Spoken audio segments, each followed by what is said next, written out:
Getting closer on my stormfish.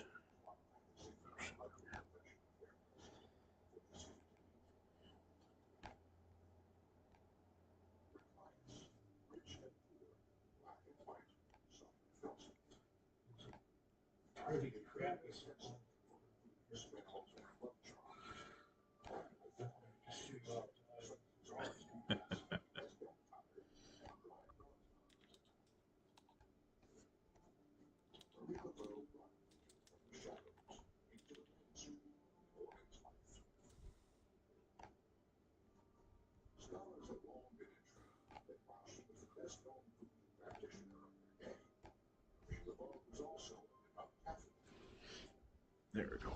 Got my stream up and going. Yeah, fucking Crack has been watching my stream every time he goes to sleep, so he watches all my videos. He jumped me up to like 15.4% of the 4,000 hour watch time. Like hell yeah.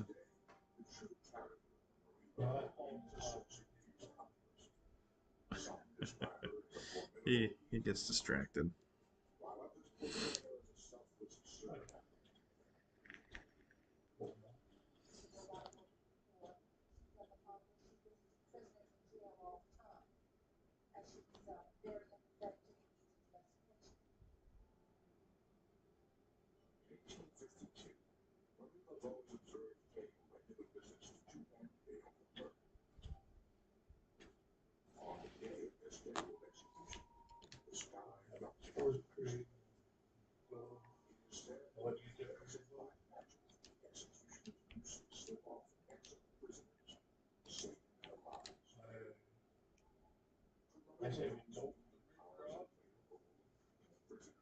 I'd rather be sneaky. So I'm putting my pretty much my black ship on.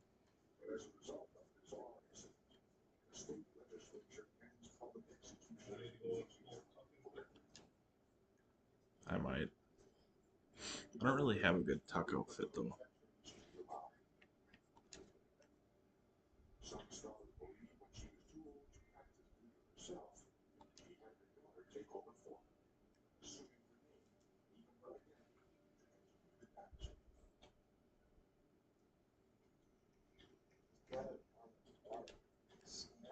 We'll see how I do today with getting close to other ships because I restarted my internet this morning.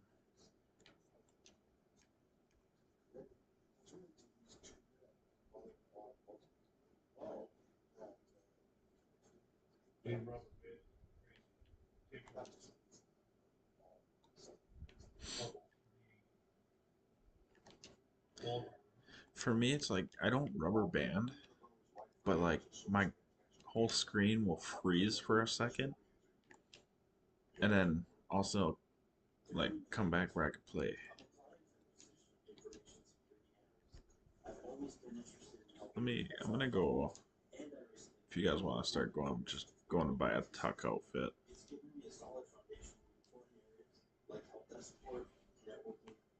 Buying like all black clothes with nothing that glows. That's all I got.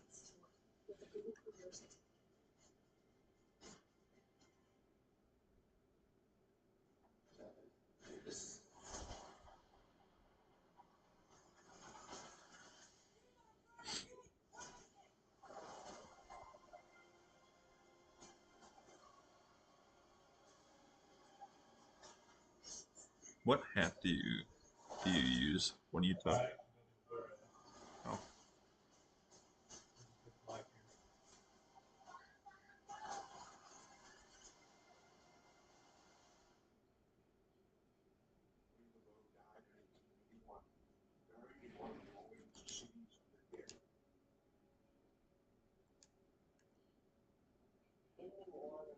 I'm just buying like all black gear.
Ooh.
I'm just on the pants right now.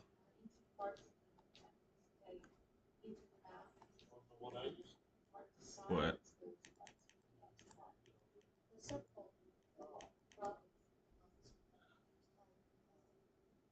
I got that like Nightfall Hunter.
Are you watching my stream? Are you watching my stream? Oh, because I was in the same place on Boots, and you're like, up, and that's where I had to go. I'm like, damn. I'm in the jacket. Now, which jacket you got? Oh, shirt. You said the shirt's on the last page.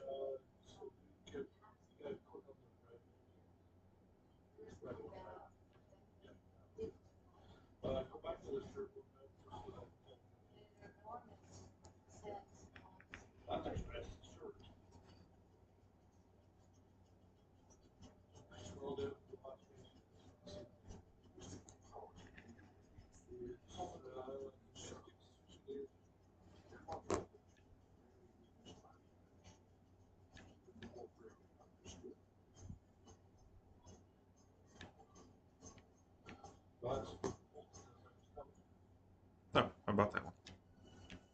I think I should be good.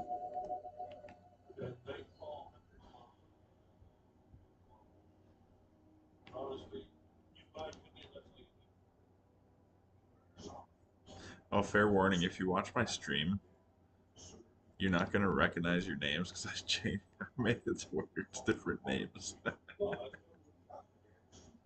I did that last call, and them told me to do that if I stream on the server.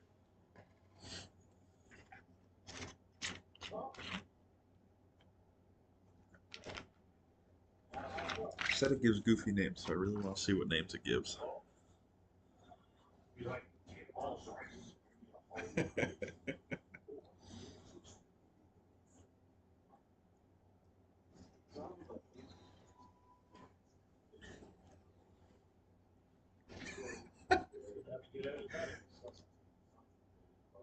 So she's Mercia's Quill, and you're Ruby Splashed.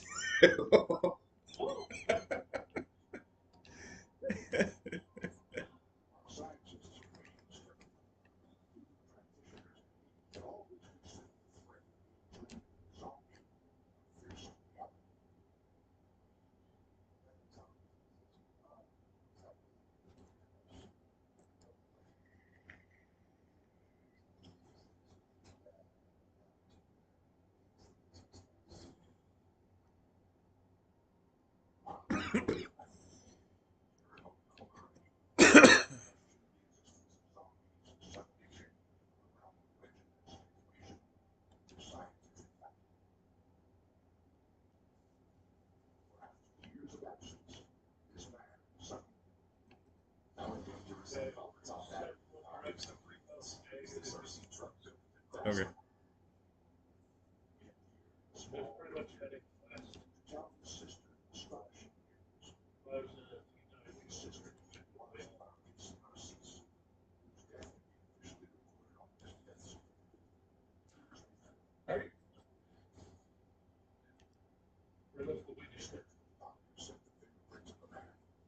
Fuck yeah, maybe should I just rock that?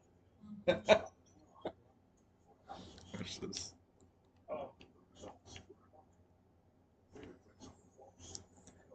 Look at her screen. I think I'm ready.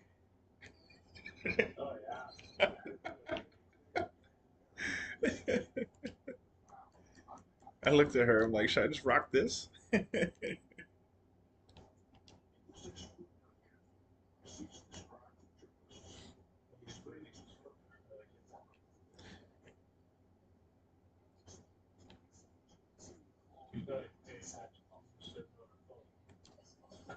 Hunter's belt ain't too bad either.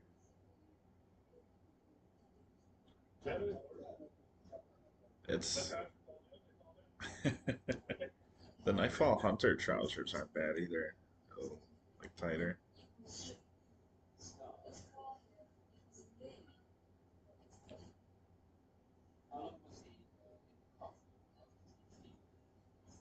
Maybe these boots or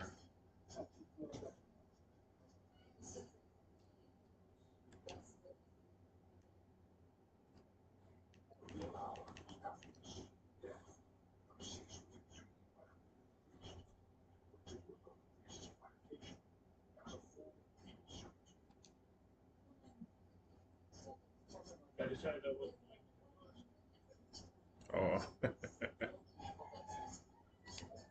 damn, this outfit don't look half bad at all.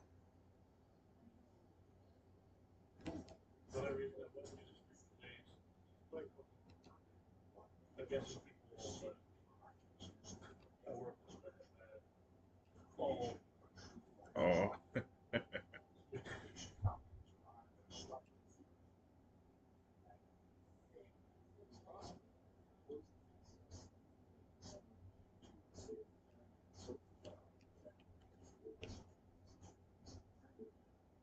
I think this is pretty tough worthy.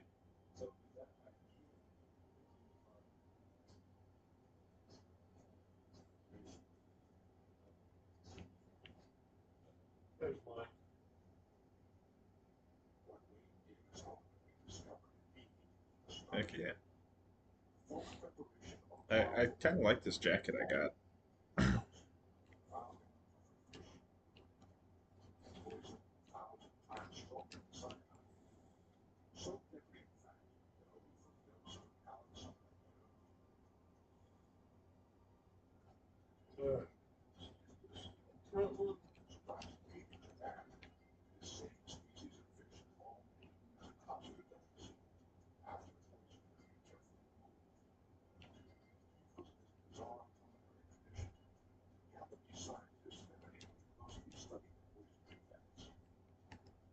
Sort of going to look for that Athena.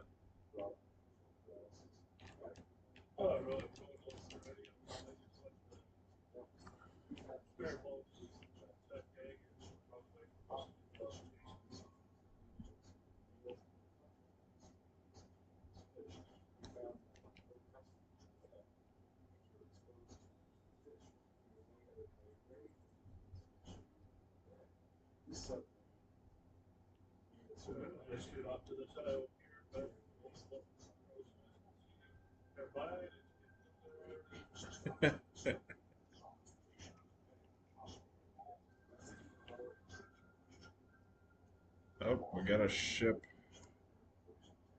to the west. I don't know if he's flying anything though. I can't tell.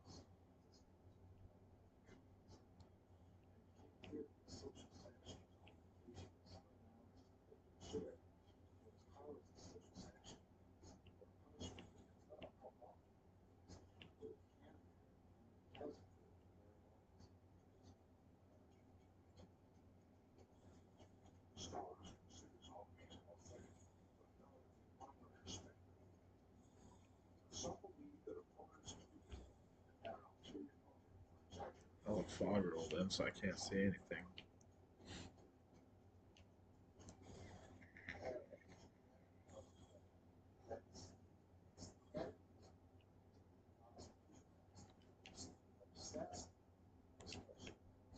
Just gonna take the ship over there and kind of get a little closer look. Yep, that's the one I saw. Is it a ghost galley?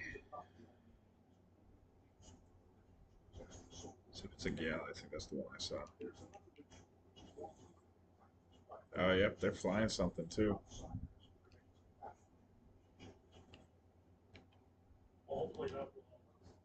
And we're in wind.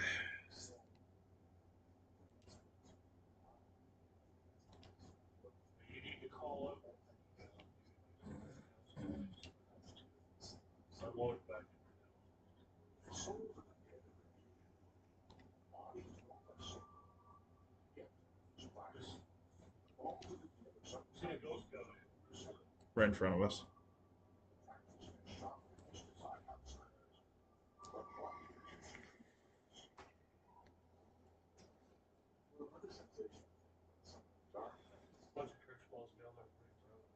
Cutting in front of them.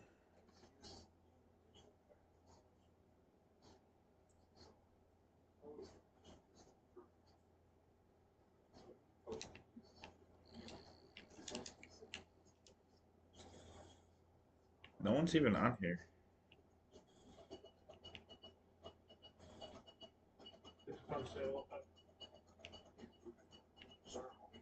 Yeah, no one's even on here.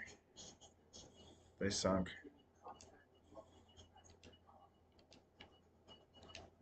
My bad. Yeah, I jumped.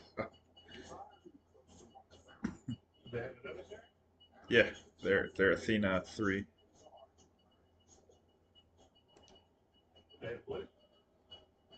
Not much. They had some though. They had some of the little trinkets from the Veil quest,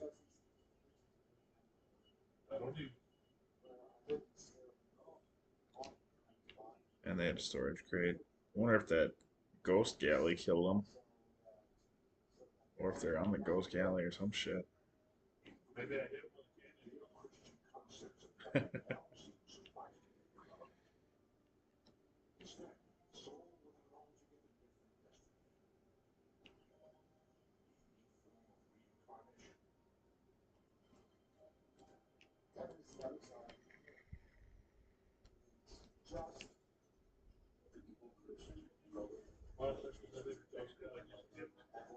Yeah, they got 3 Athena items. Get the flag from them, and we got an empty storage crate.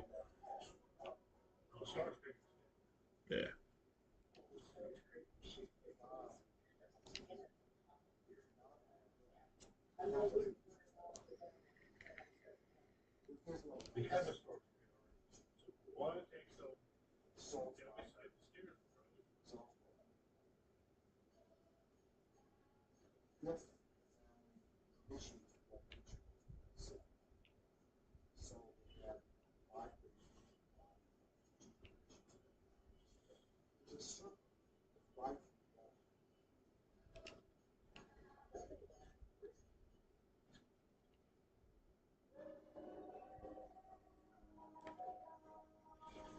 I got the flag.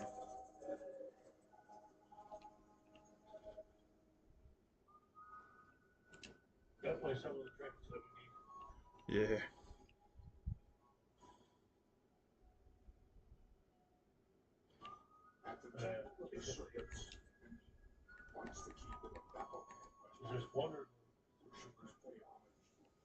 Should be just one.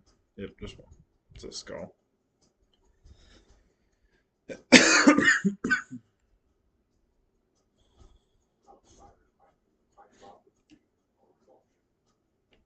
Or I wonder if those guys quit when they saw us roll up.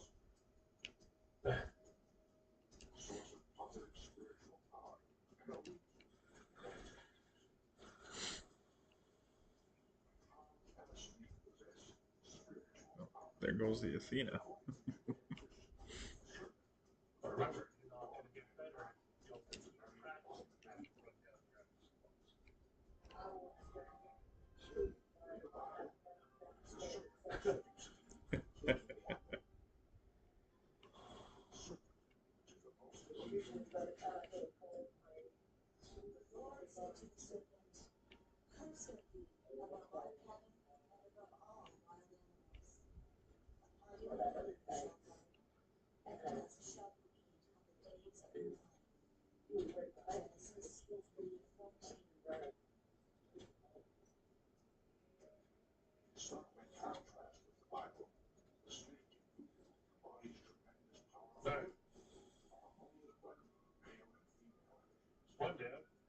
Yeah.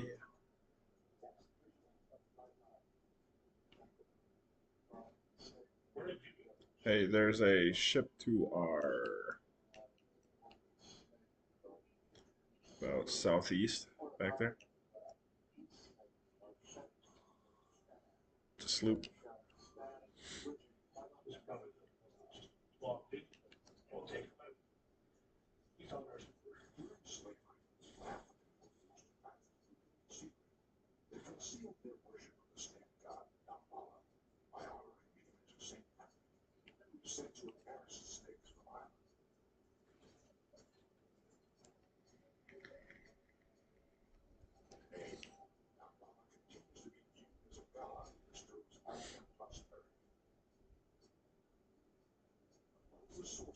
Yeah, I don't see an emissary or anything.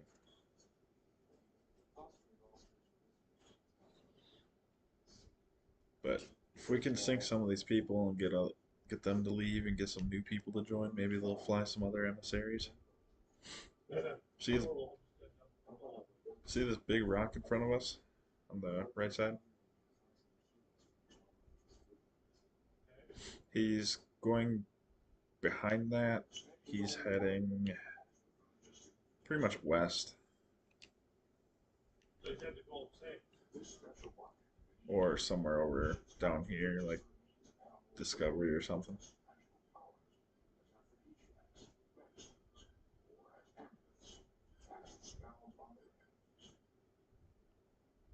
If you head this way, we should intercept them.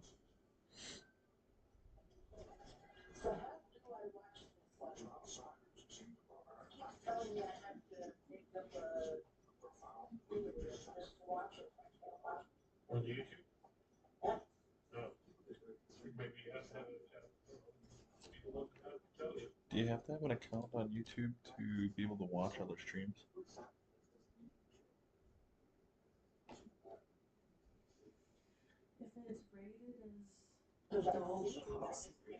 If it's probably because I have it rated as a like adult only,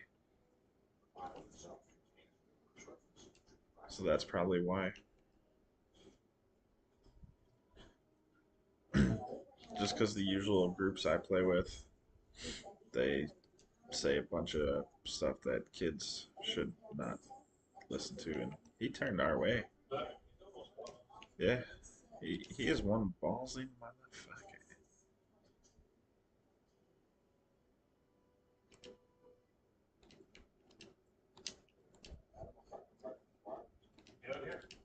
Yeah, where'd you put the cannonballs? Like all of them? Oh,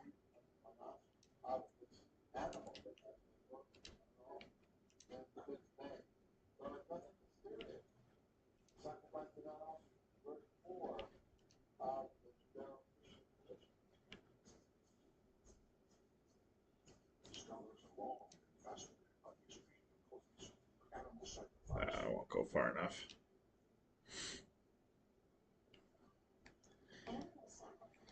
I always misjudge how far those cannons will launch you.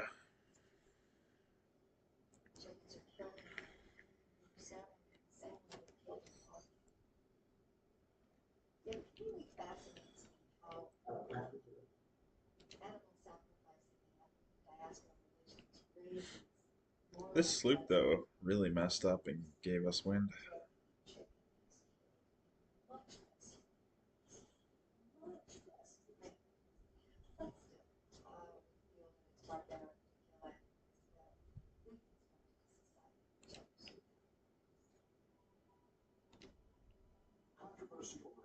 I wonder if he was just trying to come in alliance with us.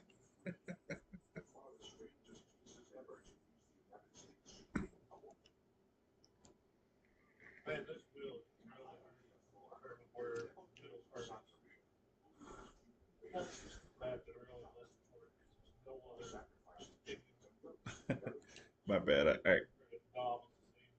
I got really good with this one. I used to rock the ship set all the time.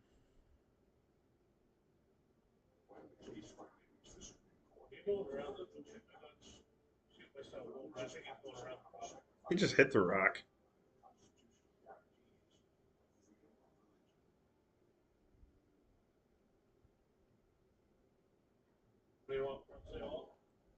Yeah. He's coming at us. Or no, he's going away. Should keep it down for now, just till we get close.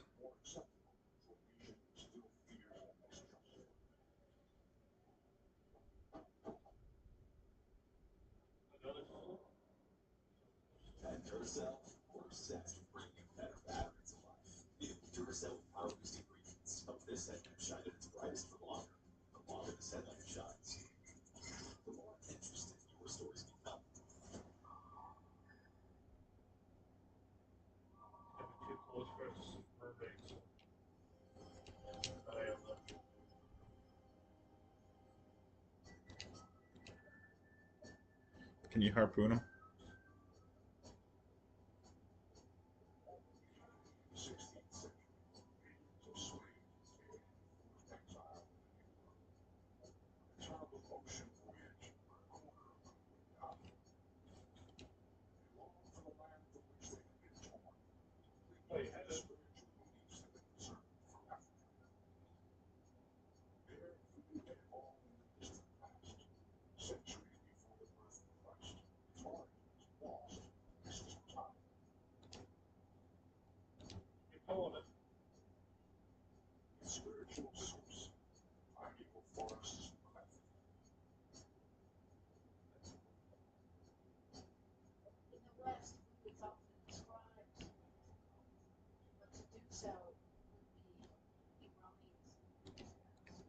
Damn it. Sweet. You got their sail down.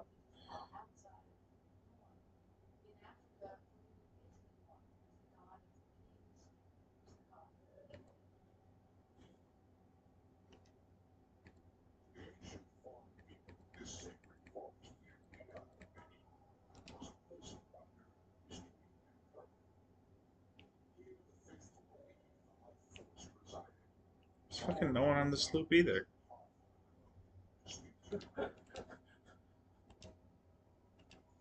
Take all this shit. Take your chain shots.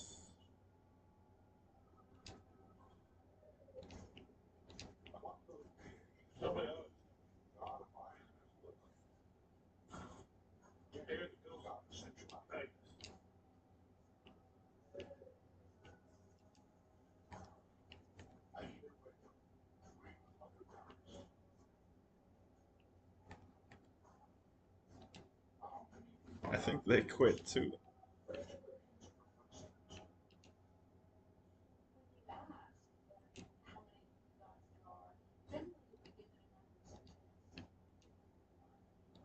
Yeah, that guy left the fucking Fortnite.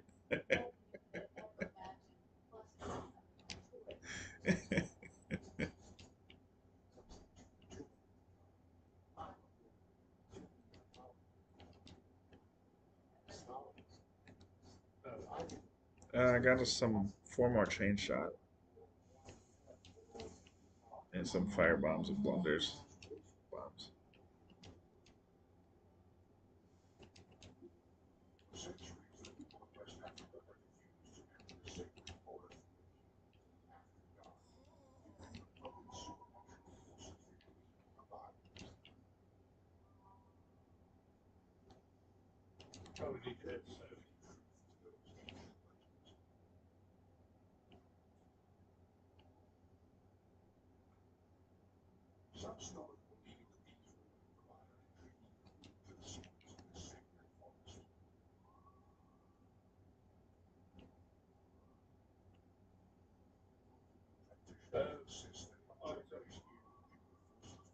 Yeah.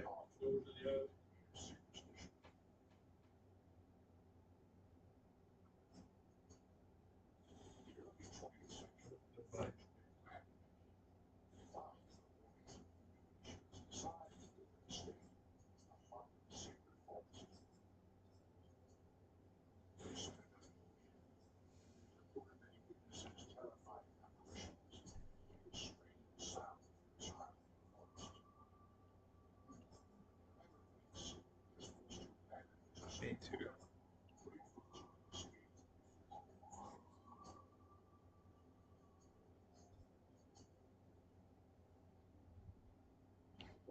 Yeah, I don't see anyone on our horizons.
Shooting over to this island.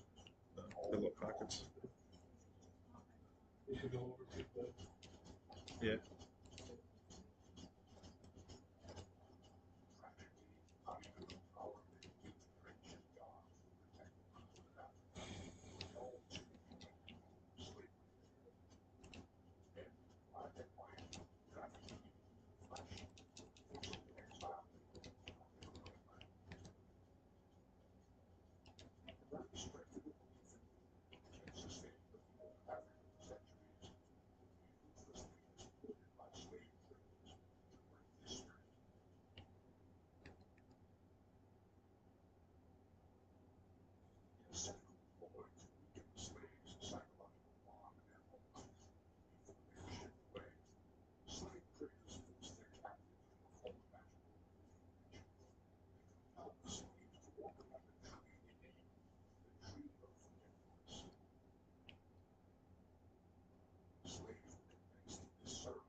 I found one fucking cannonball.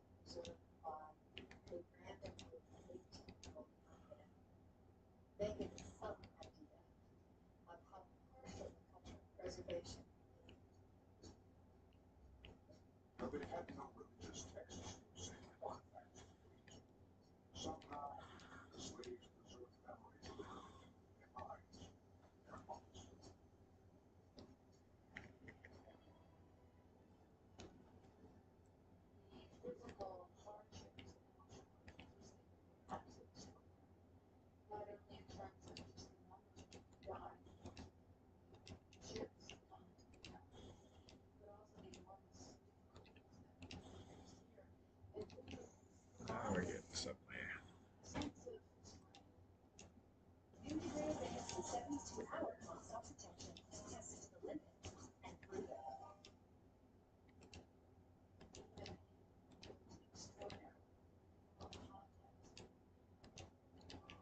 Alright, I'm going back.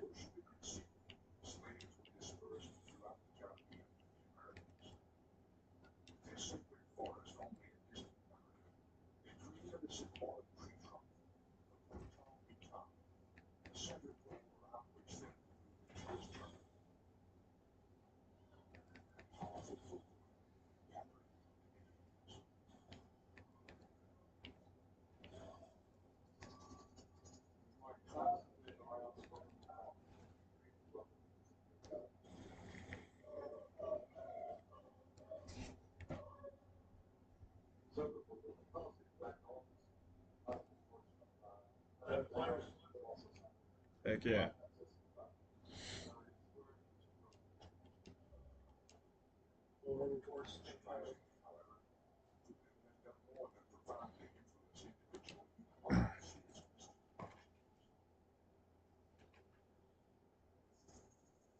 And we have wind.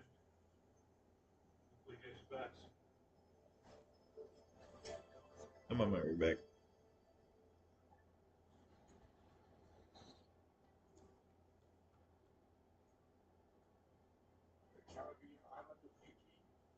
They get another curse ball.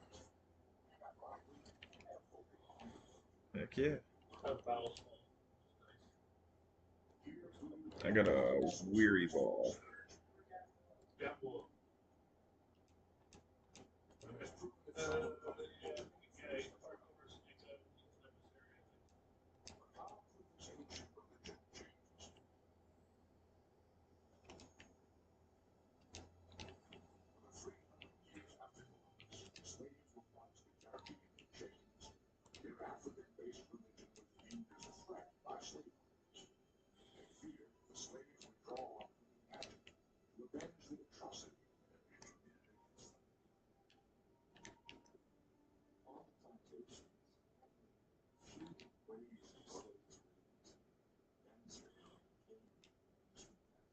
Yeah, Harry, what do you want to do? How do you want to play this?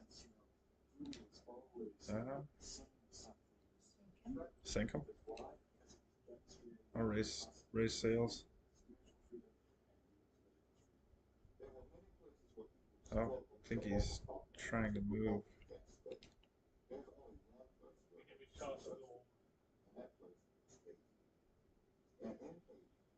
I'll give you shots, alright.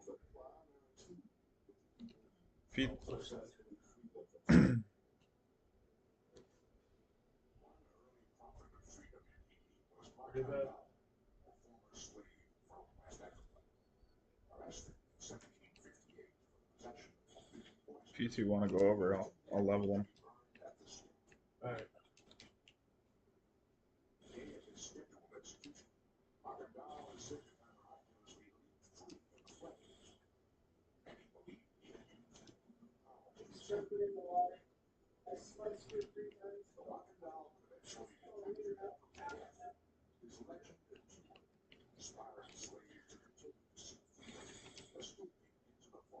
How did I go over the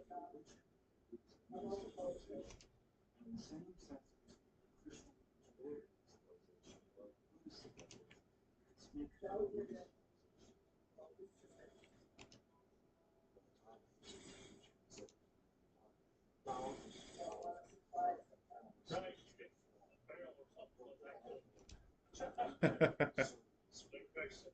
You get a chance to get over. I gotta get this going there on the other side of the island.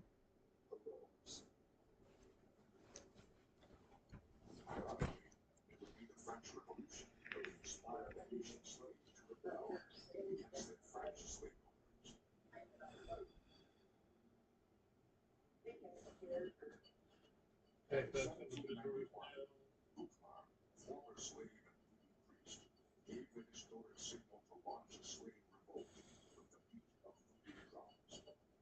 Are you over there? We're right up to the sloop with the brig.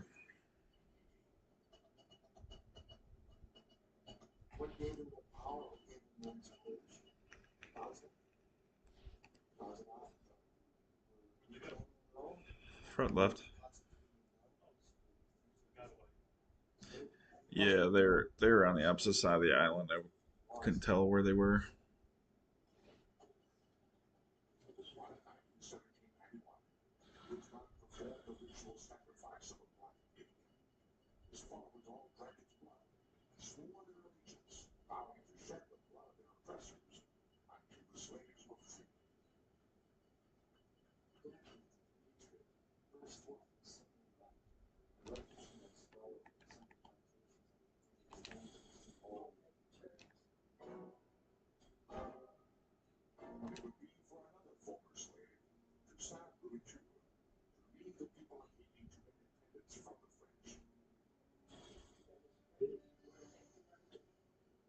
Where we?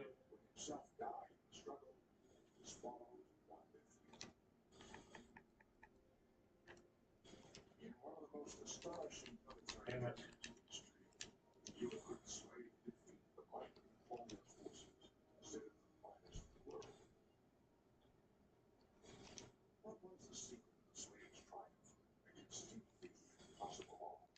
Probably. Yeah, like, nothing out of that.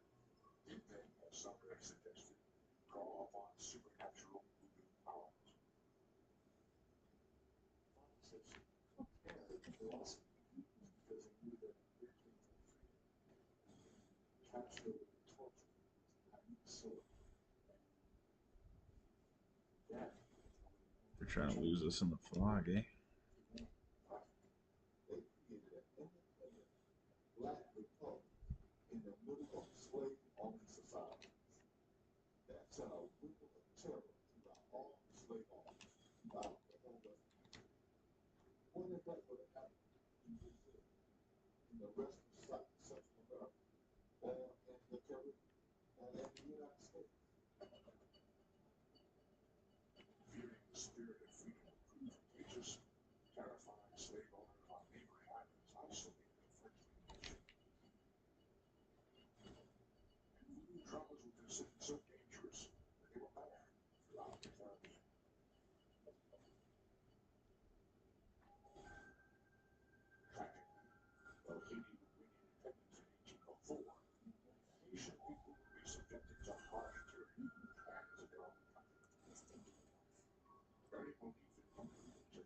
Yes.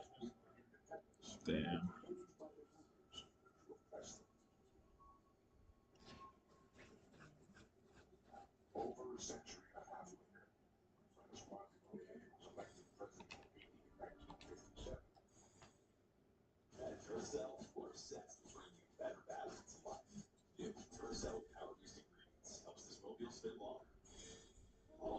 They're not doing much with their sails at all.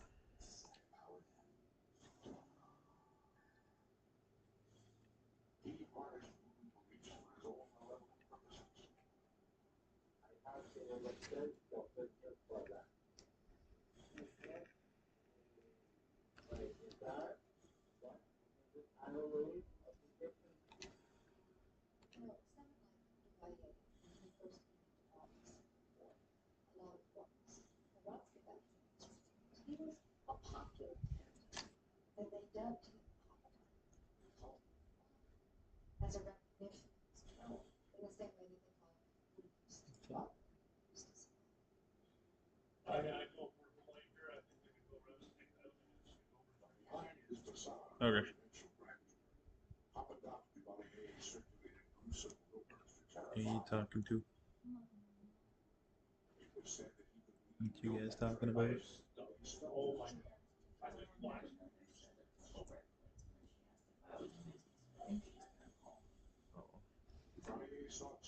They didn't go around.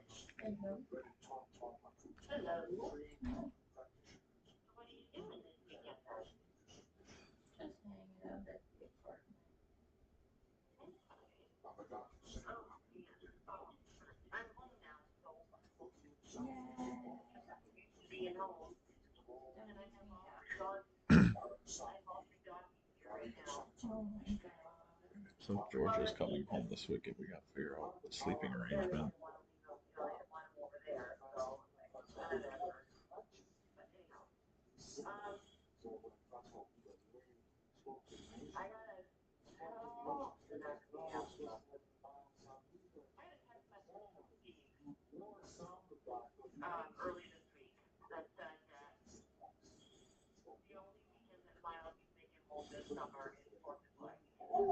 Seriously, you cannot give me the cabin for the fourth rental getaway.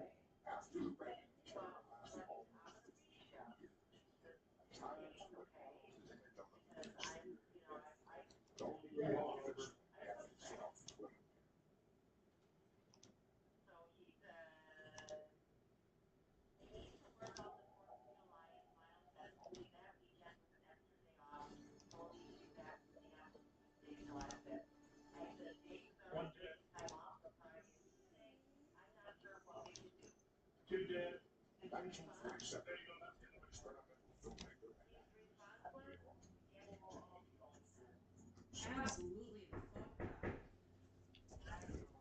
I'm just gonna be going in a death spin. I gotta get the food quick.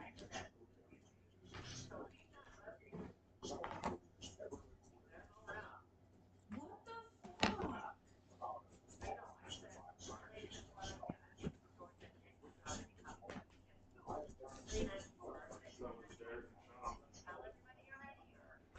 We already told his brother and Sean.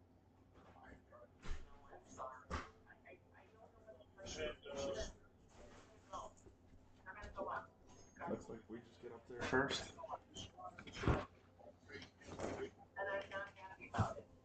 Looks like we just get up there first.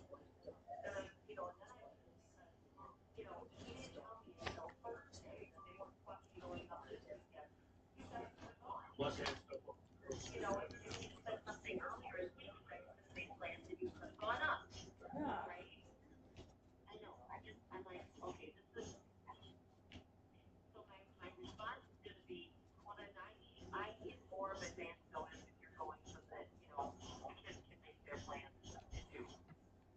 Well, they best bring tents, because they better bring some tents.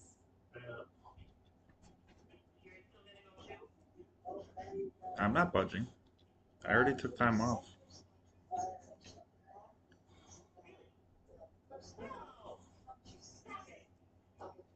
What is she doing?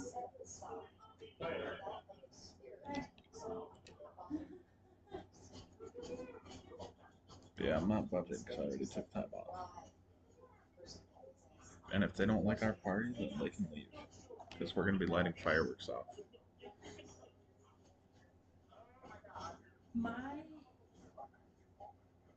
next thing would be to tell him that we already have a small group of friends going that fill up the beds.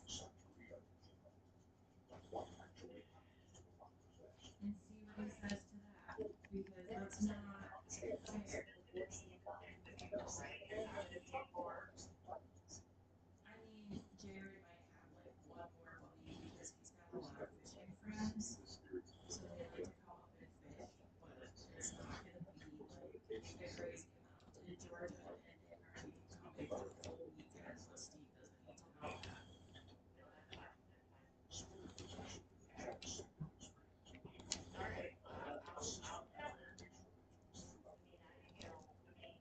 Because we were told that we could have it, so we talked to our small group of friends, and we already have like the people we need to fill the beds.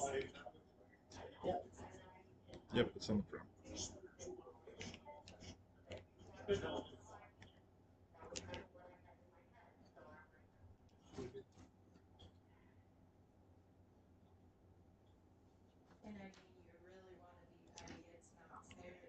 Fourth of July to New Year's Eve show because it's a special weekend and there's fun stuff going on up there. I get it's one of the only weekends that sometimes their kids can go, but that's still not necessarily fair if we're being petty.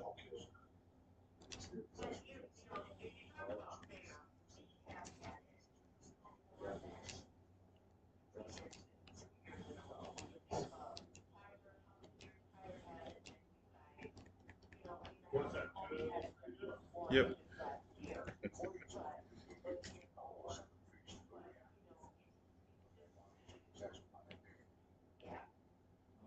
Oh, message him and tell him that. And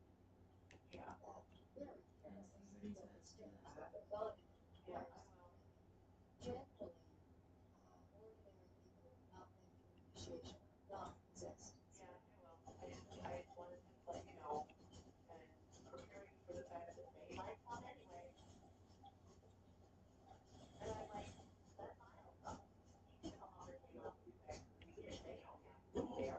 he says to that. Yeah, because I can tell you right now, Steven's super gonna throw a bitch fit over Sean. Steven Sue will not like Sean. He's he's one that you really gotta like be in the mindset to handle. No, Sean is just, he's very hyper. Like, he never sits still. He He's has always doing ADHD. something. And he kind of has a bit of a potty mouth, but he's not like loud and super crazy. He's just constantly doing something. And the way he talks. Yes, I know. Yes,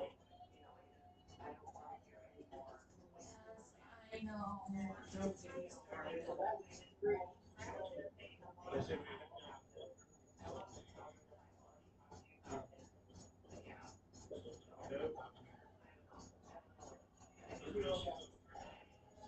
They're not gonna get mad at fireworks, right?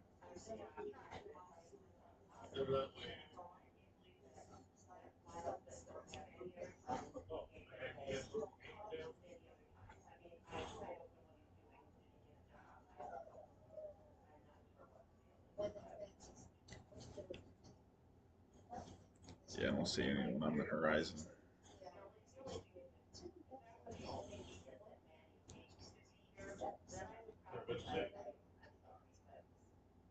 I don't see any other ship on the horizon.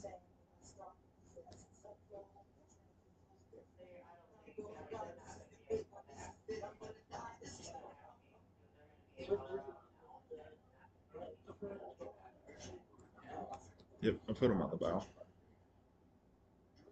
My bad, she's on the phone, so I'm muting.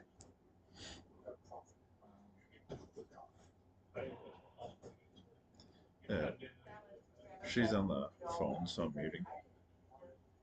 We're talking about her family cabin for the 4th.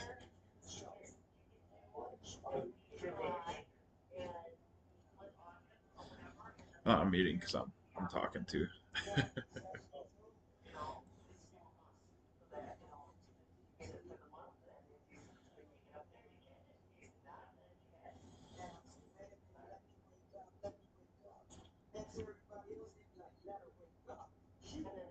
What? Who? I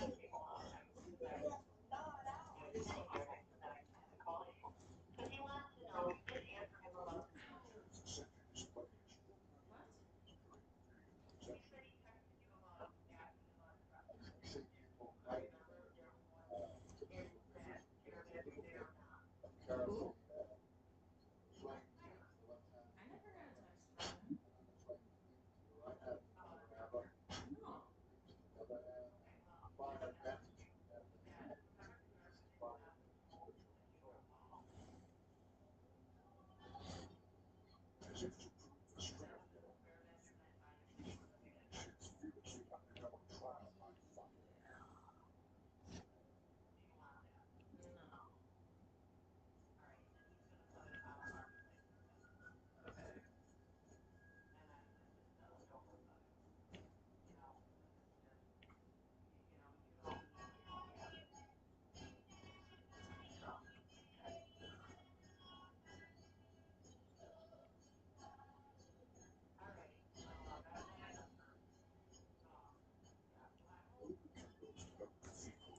emissary emissary sloop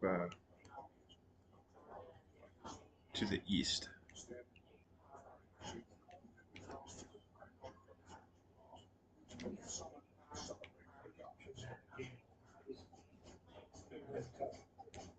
My bad. It's this mic. Yeah, emissary sloop to the east. Jared and Sean.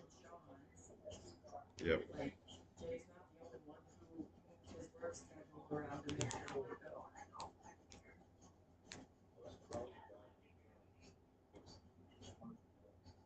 I think they're doing the fort, or someone is for sure.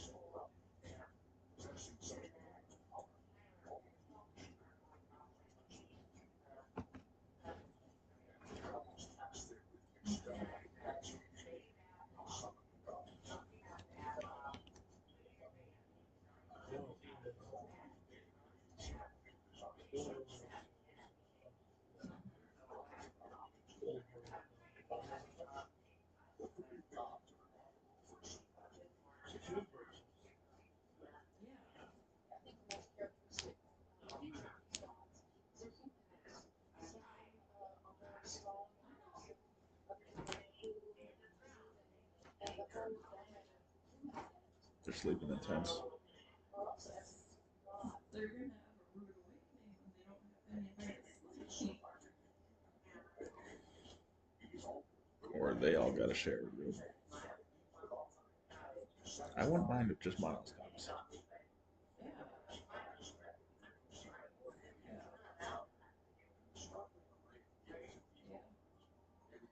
Yeah. Yeah, because we'll have possibly that boat to mess around on.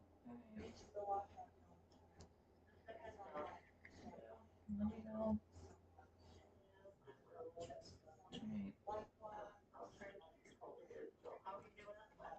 Good.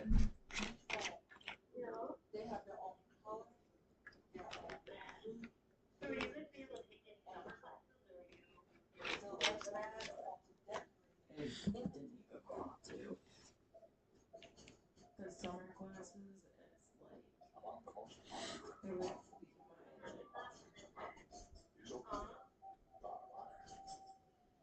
be it would be my, like, electives, like the random stuff I wanted to take, and Rather just wait till fall. I also don't want to keep racking up money that I owe to different places right now, so if I were to take summer classes, I have no way of paying for them right now.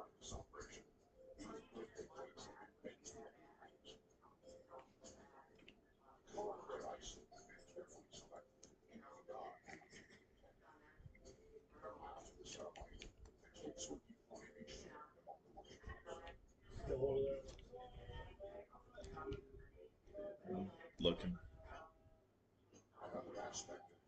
She was behind that small rock. Yeah, I've thought about a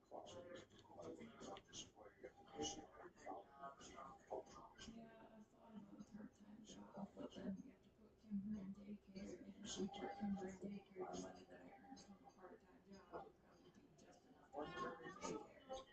just enough to cover her daycare. Part-time job. I mean, you'd only have to work a couple hours a day. That won't be that bad.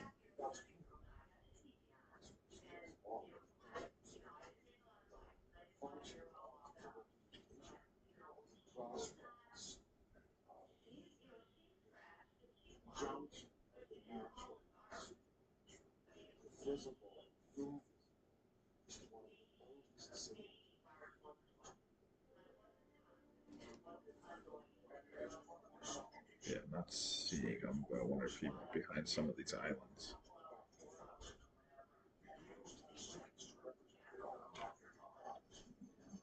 Unless he sunk. Could go over to the fort and just take a look.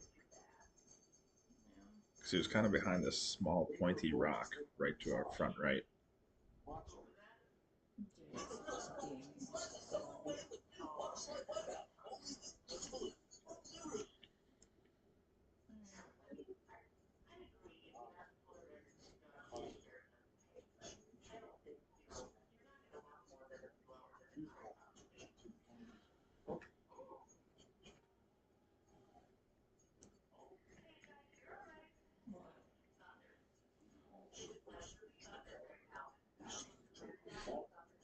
That storm came past us this morning. Yeah, that storm came over us this morning. We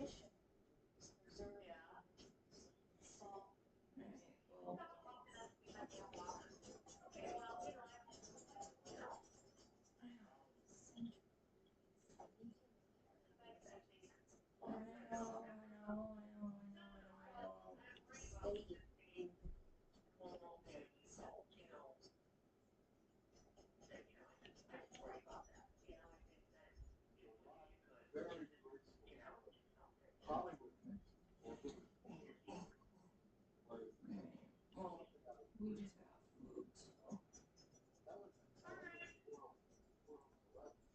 so keep on, Steve. Let me know.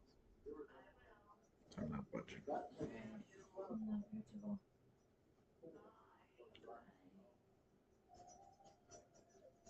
You know, we're not budging. I know. What? You're just annoyed. I'll leave you alone.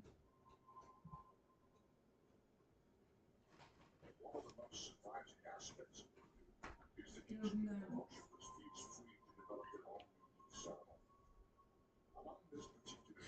Curious if they did sink or something, or if they just sailed like to the like east or something, where we can't see them now.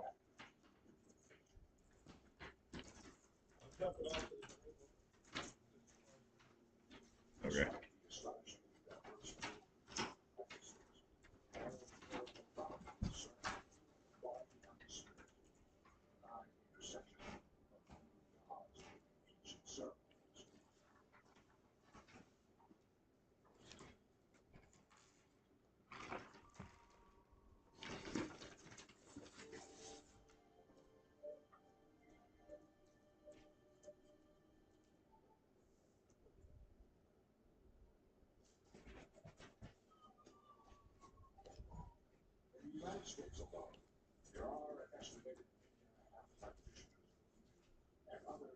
I'll shoot over to the port. Yeah, take a look over by the towers, because I thought I saw a little light. Okay. Oh, it might have been from the little things on the bottom of the towers.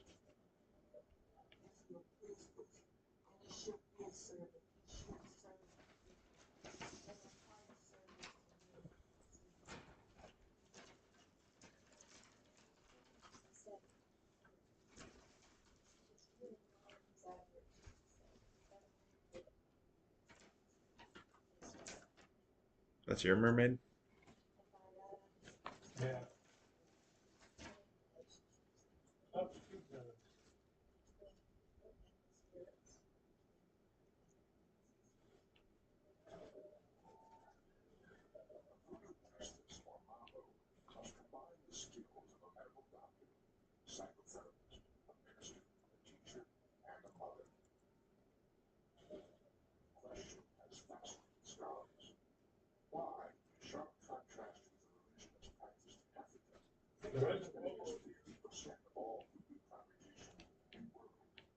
Anything on it?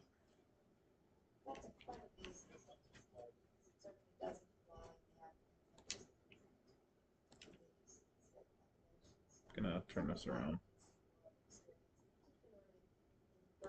Kind of tuck us in, see if we can just take a look, see if there's any sign. We did see something roll up beside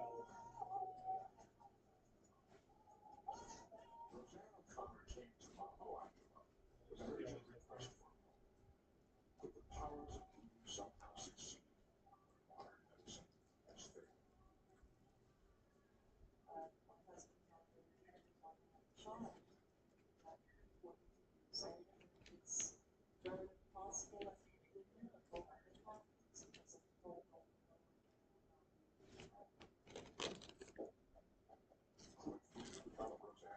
Take it night.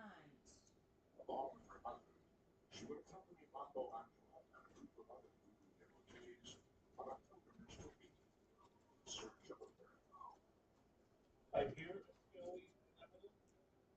I just heard him bludgeoning him off, stuffing in his tower.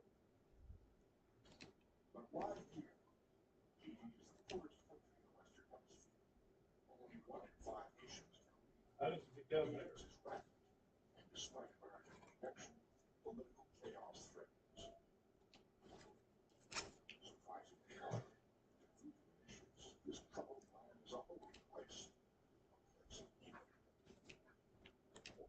Scully's in his tower. There's no way you're doing it.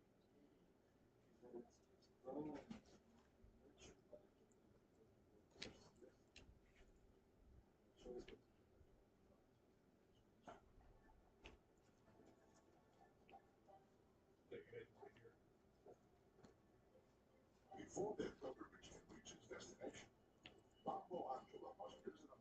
I want to know where that sloop went because I saw him sitting by that pointy rock in front of us there.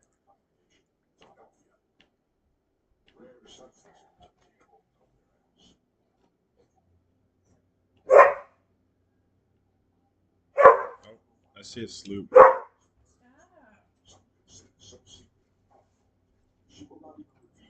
Can't tell if anything's on it. Take it nice. He's like straight out in front of us now, kind of.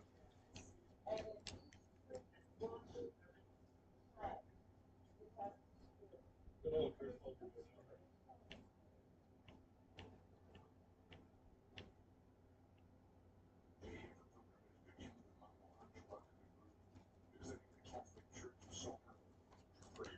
There he is.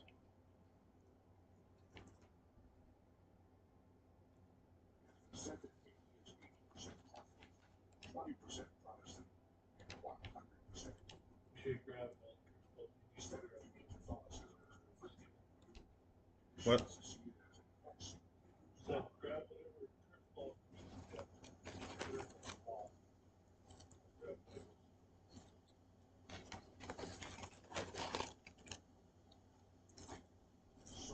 oh, What? get that way first.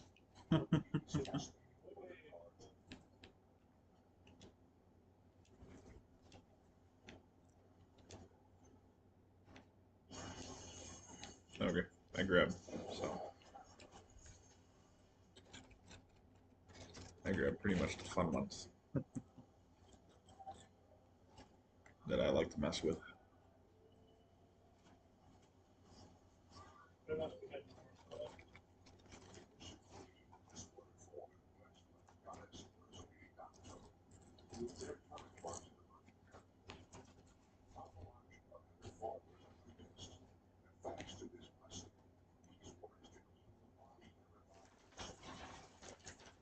No way.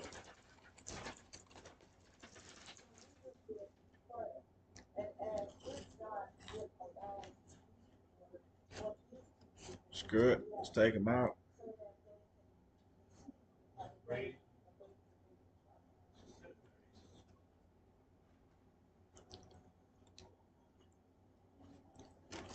Should we just pull up, anchor, and anchor them? Or keep them anchored? Just keep killing them?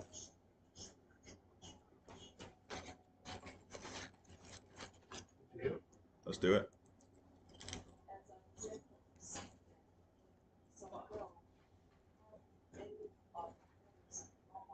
I think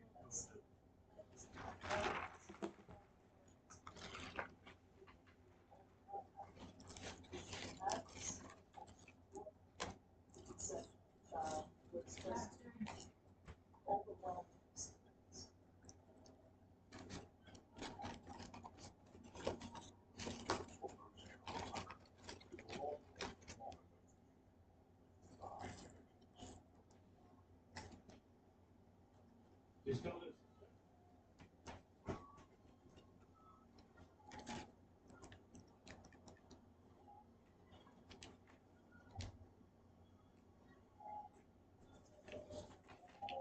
Ow! What the hell? That's what happens when I'm lagging. Like, I was awesome on the, when I go down. No, no, no, I'm alive, but he hit me off the ship because I was sitting there frozen damn near.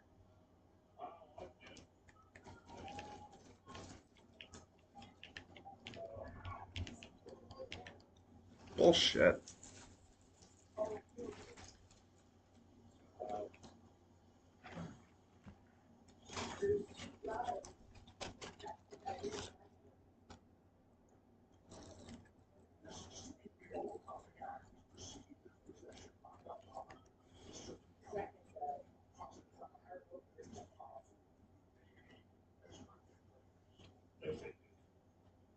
This was a bad play, maybe. If I went to like froze, I would have been fine. Oh, wait, what is that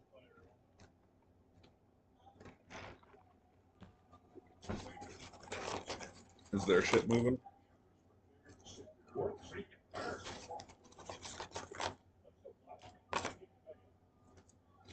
I've got it before me.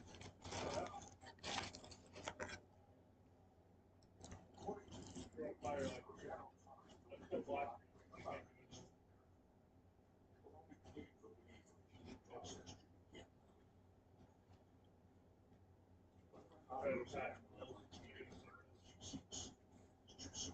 You need bail. That's still black. And black screen too.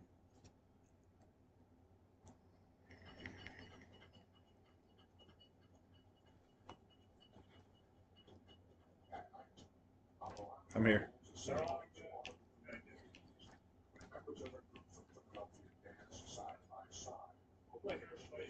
Me?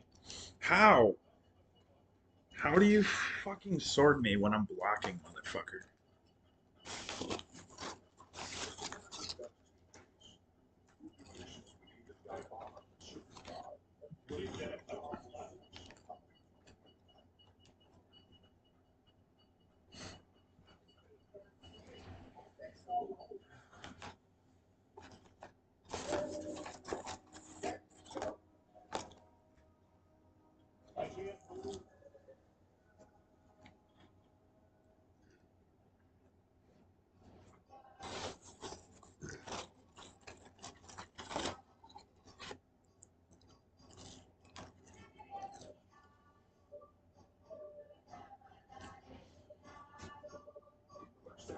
Oh, you know.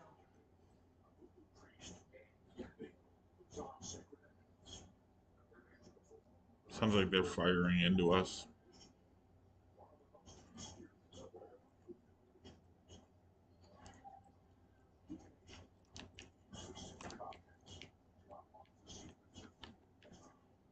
Bitch.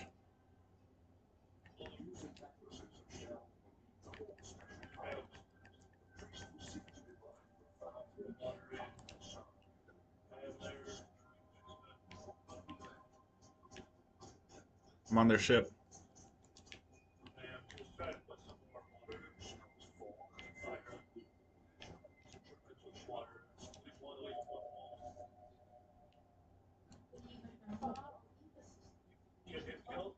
Not yet. He waited with the sniper. It's just one guy. If you can hit them with cannons. Oh, did their other guy come back?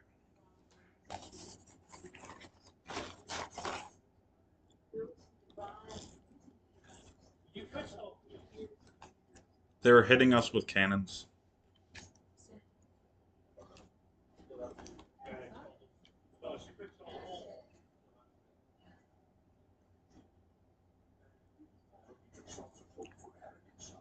Someone get the anchor up, and the other one started leveling them with cannons. What?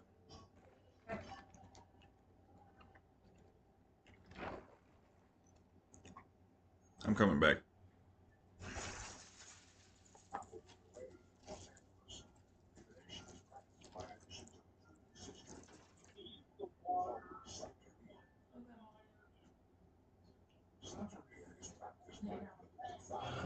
Alright, I'm here.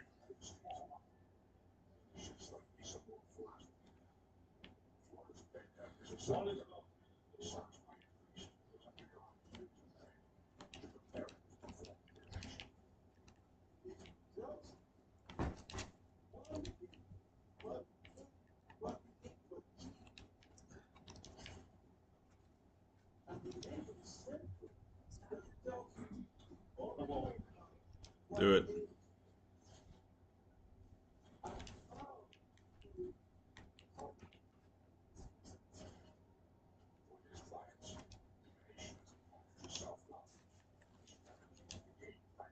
How?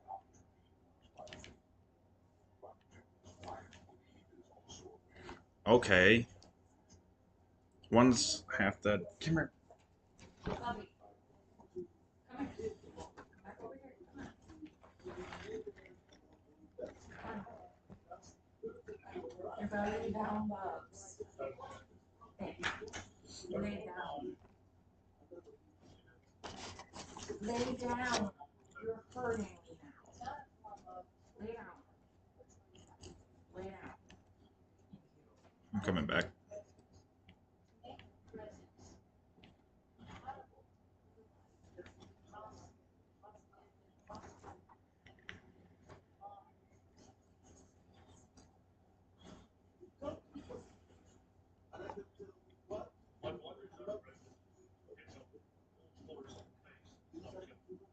Yeah, and their snipers are hitting me one shot.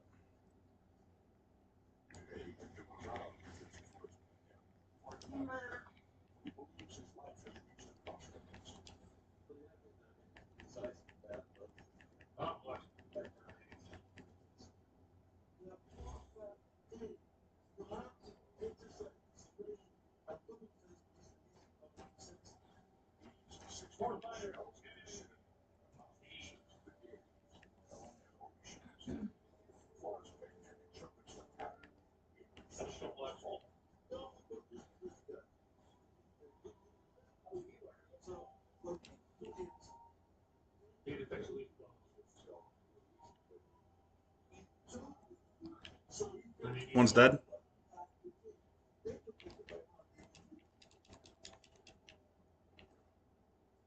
I need help over here. One's dead.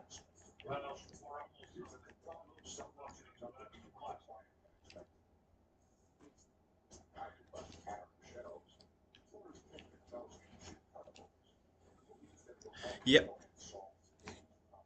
How? Don't even. I jumped off their ship and I'm like 5 feet away from this guy and he slashes me. Like, how does that work?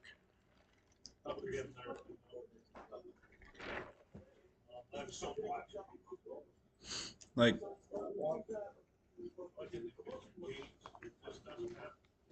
but like, tell me this. Like, I jump off their ship, right? And he swords me while I'm like in midair off their ship. I don't understand that one.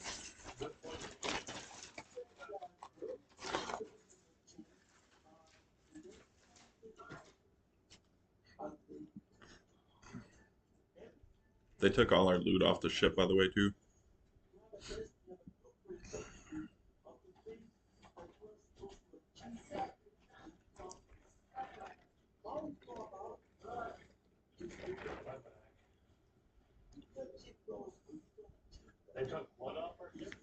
Our treasure.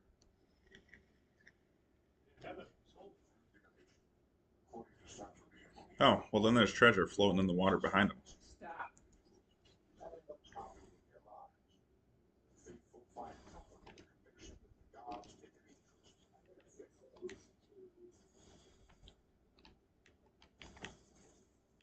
One's dead.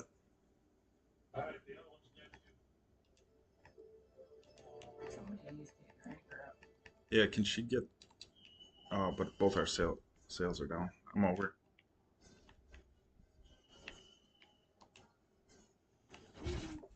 You get him?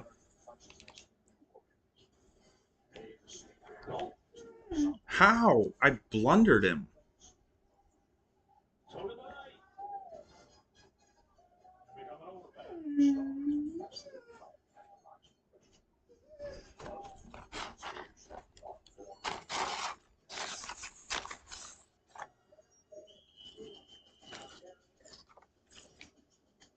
Come on, game needs to stop hesitating when I pull the trigger.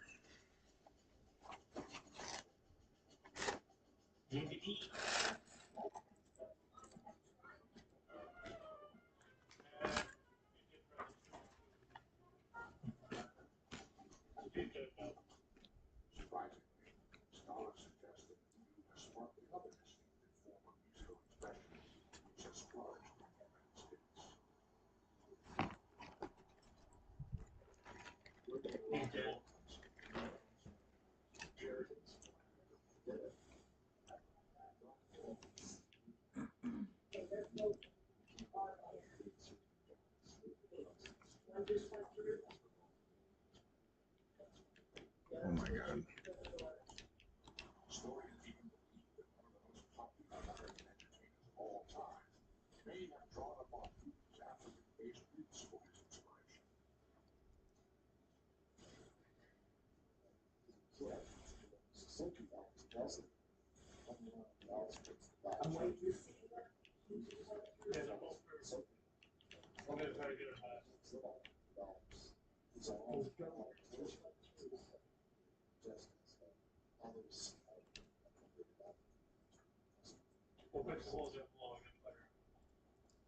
Okay.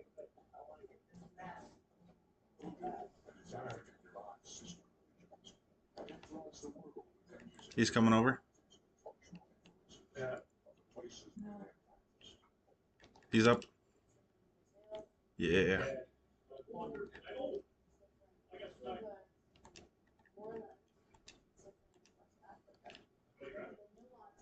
She has to. I'm fighting him.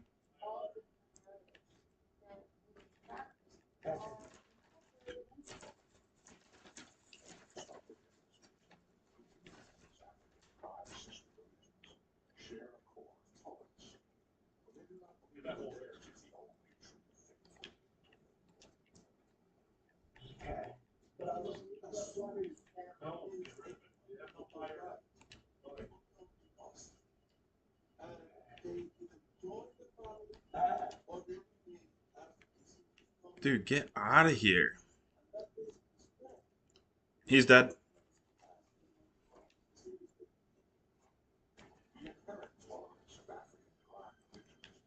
Both of them are dead.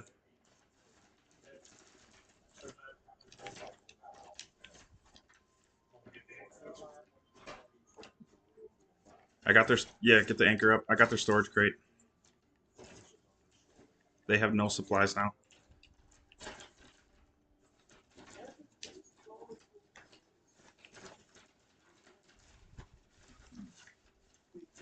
They had our storage crate.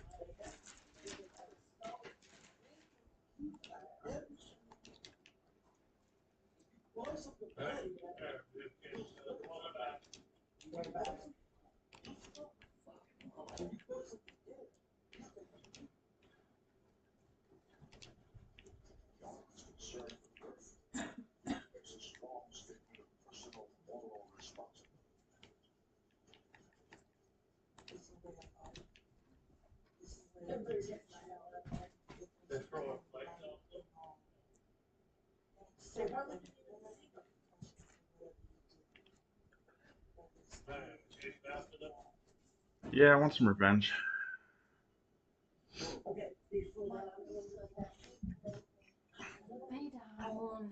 Dude, I got on their ship that second time, and I fucking leveled them. No. I kept jumping off and going for the ladder. Do you want your bed? So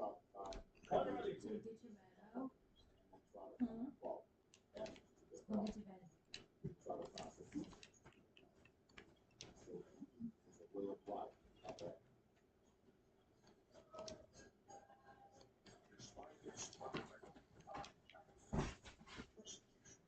All we're trying to do is fucking board again. I'm boarding them.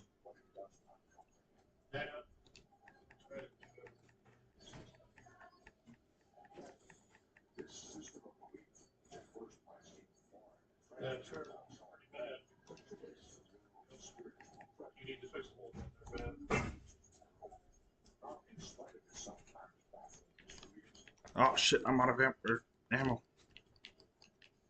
One's dead.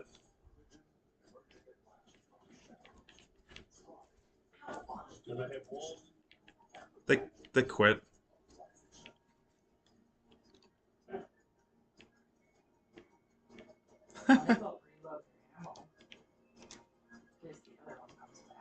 Yeah, one quit for sure.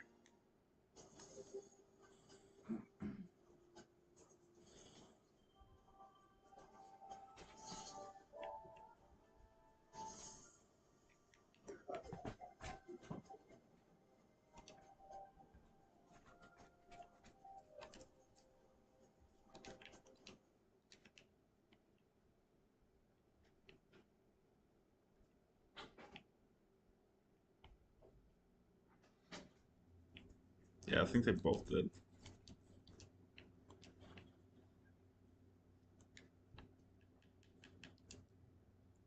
That gets front sale.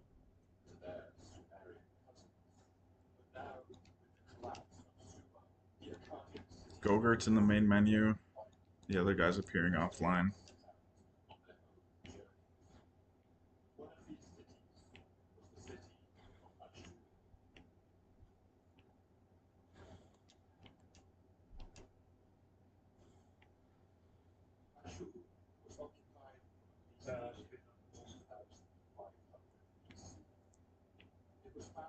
They were just going back to get the loot. Yeah, they both had to have quit.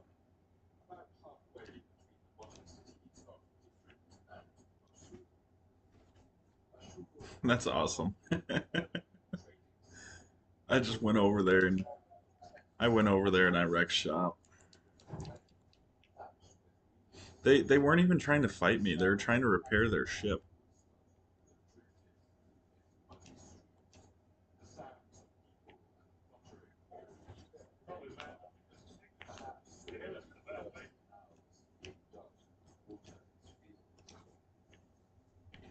But I kept going over there and just hitting them.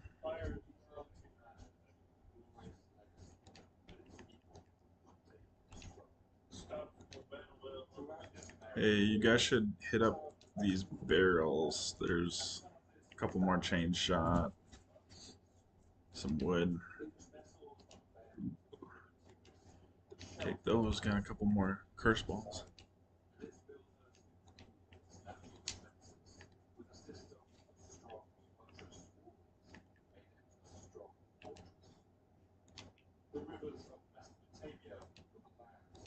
There's like 3 more chain shot I can't get.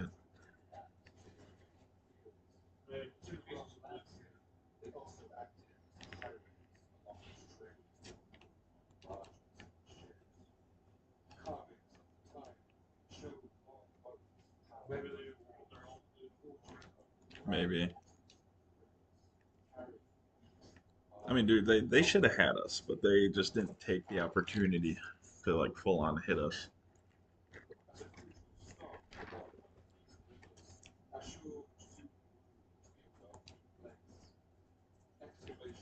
But yeah, no, I still don't know how he killed me one time because like he sword slashed me and then I jumped off the ship like this and he got me while I was in midair jumping off.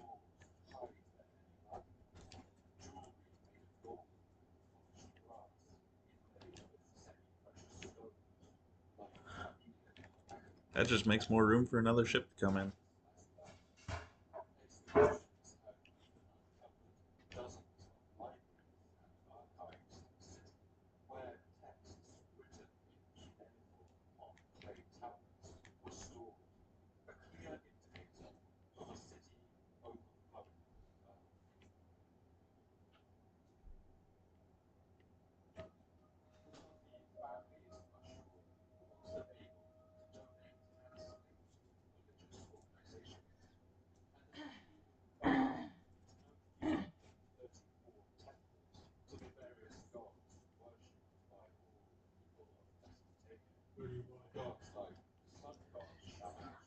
Um, shall we head to the north or maybe west again? I don't see anyone. I want to know where that.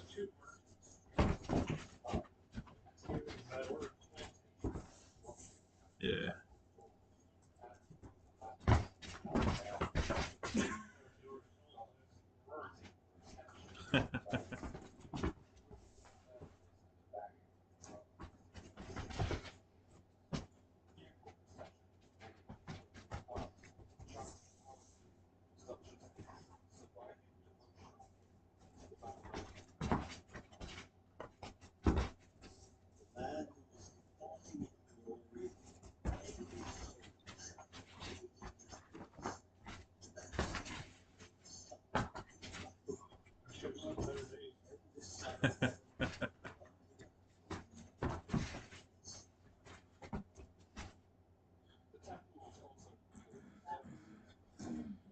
But what kind of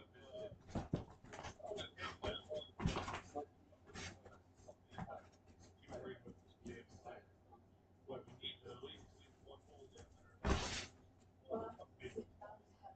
Yeah. So it took a few minutes to play. Back and forth. So it's not like blunder action. Yeah, no, when I went over there that last time, I got up there, tried to shoot the guy with my blunder, realized I was out of ammo, and I started just sorting them, killed them all.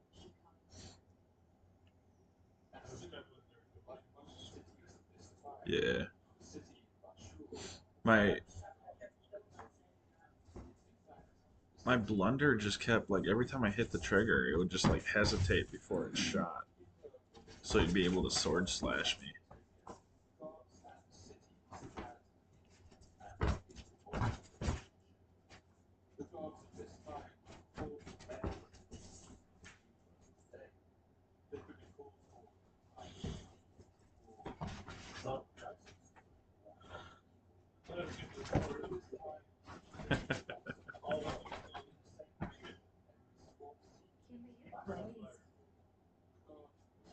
Yeah, yep, yep, I see it. It's not flying anything, but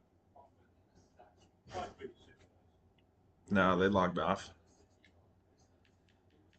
One, one is offline, and the other one he's finally back sailing the seas, but he was on the main menu.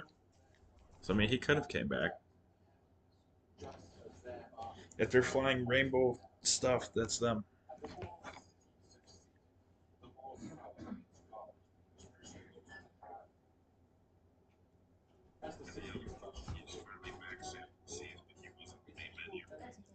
So I mean, he could have came back.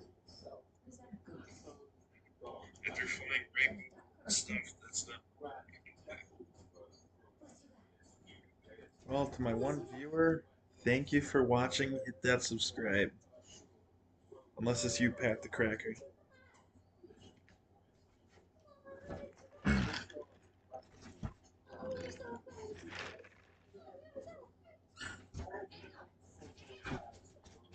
It was probably me. I was on there looking.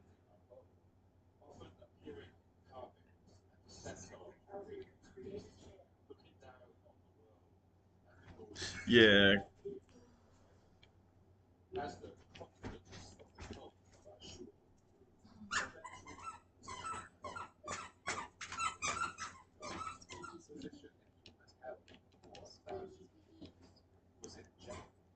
Squeezy puppy. It's a duck. Yeah.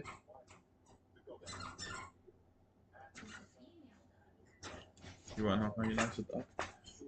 Because the way it is. Let me see it. Yeah, that's funny. That's funny. Let me see it. Hell yeah! Tomorrow. Wait, they're probably not open tomorrow, right? I went out and about already today. Hell no.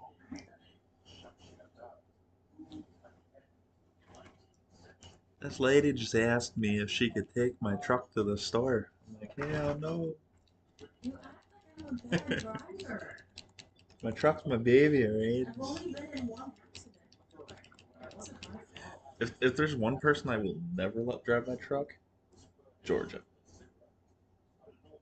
And your brother. Yeah, and my brother. Your brother would be pissed off.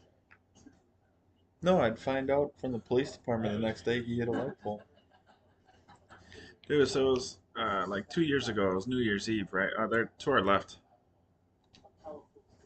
But yeah, it was New Year's Eve, and me and my fiance, we're on my way. It We're on was our like way a back. week after. We're like, yeah, week after. I thought it was a day after. No, it was like a week after. I don't know. It was like a day or some odd days after my brother hit a light pole with my Jeep, or yeah, my Jeep, because I had my other truck. I get a call from the police department because he gave them the old expired insurance tag that was in there, even though the good one was in the glove department. And yeah, that's the way I found out that my brother hit a light pole with my Jeep. They're like, are you aware that your vehicle was involved in an accident? And he was like, what? I don't know where they're going, but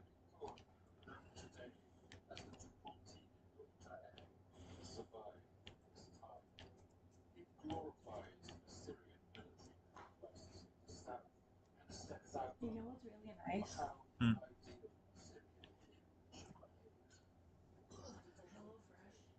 HelloFresh already pulled out the cost for meals next week. Hmm. At least $300 a year ago. So don't you have to pay utilities What? for your truck? My truck. But I get my disability Wednesday. That's what's nice. I got paid, and then I get disability Wednesday. So I'll have, yeah, but still, like once it hits, I'll have 2 grand in my account. A little over, actually.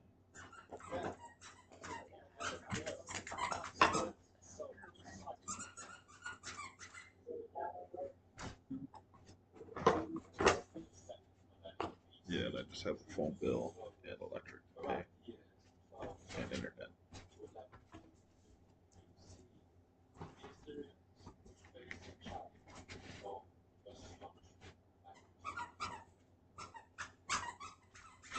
Jared will be, if he moves in, he'll be helping with internet and rent.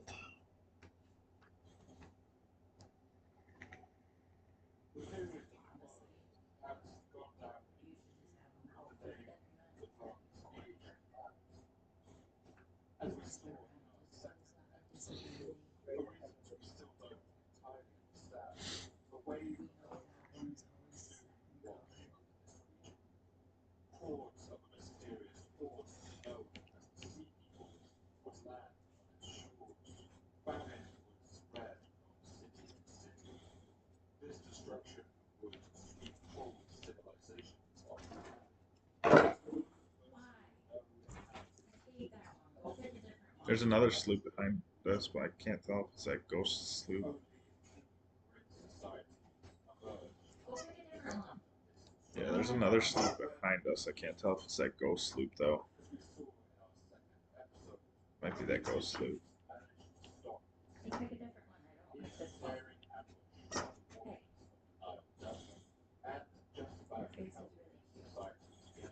They're flying. The sloop in front of us is flying a flag, but it's not an emissary. Yeah, it's one of the square ones, the normal ones that you can put up.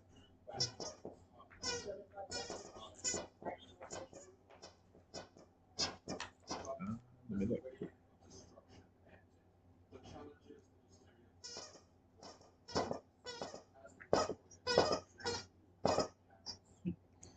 Hello.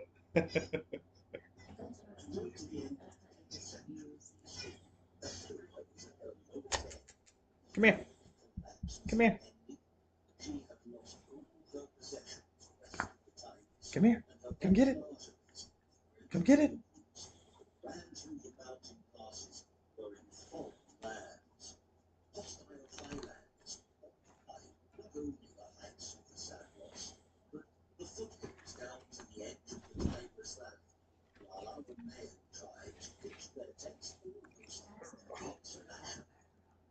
This is the culprit of all the background noise if you're still watching.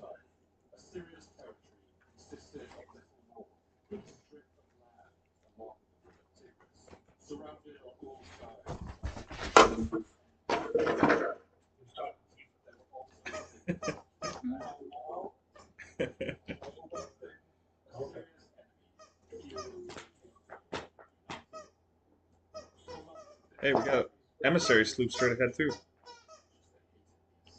Let's break off, go for that emissary. It's straight ahead. The emissary is heading to the right, while the other sloop is heading to the left.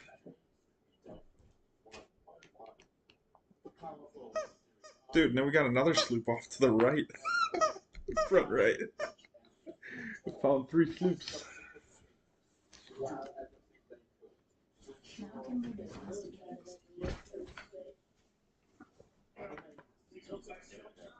Yeah, I just changed my controller batteries real quick. So they don't die in the middle of combat. Oh, this is gonna suck. I gotta redo my entire stream. Like, not redo the entire stream.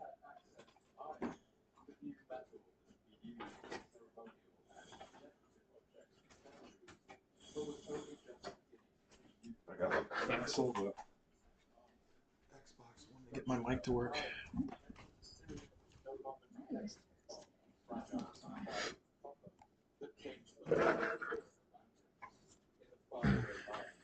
Alright, can y'all hear me?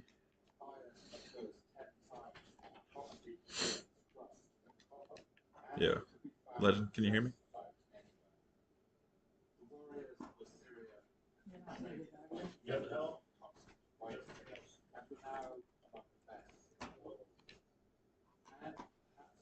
Legend.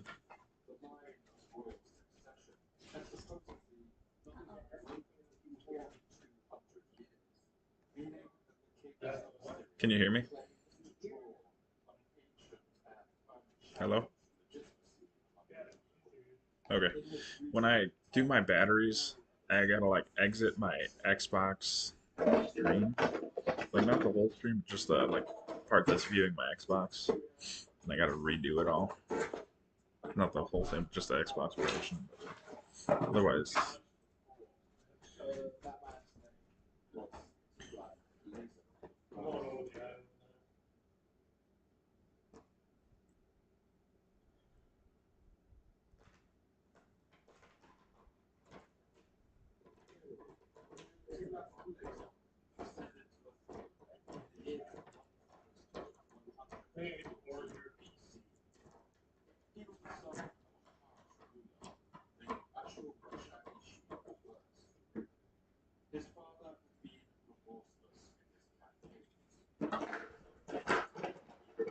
got him.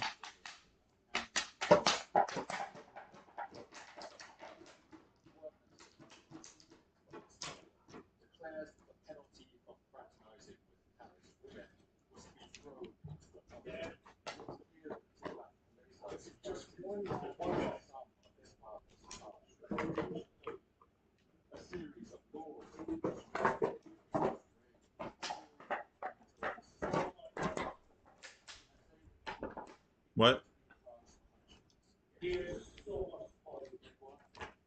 You got a storage?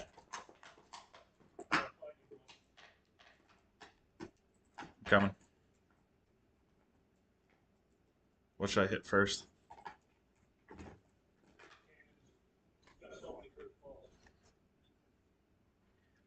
My screen is so black.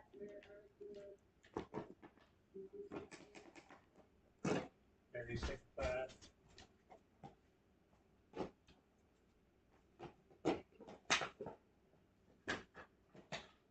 Were they in the top barrel? Yeah. I got him. No, He's back on.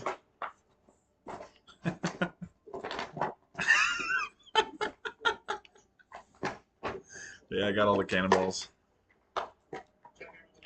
I did. It won't let me take anymore. Yeah.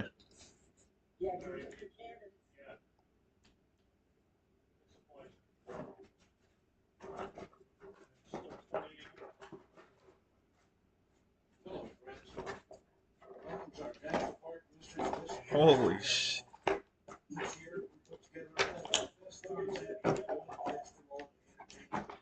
mean, it's not overly a lot, but it's a good amount.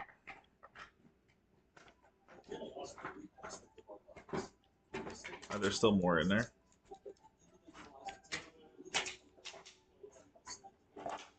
Oh.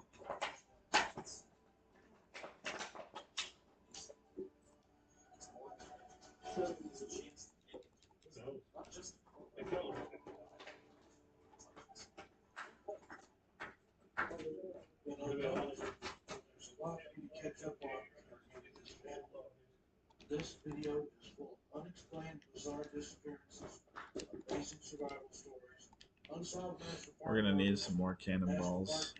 We have like 98 left. Turn off the lights. Yeah.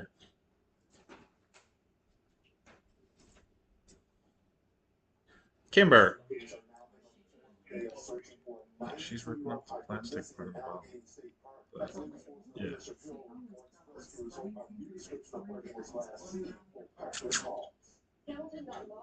I just don't want her to eat it. We killed this pig. We killed Wilbur. On Sunday, she came back to the park and handed police this picture she drew of a mysterious concrete structure. Police say Hamilton was last seen about 100 feet from this structure. But here's the problem. Right now, officials can't find it. Hello, friends. This time, I invite you to join us as we discuss some of the absolute strangest missing person cases that we've ever encountered. These stories are beyond strange. Yeah, let's jump into the water to double check. I'm gonna turn the shift just a hair.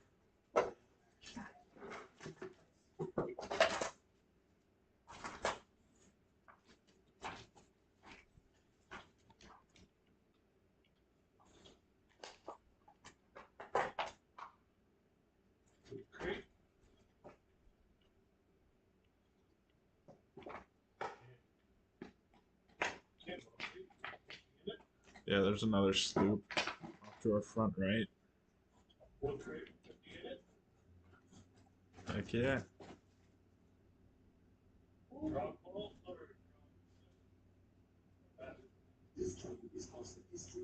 I need those yet. Oh. Yeah, off to our front right. I see him. If you look like to the damn near south, he's over there.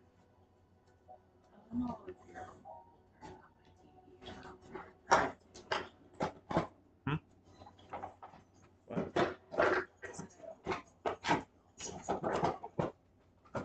I don't. Mine won't do that.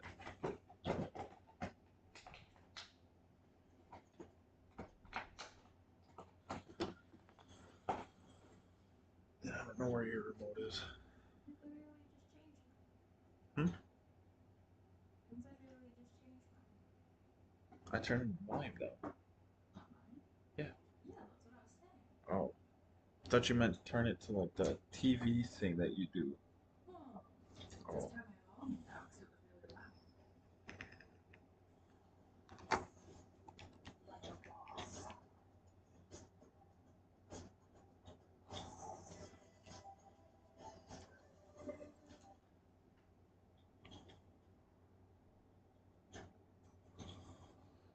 Damn, there's a go to right there.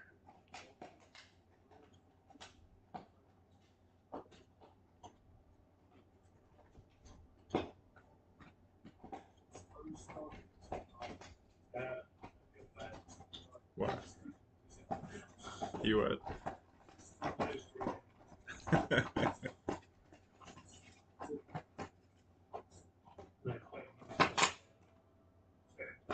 It's okay. There was a guy that got on our ship one time just playing music, and I sat there watching him for a minute. And next thing you know, I just pulled out my blunderbuss and just blundered him. Yeah, I'm tired of the music.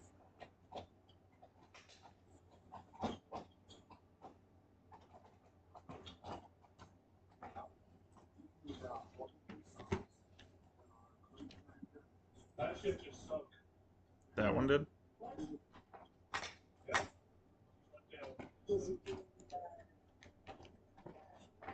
No, he was just right here.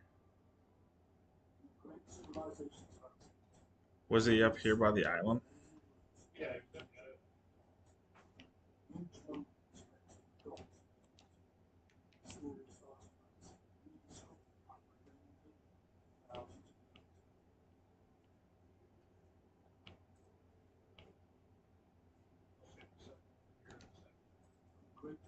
I don't know what the hell he sunk from.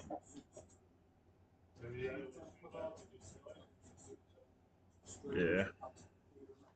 Let's come in and steal all of his loot.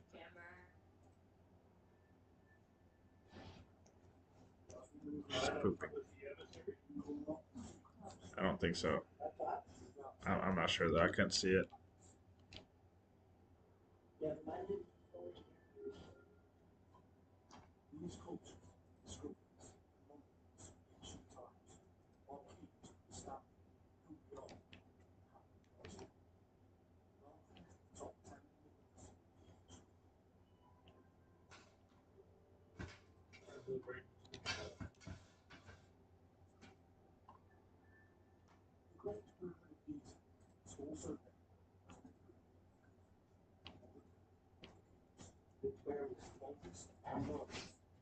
I thought he was up near those birds.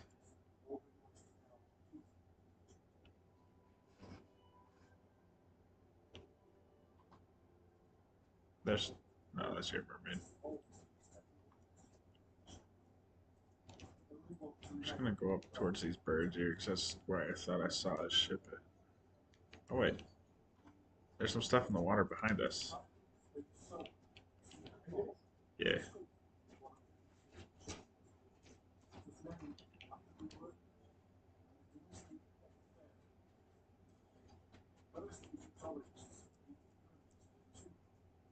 Not many items, but if you look by, I just saw it like a few seconds ago. Kind of over by the rocks sticking out.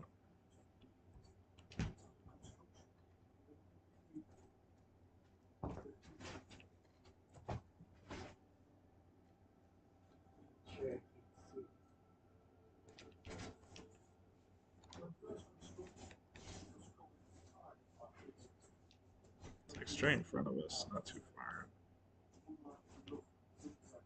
There's a couple items.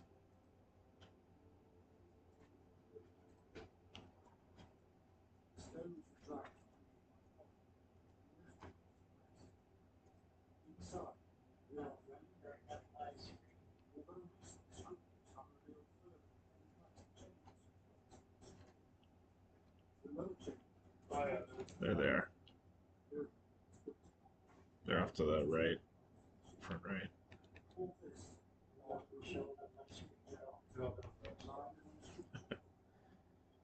Yeah, it's a little more than what I saw last time.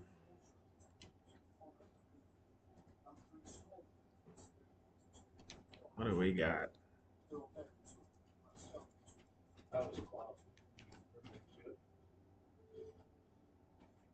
Skull.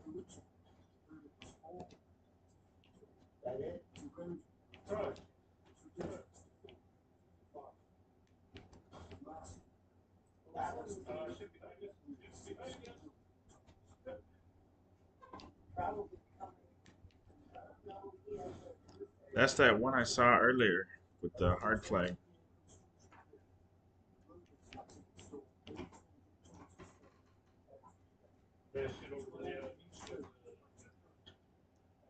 Okay.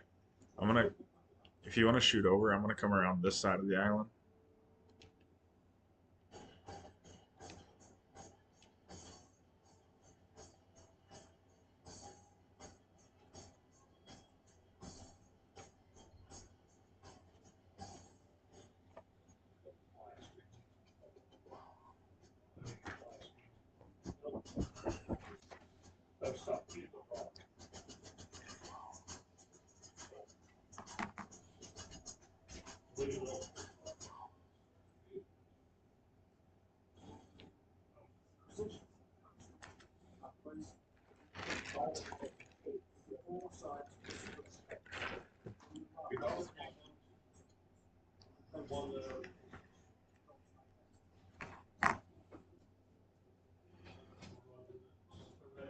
The one that'll sink it is the ballast ball.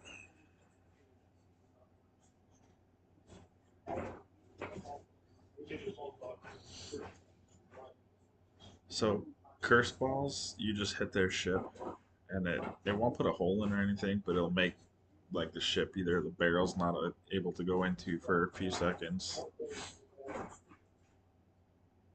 Where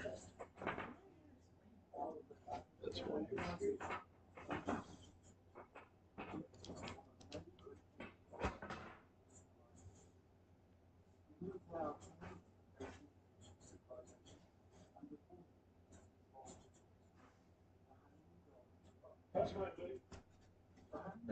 What? He's what?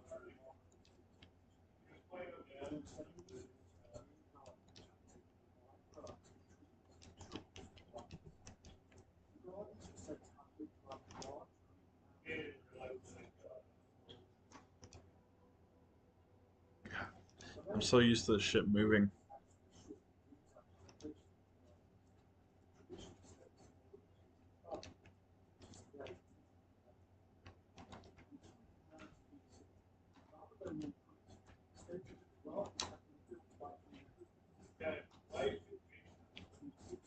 I had it in there. I forgot I had it in there, to be honest.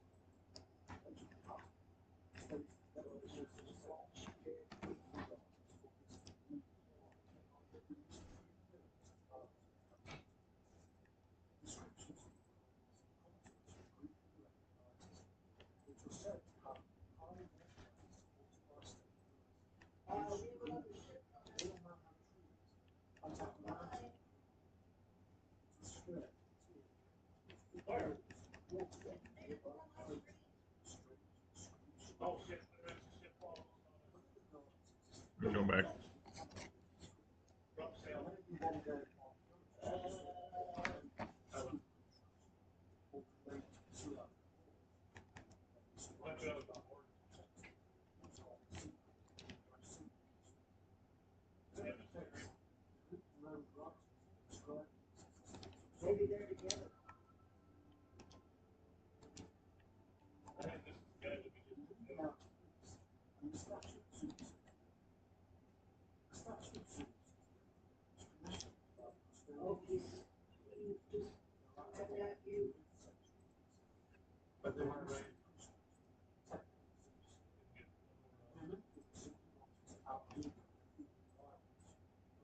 Anchor ball.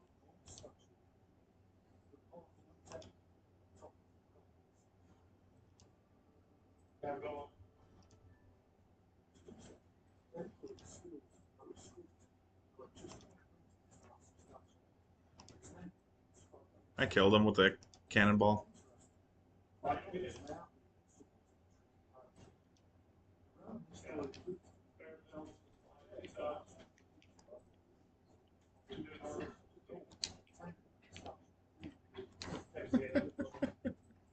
Oh, that was great.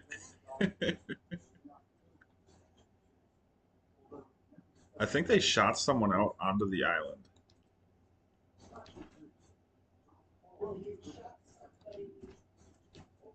Kimber,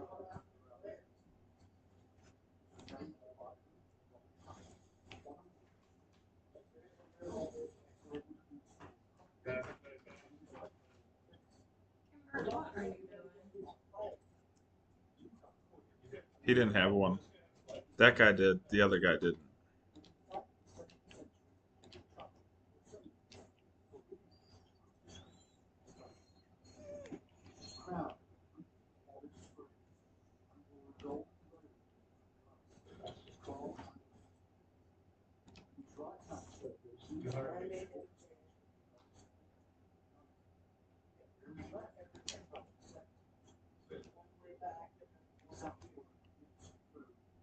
Hey, there's a guy with a keg.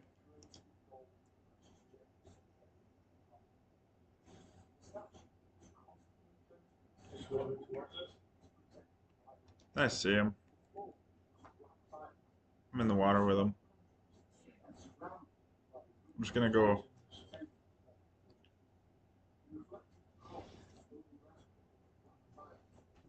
Dumbass. He tried to detonate. He tried to detonate me, like him and myself, but ended up just killing him and taking most of my health away.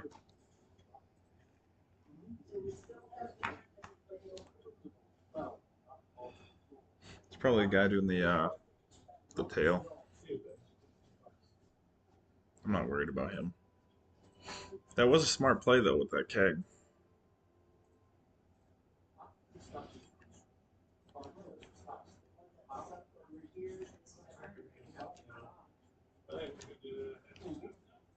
Thought I had an emissary flag up. No, he didn't. He just had a hard flag.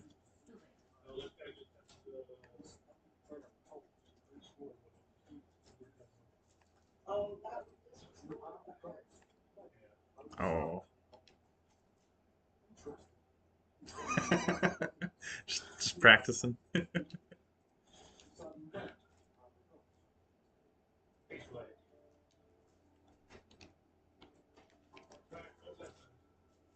Is that south? Alright.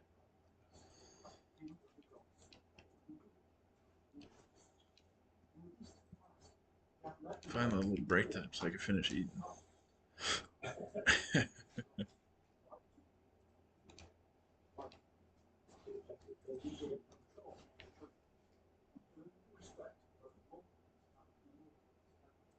We're just wrecking havoc on these seas.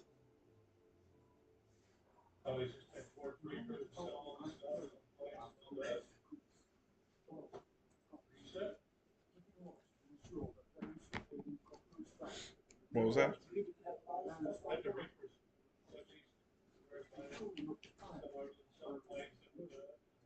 Yeah.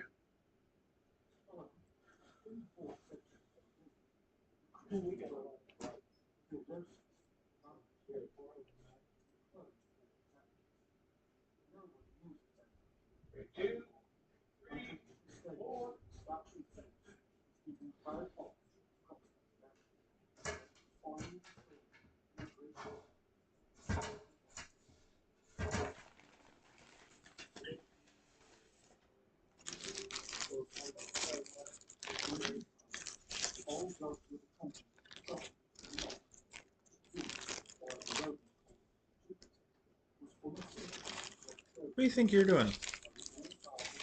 Huh?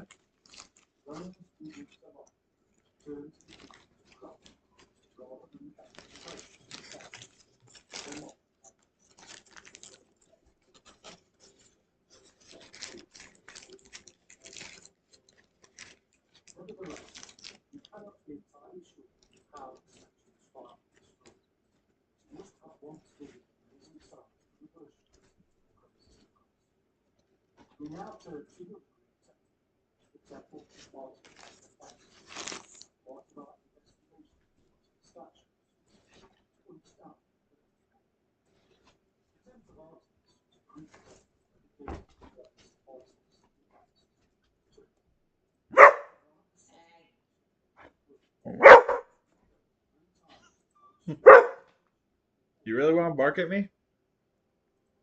Huh?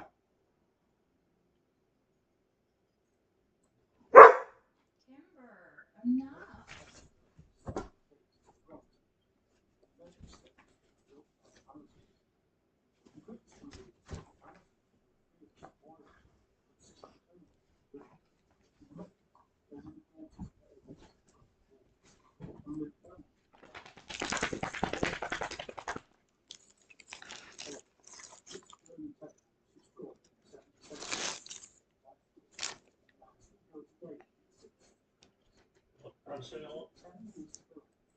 Yeah.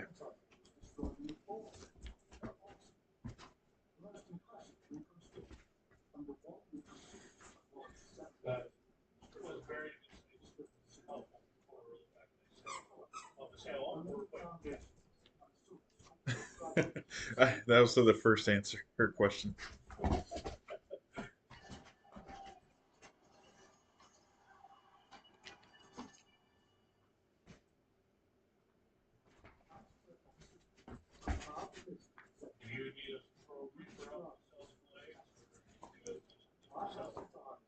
Um, we could probably throw it up, just sell the flags.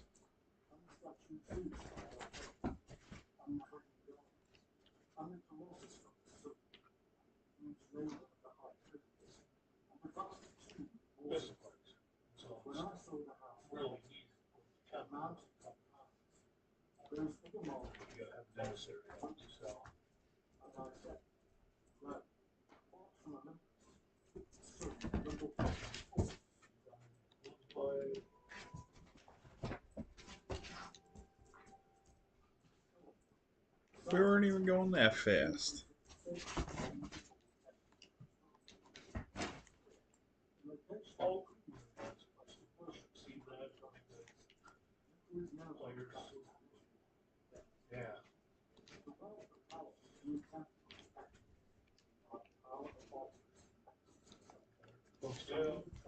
You know better, dog. Shit.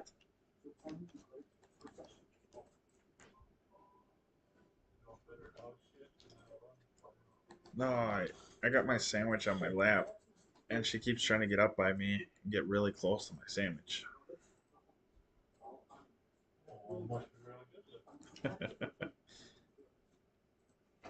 You guys sell a flag each? Do we only have 3? Okay. Yeah.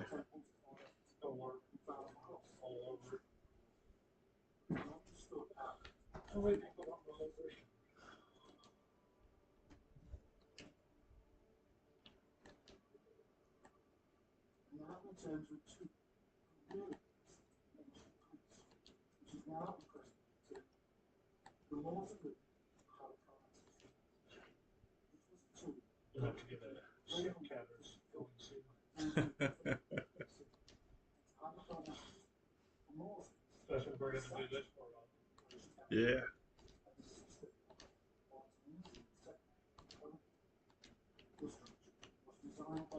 Maybe would you have fun doing this with us? No, I don't keep my cool. She goes, nah, I don't keep my cool. We both know that all too well.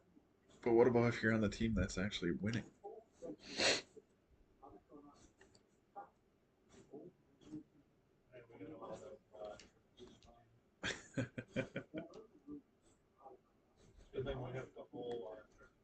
Yeah.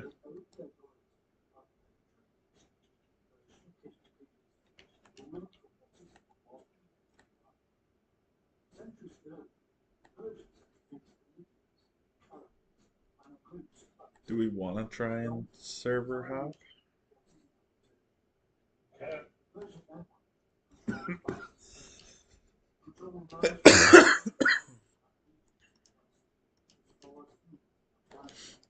That way these guys aren't all on edge and waiting.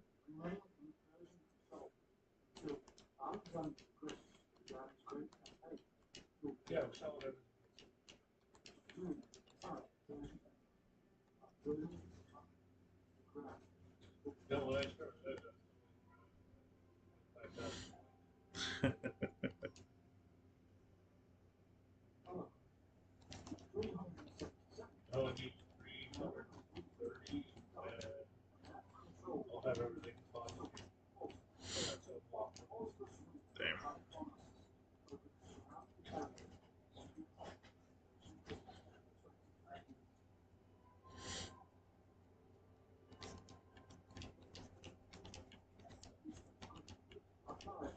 I have 56 mil.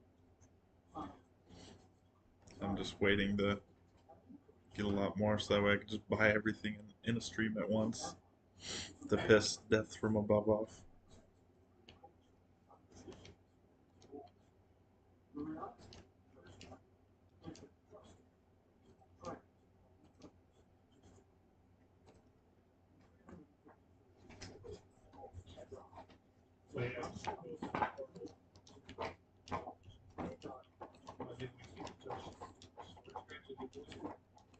Yeah, storage crates.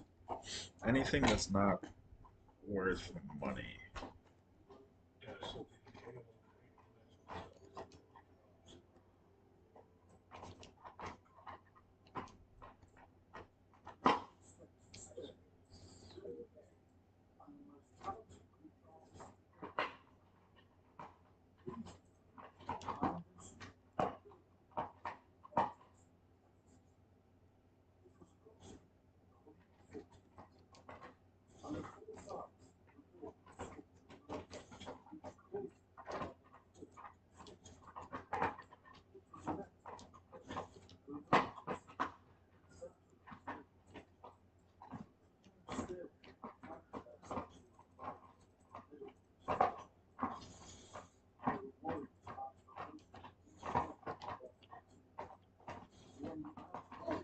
You guys want to start doing this to the pool? I'm just gonna use the restroom.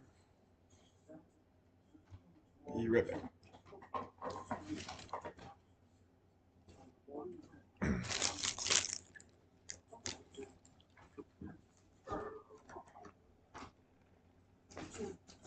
You have something interesting.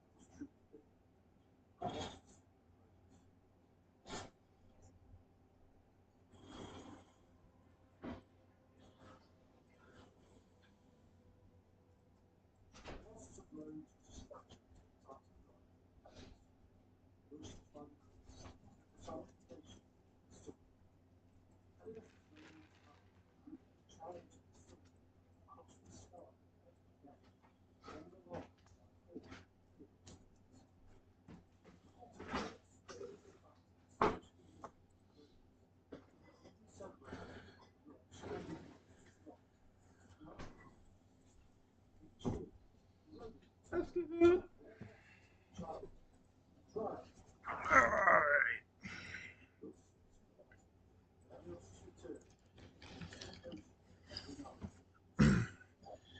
Yeah, I definitely think we're gonna need a ship counter.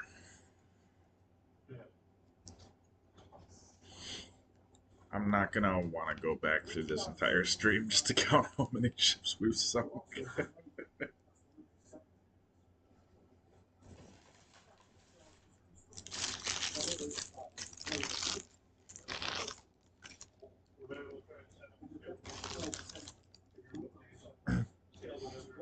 Heck yeah. Heck yeah, for sure. I think the only day I won't be able to stream till later on in the day is Thursday. Yeah, so Thursday might be the worst time because I gotta drive home 3 hours after work. But any other day, I'm good.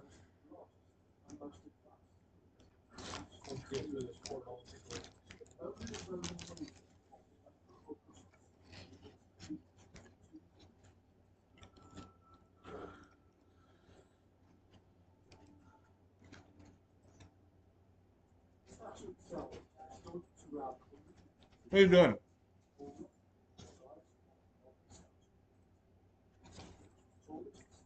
What are you doing? What are you doing, silly?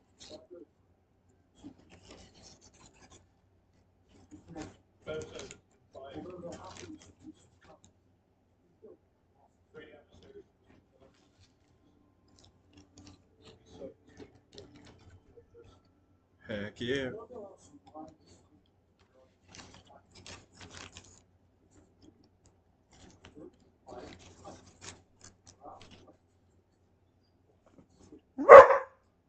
Timber, enough.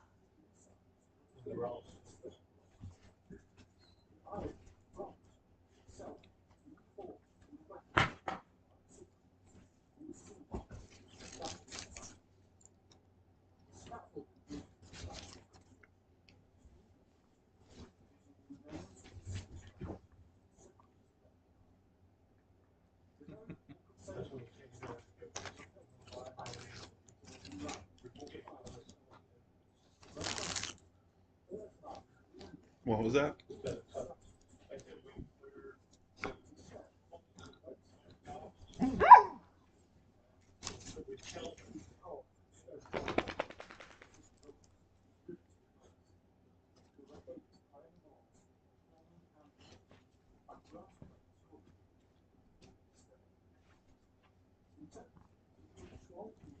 Timber, you're being a rat. Knock it off.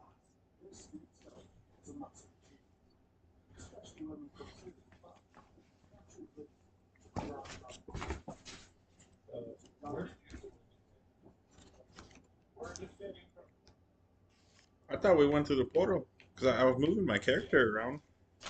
Oh, there we go. It like black screened me.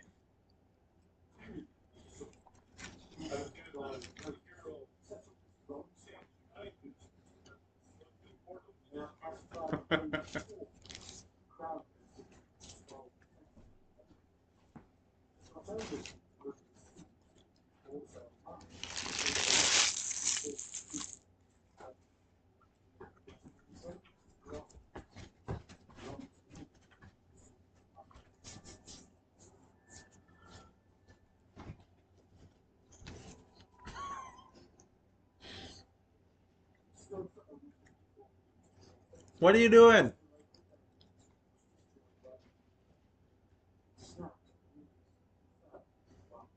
Tickle your armpit.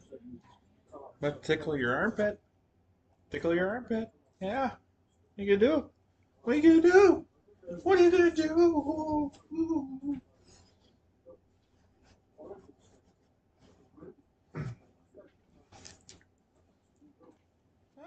Ah, ah.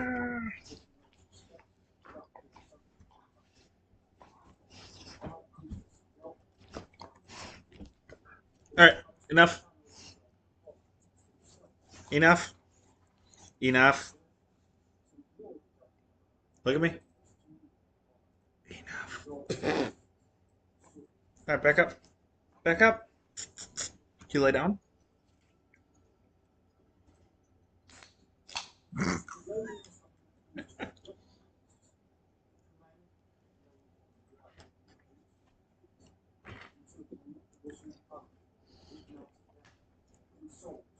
Don't lick my soda.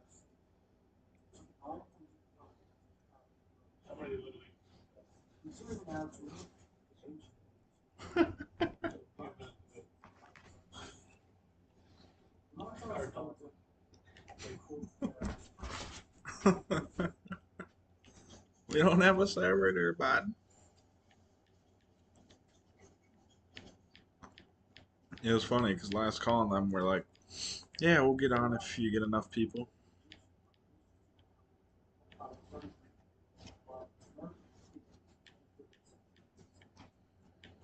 I was surprised at them saying that one.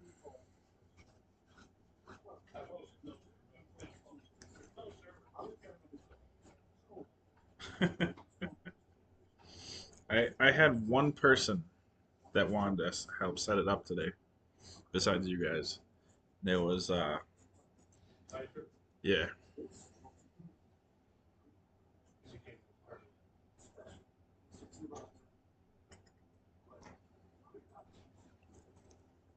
Oh, you want to see what last call did to Boyle?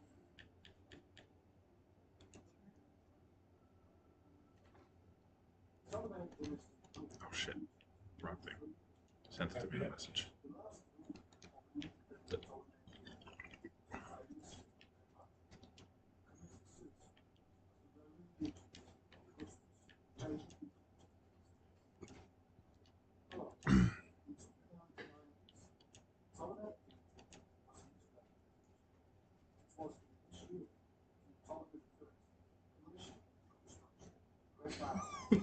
My God. I think I found a new thing I'm gonna do to crack it. I just need to figure out what emote that is.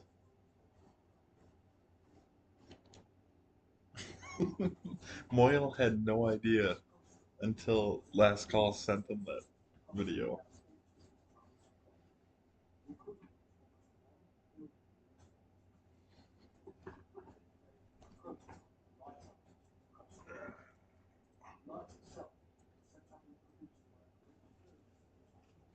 Hey, puppy. Hey, puppy. What the hell? We have lost connection to your console.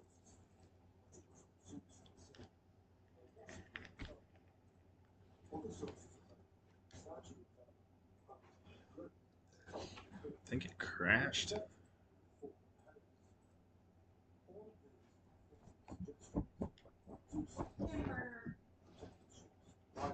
Kimber. Kimber. Really, homie? You're gonna do the console app? Really?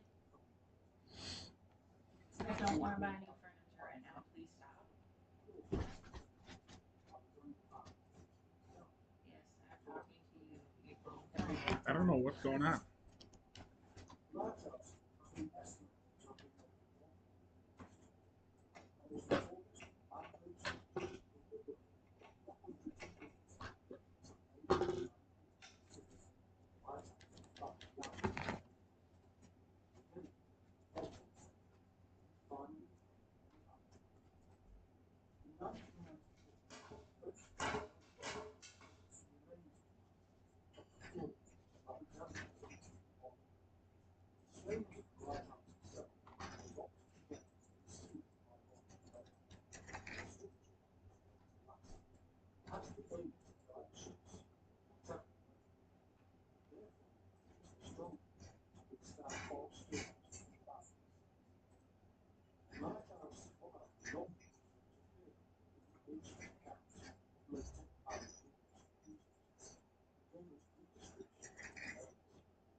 Hmm? You broke it? It's probably because we have too much damn shit on the internet.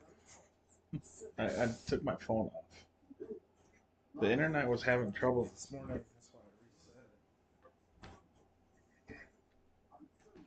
Because I was only getting like 2 megabytes a second.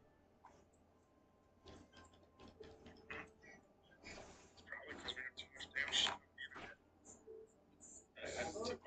The internet was having trouble this morning.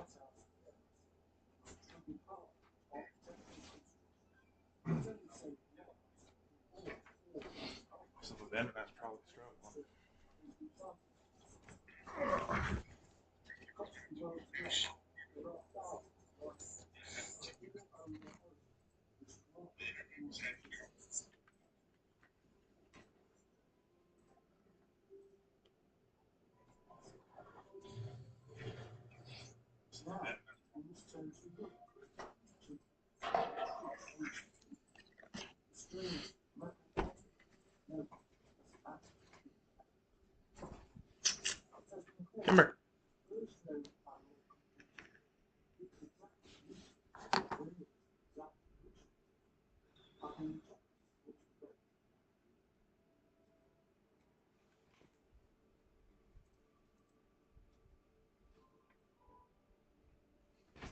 found inside a wooden box. You're so scared of everything, aren't you? The mechanism was distributed to one of the keys, which we Scared of that. Its invention took 2 years before scholars realized that there were gears in the mechanism, and that this was known to describe one of the greatest discoveries in archaeology, the world's first computer. Because the object is so well made and so sophisticated, it is clear there must have been many other prototypes of simple models, as well as likely contemporary. Kimber, what are you doing? This raises the problem: where are they, and why have we not seen them? In fact, truth to this may be right before our eyes. Such ancient structures as Stonehenge, constructions created to aid navigation by means of movements. The anti-theory mechanisms of early construction relies heavily on knowledge of astronomy and mathematics. It was a clockwork construction consisting of around 37 bronze gears. These gears allowed the mechanism to track the movement of the moon and the sun through the zone, predict eclipses, and even model the irregular orbit. Yeah, I do. The exact I date do not know what is just happened. contested. Some scholars is made Can y'all hear me? around Like literally, I was just sitting there waiting to load, and next thing you know, I couldn't hear anything. Couldn't hear you guys. Couldn't even press my big button on my controller. Like everything just froze.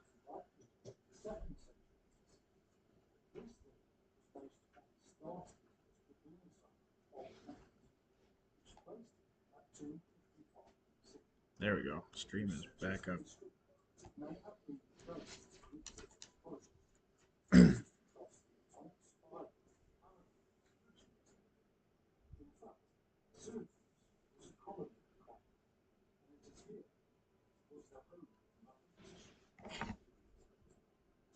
something mathematical tradition within the city. In fact, it was previously mathematics was developed by the school of movement. Recent research has shown this to be right. Another theory suggests that the device is earlier Yeah, I'm loading in right now. Well, trying to. Starting up the game. What does it mean by Life 360? There's one new data breach found for the Babblers. We're being hacked.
Rare needs to fix their game.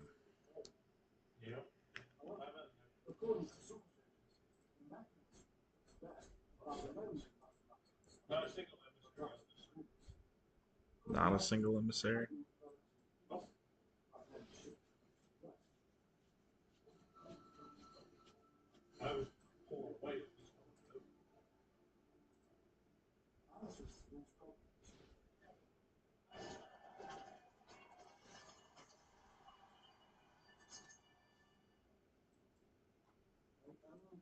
Do you want to rejoin your previous session? Yes. So weird. With German Shorthaired pointers, I used to never, like, my skin never broke out. But for some reason, like, her skin gives me these little, maybe Are just you a, sure it's her?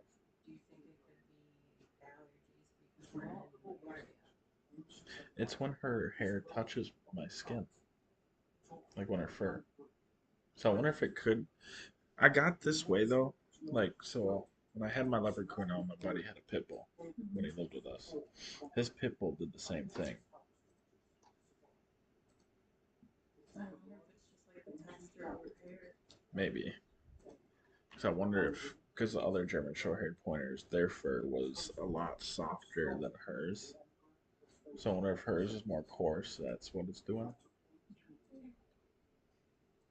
Hey, Popeye. I thought she was pretty soft.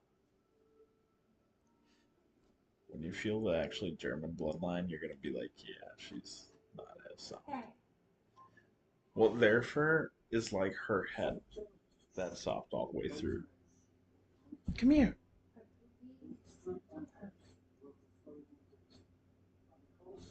Kind of. She's a little bit stupid at times. She's perfect. You say that now until you're trying to remind yourself you love her.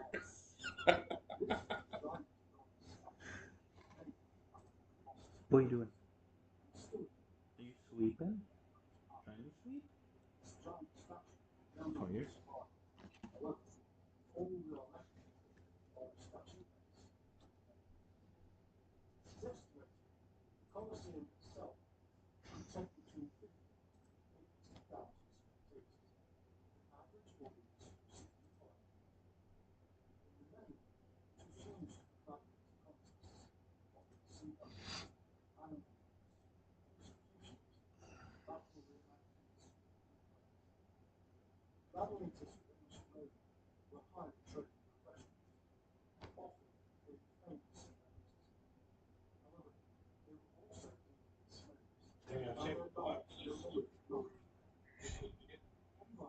If you want to start to, you can. I'm loading in right now.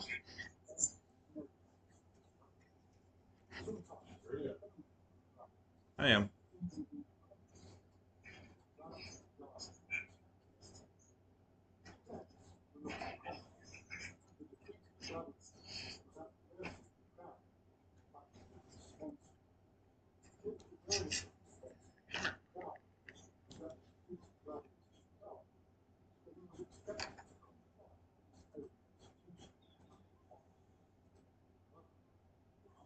I think my stream is just a little behind.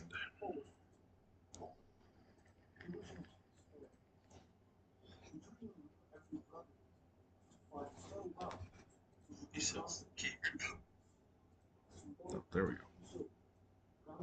There we go. My stream is just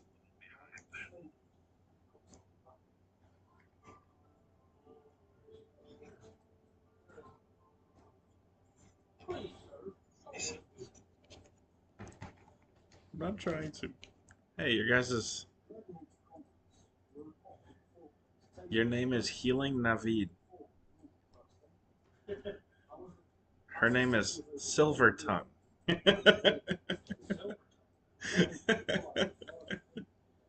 This is Kitty says she's surprised there's no dirty comment from you on that one. There would have been if it was Scott and um, Kraka for sure. Definitely Scott. Scott always has to have a perverted comment. You want to hear something funny though? You gotta hear Kitty and Scott go back and forth just dissing each other because it's funny as hell.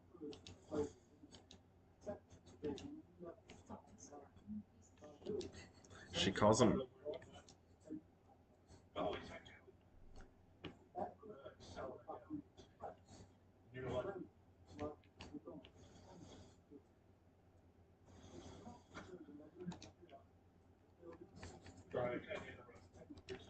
Oh, it's fine. You gotta hear her and Scott go back and forth, dissing each other. She calls him Scotland now.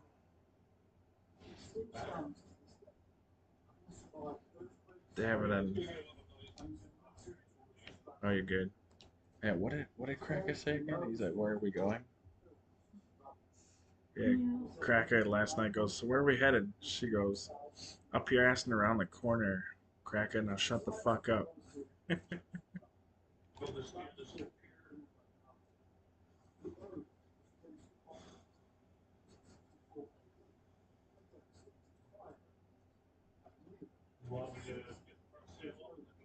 Yeah.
Heck yeah.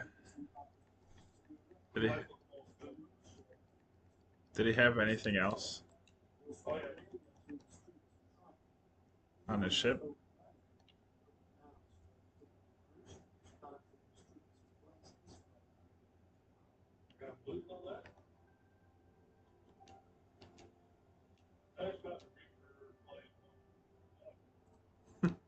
Screw it. It's ours now. Yeah.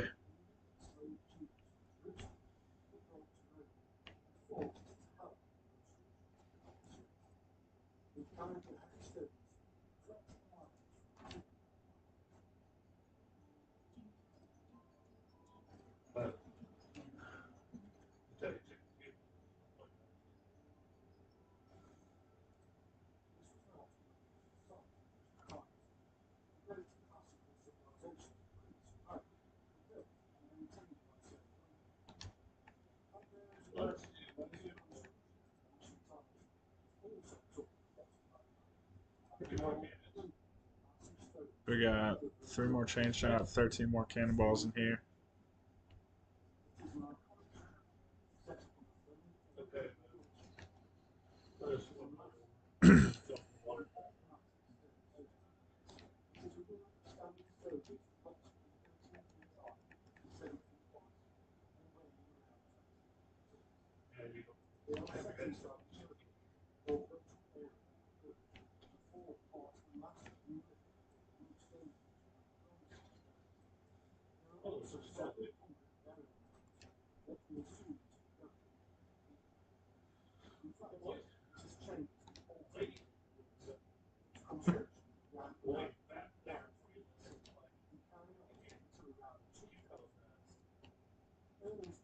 Yeah, I'd rather fill that than.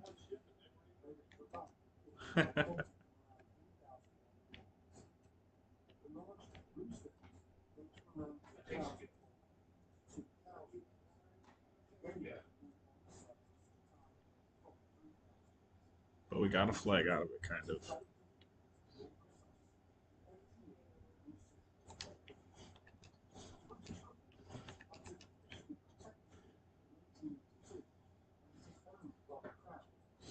Do we just want to try and hop again, or try and search out the other ships?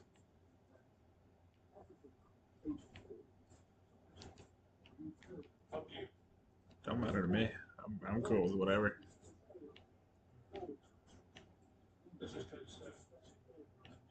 Yeah, I'm cool with that.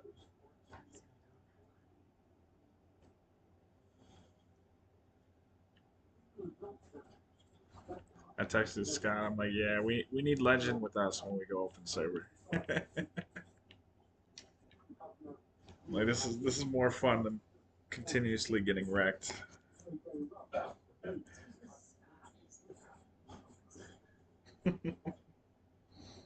She goes, that's because Scott is the problem. Nothing can say.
And no.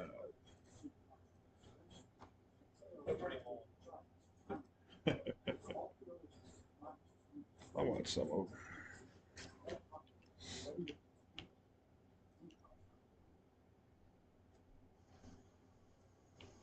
It's okay. The other buddies I've followed on Twitch, I haven't even watched their videos.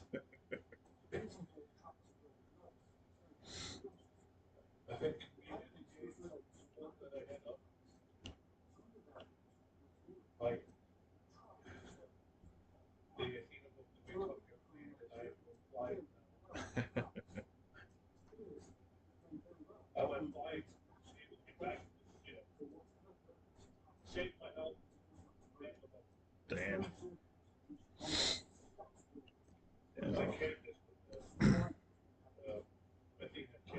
Yeah. Last night in my stream, we did glitter beard.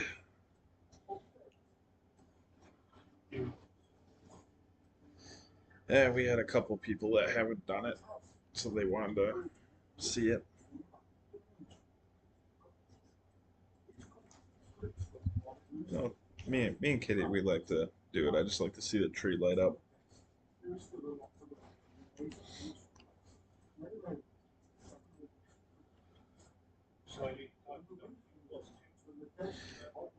I'm like, so last night we were already talking about getting off, and I was trying to get a hold of everyone, but they're the only ones that I couldn't get a hold of because they weren't in a club party, and I tried to message them, but then they ended up just dropping the ship without even joining the club party to tell us.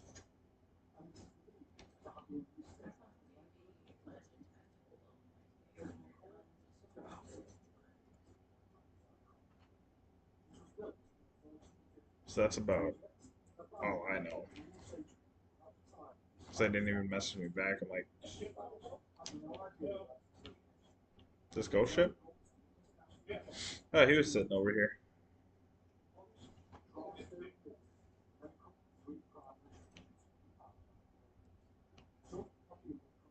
Like, I'm not mad. Like, I'm not mad that they dropped the ship because we were already talking about it, but it's like annoying that they didn't come to try and, see if there was anyone first. Yeah. So all of a sudden we just see the ship drop. We're like, what the fuck? We're like, who was it? What ship?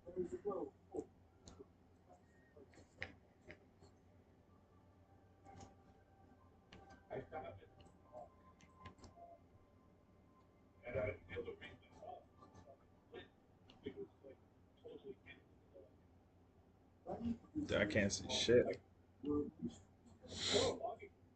Yeah.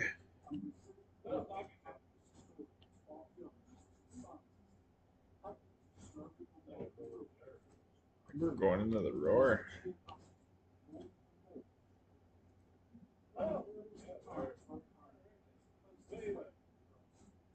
Yeah, that fort's down there in the roar.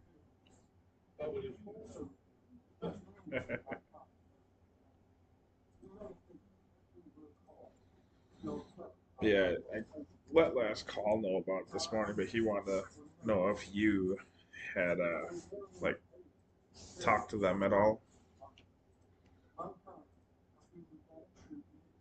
But they wouldn't even respond to me, and they joined our party to do Glitterbeard, and then they left and didn't even make a club party.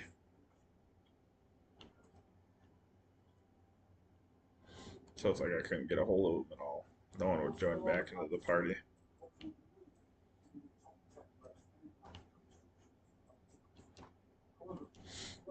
Don't want to get anyone in trouble, but when stuff like that, it's like you gotta let us know.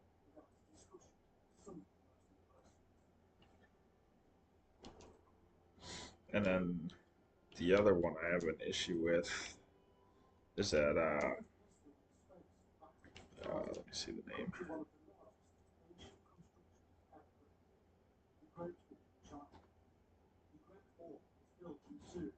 It's the one we were trying to get on at the end. Starts with an H, I believe. Heisenberg. He would join our party and then just leave. It's like don't even bother queuing up if you're not gonna get in. Yeah, I saw that come out of nowhere. Yeah, we did fight him. He'd join the party and then he'd just leave. Don't know if maybe he was having connection issues or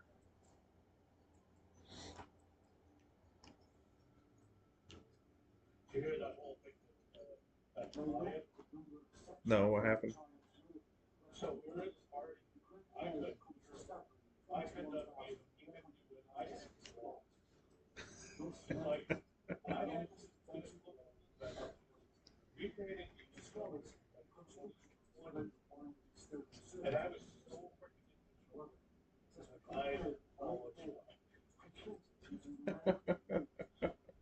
Damn. You're gonna run to an island.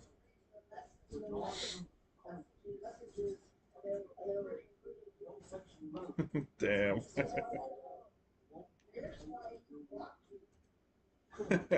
That's funny.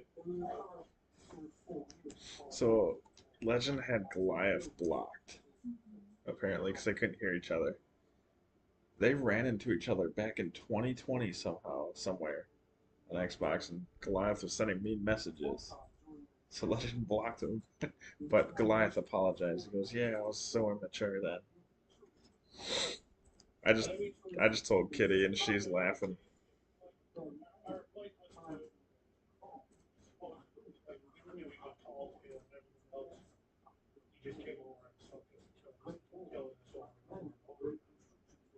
Yeah.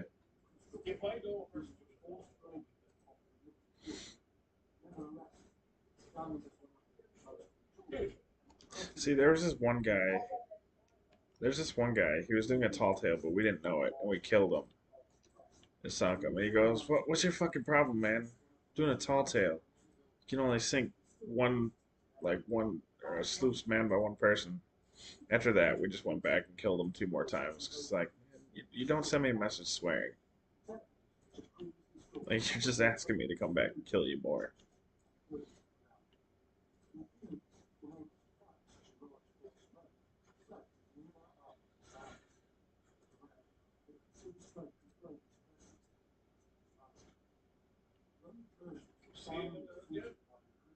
Don't see anything.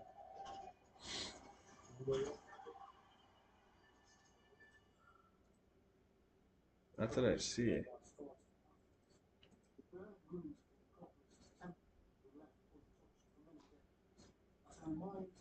Could head over to the west. Look over there too.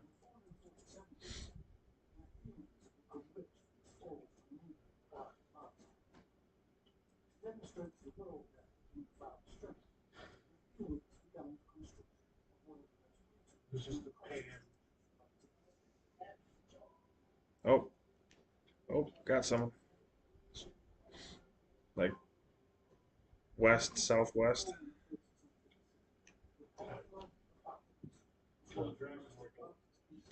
Yeah, do you see the bigger rock to the right and like the three or four pointed rocks to the left there?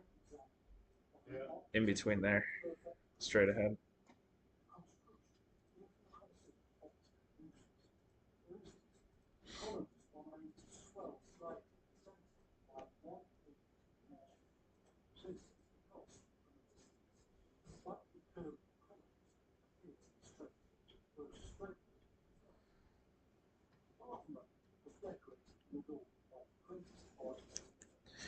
Me doing that though, makes me think of that one meme with the guy that plays in Wolf of Wall Street. The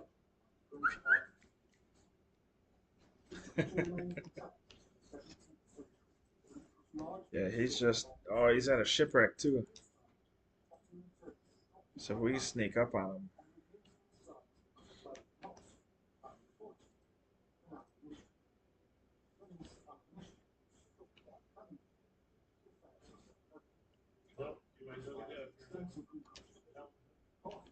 Hey, yeah.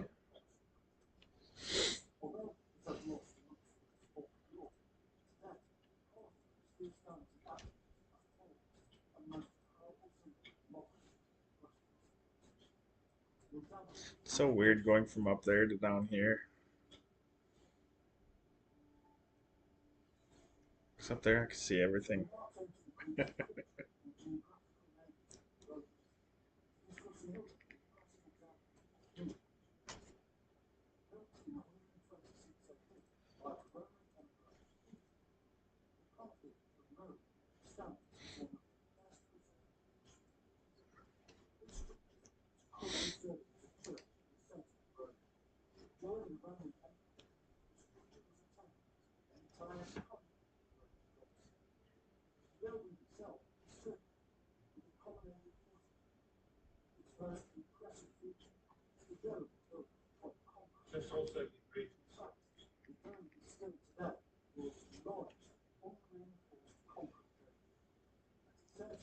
No, they're sometimes the game renders really weirdly.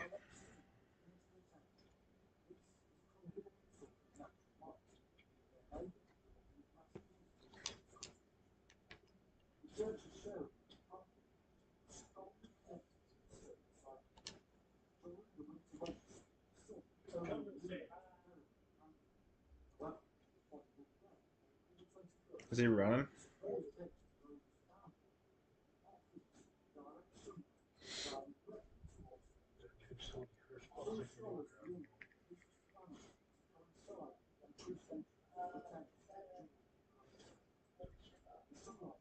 I think it's a ghost ship.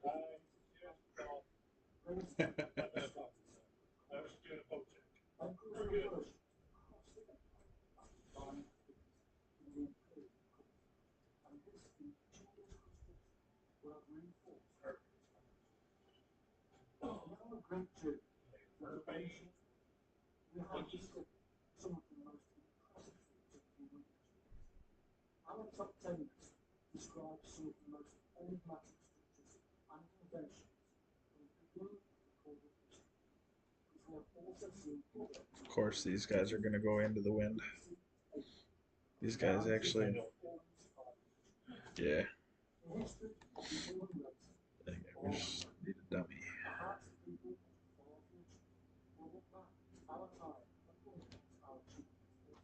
Oh, oh. Do they know what they're doing though?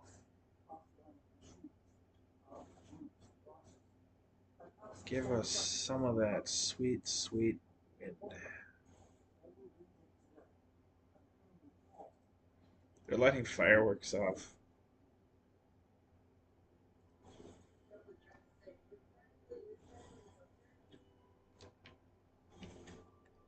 If you guys can turn sails, I got something for them.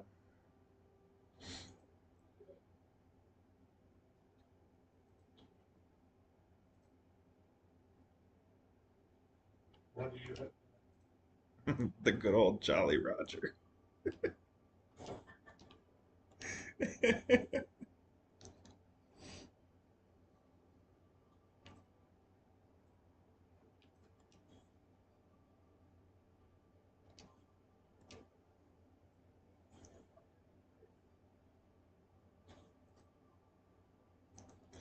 Tell Scott we need you with us. He goes, yes, dude. Legend is a legend.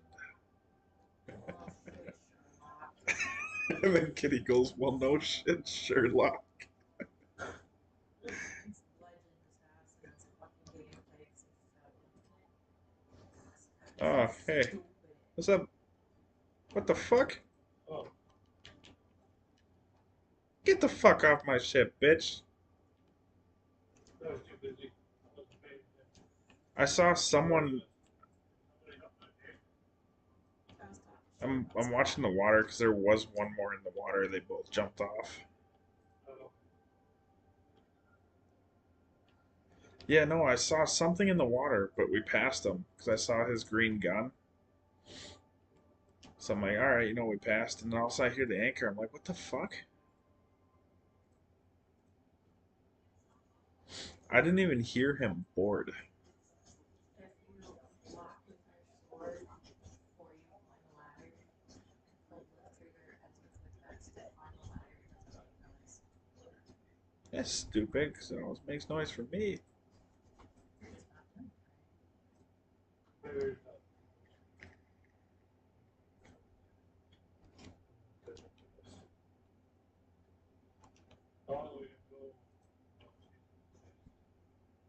I figured just chase until we see another ship. Which actually, Bingo's his name. Oh, I got the next person. Back left. I'd rather go in the wind and get them than deal with that guy who knows how to run.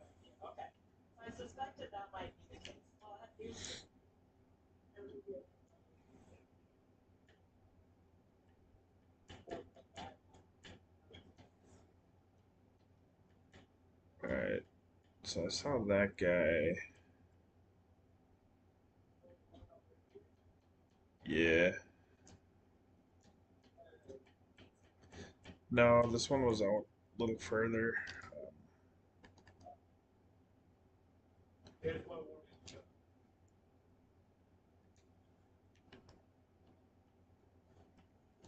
Oh, these guys, the one I see is that plunder. Just roll up and check it out. If it's a fresh, if it's a fresh spawn, maybe we'll leave them.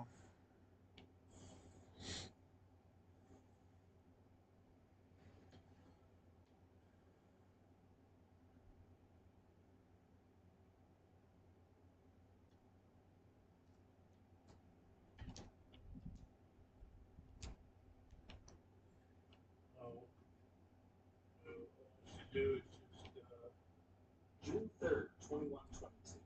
The crew of the commercial tug USCSS Nostromo are awoken from their hypersleep during their return trip from Venus to Earth. Yeah, But instead of we finding can do that. themselves back in the Sol system, they're instead in the Yeah, solar I'm not worried reticular about either. system, on course to a distress signal emanating from a I'm down for nearby that. planet classified as LV426. What occurred over the next Um, 24 hours it will might. result in the deaths of nearly every crew member of the Nostromo, as well as the intentional scuttling and destruction of the entire vessel and her towed border patrol fighter. The United States cargo starship USCSS Nostromo was built in 2101 on Earth and registered in the U.S. state of Canada. The vessel was a Juggernaut M-class faster-than-light commercial tug. Dude, Its construction was that based was funny though. That guy, he was focused on you. CM88B Didn't see me come up off the helm behind him and just in level him. 2116, the vessel, under contract with the Whalen Yutani Mega Corporation, went through a massive refit. She was converted from a transport vessel into a commercial towing vessel. Her original Saturn J3000 sublight engines were replaced by two massive Rolls-Royce N66 Cyclone thrust tunnels, drastically changing the look of the vessel. The final price tag of the vessel and her tow refinery being around $46 million. The vessel now used to transport massive automated refineries from the inner core worlds in and around the Sol system to the outer rim of 20 particular. The vessel was an impressive 1,095 feet or 335 meters in length, 705 feet or 215 meters at the beam. It had a 320-foot or 98-meter draft. It weighed in at a staggering 63,000 tons displacement. After a refit, the pair of thrust tunnels, the reactor core, and storage took up the majority of the vessel's space. Made in the 610-4 configuration, this left it with only 3 pressurized decks for the crew to live and work in. But this would hardly lead to a claustrophobic living environment, seeing as the entire vessel was run by a crew of 7, and a majority of the trip the crew would be in hypersleep, a type of suspended animation in which aging is prevented by slowing the rate of cellular regrowth. While sunlight propulsion was handled by the two Rolls-Royce N66 Cyclones, faster-than-light travel was facilitated by 4 Yutani T78 NLS star drive towers. These tachyon chunks were capable of speeds of around half a light year per sidereal day, or the time it took for the Earth to rotate in correlation with background stars around it. But by hauling the large refineries it was often laden with, this speed would drop down to about a tenth of a light year per day. Just gonna go take those supplies. Fuck it. Lengthen the trips back to Earth significantly. The Rolls-Royces Any little were bit mass helps. reactors. The mass used to fuel them was water, meaning a large bit of space in the ship were tanks full of mass water. The engines were each capable of generating 65,830 metric tons of thrust. Combined, it produced 131,660 kilonewtons of high impulse thrust at full power. The power plant on board was a Laratel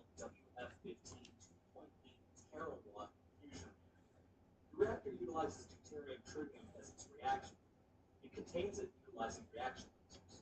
It generates power by superheating liquid potassium and drawing power from the magnetic fields of this. The liquid potassium is also used to cool off the reactor. In case of an emergency scuttling, the cooling system is Oh, I closed took all off their and shit. separated from the core, causing it to melt down and explode. Oh god. The communications and sensory Hey, suite on Mr. board Shark, is leave me top. alone.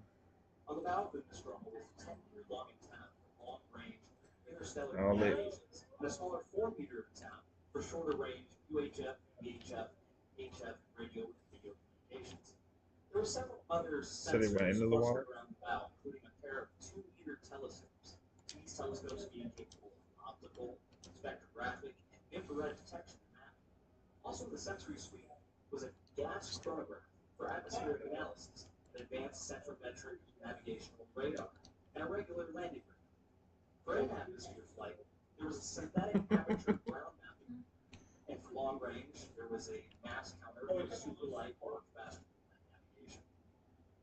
Most impressive on board was likely the ship's central processor, an NVTH-UR 6002.1 terabyte AI mainframe, or as the crew like to call it, Mother.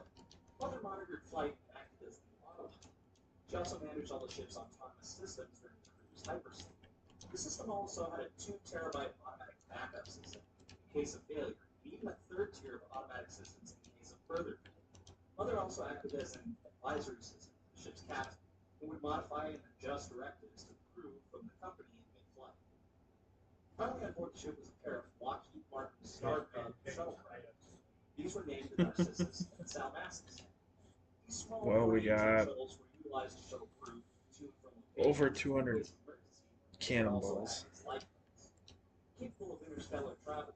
Each shuttle could comfortably house up to We have a lot of 300 fireworks. and even had accommodations for hypersleep in case of abandoning ship in a remote region.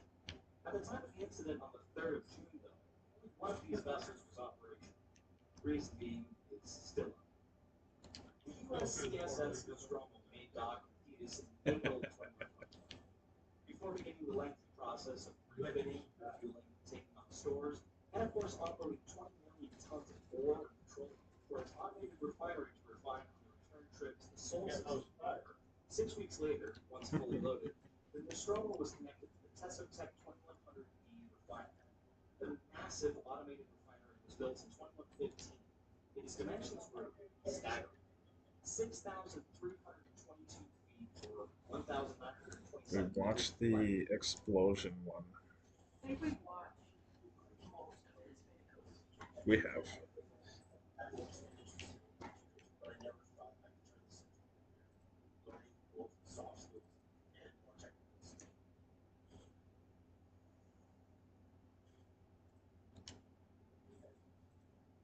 The 29th of November, 1967, a frigate northbound on Lake Huron Yeah. battles through stormy seas.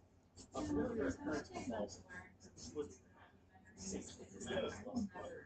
Just as it occurred about a decade before with Carl Bradley. But while the story of the Daniel J. Burrell isn't unique, the tale of survival Lake Michigan ain't goes bad. along with it is. Because one can't discuss the loss of the Carl Bradley I think without what also makes talking about the like murder and Superior survival so of bad one of its crew. is because you got the wind coming like this. In the face of international odds, made it home alive. Yeah, you got wind coming like this, this, and this. So you got like 3 or 4 different winds. Well, Lake Michigan, you really just have it coming like this or like this, where they're meeting like at each other. This year in April, massive 601-foot Pierpont Morgan would be launched and crowned the Great Lakes, an unofficial title for the lengthiest vessel during the sailing of the Great Lakes. Dude, we have so many cursed cannonballs. But not long after this, in August, the SS Edward White Townsend, Like we have, impressive 603 feet, claiming the title. a A month later, their unofficial sister ship, the Daniel It's J. insane. Burrell, would be launched from the West Bay shipbuilding yards in West Bay City, Michigan. They were a foot shorter and made in 2 separate yards. The Townsend and Burrell were both commissioned by the same Cambria Steamship Company and were nearly identical in construction, thus leading to the ships All being the called sisters. piece or like The twin behemoths curse balls. steaming under the same banner and We're carrying the good same for a cargo. fight for a while. Their fates seem to be intertwined, as time would soon show. The Daniel J. Burrell, upon her construction, was 603 Archrader had a 32-foot depth and an impressive 7,239 gross registered ton displacement. She initially had two Scotch Marine boilers. And just use them on whatever ship Cardama's on. Her propulsion being a triple expansion steam engine. In 1922, she would actually be outfitted Or with last a call. becoming the first freighter in place to be fitted. Morrell and her sister ship Townsend entered service with the Cambria Steamship Company and chartered them to work for the M.A. Japan Company until 1930. Yeah, I don't know. For a long time, I've felt that Last Call is like pretty much done with the group. Like he's just been so annoyed with it. Impressive hauling numbers and proving to be very profitable and reliable. In 1945, the Daniel J would receive a major modernization. Its older Scotch Marine boilers were replaced by newer Babcock and Wilcox boilers, nearly doubling her horsepower to 3,200. Her engine was replaced in 1956 with a three-cylinder Damn, Sierra a lot of curse balls. increasing her overall speed a few knots. But engineers also noted a slight vibration at higher RPMs. In total, this added an additional 500 tons to the ship's displacement, and ended up increasing the overall length to 609 feet. The 1966 No. season for Daniel J. Morrell was going along smoothly. We're, For Captain Arthur I. we're watching a documentary right now on This the was his first year Daniel J. Morrell, a big ass cargo ship on the Great Lakes. Captain Crowley had spent 29 years Damn, that's one big ass ship. gaining his master's certification just a few years prior. But this would be his first year as a captain. But the season had been prosperous. Morrell had just gotten out of a dry dock at the Jesus. beginning of the season, receiving a dry dock inspection on the 25th of February during her dry docking in Toledo, Ohio. Shortly after this, she received her yearly inspection again in Toledo on the 15th. I think I need Finally some. receiving a mid-season inspection in Buffalo, New York on the 28th of July. Now, I probably need a bunch for all of them. concerns, not like the Carly Bradley less than a decade prior. On the 26th of November, Daniel J. Brown and Edward White Townsend Hey, guess what? I'm back. offload, finishing their 33rd trip that season. This would have been their final trip of the season, but Bethlehem wasn't pleased with the season's numbers, requesting one last run from the two ships up to Tackney Harbor, Minnesota, then back to Buffalo to ensure early bonus What are you gonna to do? crews. Captain Crowley would, of course, oblige, in spite of Take the a nap. worsening weather report. After Gonna take a balancing nap. down, the Morale would depart Buffalo Breakwater at 2300 on the 26th of November. Unfortunately for 21-year-old deck watchman John Grow, 26-year-old watchman Dennis Hale, they had arrived at the dock in Buffalo a few minutes after 2300, in time to watch the stern of their ship sailing out into a stormy Lake Erie. The two men had driven home after mooring in Buffalo, thinking the season to be over. Grow to his home in Erie, Pennsylvania, and Hale to his home in Ashtabula, Ohio. They returned to the ship as fast as possible, but had just missed it. Utilizing the radios at Coast Guard Station, Yeah, Buffalo, why? they contacted the Morale and agreed to meet up in Windsor, Ontario, when the Morale would be refueled, taking on 200 tons of stowage. So the pair were off to make the long drive. About 4 hours after the Morale departed, Okay. her sister ship, the Townsend, Dude, your name changed. You're little Ned now. And she is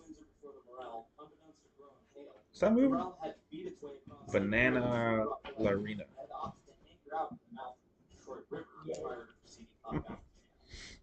Anchoring out at about 1800 before radioing out to Bethlehem Transportation to let them know. In the night, Damn, baby. Edward Townsend would pass the anchored Morale, heading upbound the Detroit River.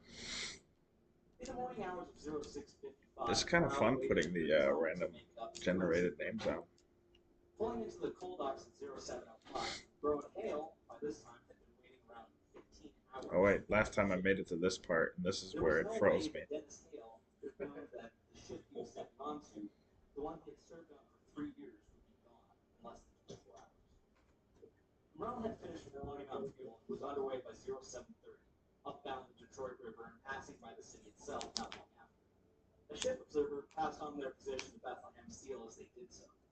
Shortly after, at 0900, the Morale contacted the company themselves for their daily position report. This would be their last. Hey The Townsend yo. had passed by Detroit the night before, anchoring just near Stag Island, in the St. Clair River just north of Lake St. Clair. Nikki Weather at the time had Alessia. been steadily worsening. The captain of the Townsend, and Captain Thomas J. Connolly, didn't want to venture out into Lake Huron this time. Oscar They anchored Seamark. around 0400 on the 28th. By 1300 that day, the Daniel Mr. J. Brawl Banana. passed her sister ship at anchor. Captain Crawley discussing over the radio with Captain Connolly the worsening weather report. Considering the new forecast and what it helped them, both deciding their vessels could handle it so long as they maintained a northerly course outbound Lake Huron. Oh, damn it. The I'm weather so was used. due to come from the north, putting He's the a bows little into the bit sea. So long as they did this and perhaps hug the western shore. Alright, should we go to an outpost? They believed the vessels would ride it out just fine. Ooh. The wind at the time of this call was out of the west. Hell and yeah, light, let's anywhere go. between 5 and 15 knots. At 1453, Townsend pulled the hook and proceeded north out of the mouth of the St. Clair River and onto Lake Huron. Which way I gotta against the go? waiting jaws of the November storm. At the time, Captain Connolly wasn't sitting idly by. Instead, he was listening in to conversations on the radio, discussions of vessels on the topic of weather, most reporting relatively light winds, the highest being 24 knots. Connolly contacted Crawley to inform him he was falling in behind him, and they proceeded north, estimating the two ships to be about 20 nautical miles distant, as Crawley reported having just passed the Lake Huron lightship. There was a long period of silence as the two ships steamed their way into the darkening skies. Aboard the Morel, Dennis Hale would be performing his last 4 to 8 deck watch aboard the ship, inspecting the holds. At around 1600, we enter the cargo hold and find about 18 inches of water on deck. Nothing too terribly concerning, as the side tanks were known to leak and had visible holes in the sides of them. Dennis reported these to the master, who acknowledged them and showed no major level of concern. At 2000, Dennis was off watch and remembered the ship was riding well. The winds were growing stronger quickly as the barometer dropped rapidly. 30 knots and steadily climbing, with seas of about 8 feet or 2.5 meters. But in spite of this, Dennis was able to walk along the spar decks, heading aft to the galley for dinner before heading back forward to his cabin to get some sleep before his next watch. His cabin was located below the forward pilot house next to the anchor weights. He remembers hearing that anchor lightly banging against the hull, but admits to not being awoken by the motion of the vessel or the sound of the weather. In the pilot house above him, though, Then I'm going right now. communications between the Morel and Townsend would be sent back and forth into the night. As the ship steadily steamed north out into Huron, Here, can you take over the wheel real quick? their forward progress was the winds blew harshly from the north. The entirety of the lake's fetch only assisted in throwing away pikes. By 2200, Connolly was talking to Crawley about his concerns of the deteriorating weather conditions. By this time, the winds had steadily grown to nearly 45 knots from the north, and the seas had built up to 12 feet or 3.6 meters, with crest distances of anywhere between 250 and 300 feet apart. The storms also showed no sign of slowing, only gaining in potency as the ships twisted and slammed into oncoming swells. Their forward progress had dropped to a crawl, sometimes only managing a measly 4 knots ahead. They wouldn't be sailing through this anytime soon. At this time, Captain Connolly restricted all the spar decks, forbidding any crew from walking out onto the weather decks. 2315, winds and seas were reaching a fevered pitch. Winds up to 55 knots and seas reaching a steady 20 foot or 6 meters, with the occasional 25 foot or 7.6 meters. Green water crashing onto the pilot house. The weather was just getting worse, as the empty freighters flexed and shuddered. On 1 or 2 occasions, Captain Connolly suggested to Captain Crawley that they turn back, heading either to Thunder Bay to anchor or back south to Port Huron. But Crawley didn't hurt. Far too concerned that if they tried to come about, their lighter vessels would broach and get caught in the trough of the seas, unable to come about and at risk of capsizing. On top of that, turning about would remove them from their troubles. With stern seas, they ran the risk of their props coming out of the water with each passing wave, overtaxing their engines. On top of that, the quarter-inch seas would cause more twisting and flexing of the ship. In his mind, staying the course was the best bet. As if to confirm his fears whilst on the radio at 2350, he and Connolly were forced to disconnect as the Townsend was ripped off its course by a sudden, violent, harsh winds. Grabbing the bow of the ship like a sail and forcing it to veer hard to starboard, threatening to send the vessel broadside to the winds and seas. Only by increasing power and forcing the rudder hard to port was he able to stop the spin, the vessel coming about nearly 30 degrees off course before finally counteracting it. At midnight 15 on the 29th of November, Captain Connolly contacted Captain Crawley to inform him of what had happened. Crawley explained that he had had a similar event just happen. The two kept the conversation brief, too preoccupied on staying the course to keep on the call. But Crawley hung up last transmission ever received by the damaged car. At around 2 in the morning, Dennis Hale was awoken by a loud thump, to which he incorrectly attributed it to the anchor pounding against the wall. A second reverberated through his cabin, sending the book sitting on his wall-mounted bookcase tumbling to the deck. A startled and slightly irritated Hal was turning the lights in his rack and found it didn't work. What he didn't realize just yet was that the entire forward section of the ship was without power. Suddenly, the battery-powered general emergency alarm sounds throughout the ship. Hal springs up his rack and grabs a life vest before running half naked out of his cabin into the weather. The deck strewn with melting snow, Dennis realized two things. There was no power, and he couldn't see the stern of the morale. Then a moment later, he could. It rose up as if right from the sea, still fully illuminated with power. Dennis watched as the center of the ship hogged and sagged, a growing tear down the middle sparking as the two sections rubbed against one another. Grasping the dire nature of what was happening, Dennis ran back into his cabin to try and grab some kind of clothing to cover himself from the elements. In the darkness, he could only find an 80s-style peacoat would have to do. He ran back out on deck, clad in only the jacket, a life vest, and boxer shorts. Assembled by the pontoon-style life raft were all the crew of the forward section of the ship, including the captain and the teammates. They sat by the raft, some tying themselves down to the pontoon-style float, all in various levels of dress and varying degrees of shock. Dennis looked to the back deck as the ship tore down the middle, like a sheet of paper, as he described it. He saw no one on the deck. The aft raft was untouched, and neither of the lifeboats had been lowered. The captain mentioned that the radios had been damaged, meaning no distress calls had been made, but that there was another vessel just off the port bow, the Townsend, not far behind it. As the ship tore apart, the crew sitting on the raft, 38-year-old oiler Donald Bruce stepped out.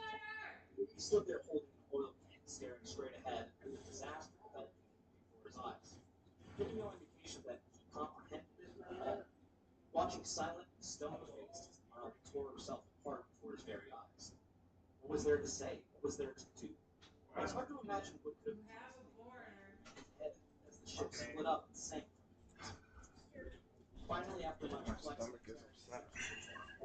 the stern section, still under power, pushed the battery forward section out of the way, ramming into it repeatedly gasping the raft.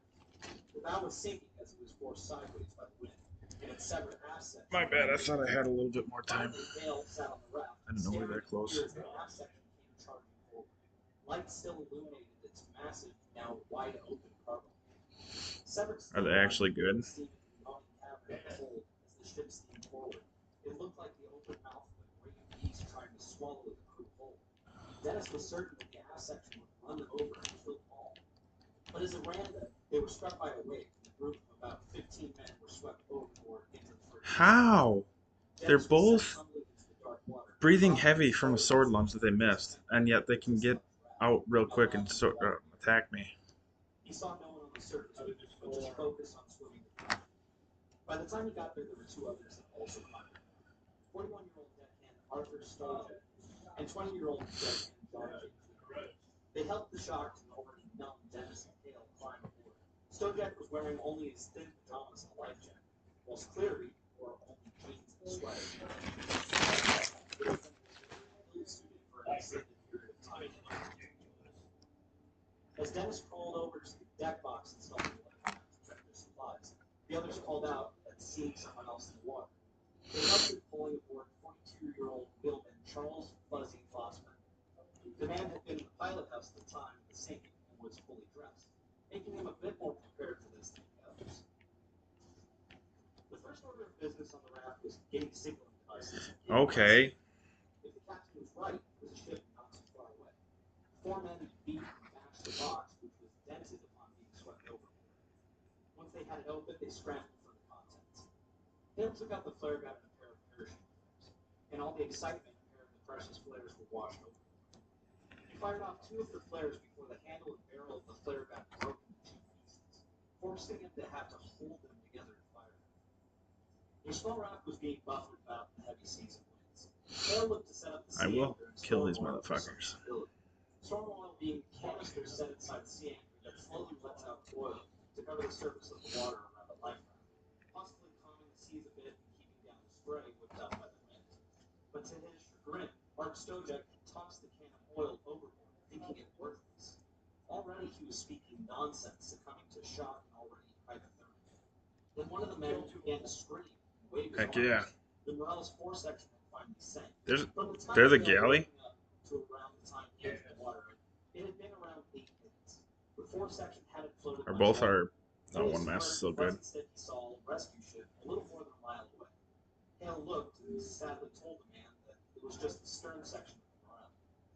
Still under power, still steaming off into the storm, stuck in the trough as it plows on without direction or purpose. A chicken with its head I just got killed. at least 14 men still possibly on board. There's not a clue of how to get off. The stern section would continue on its way for 5 nautical miles and nearly 45 minutes before sinking. No one aboard the stern section would survive.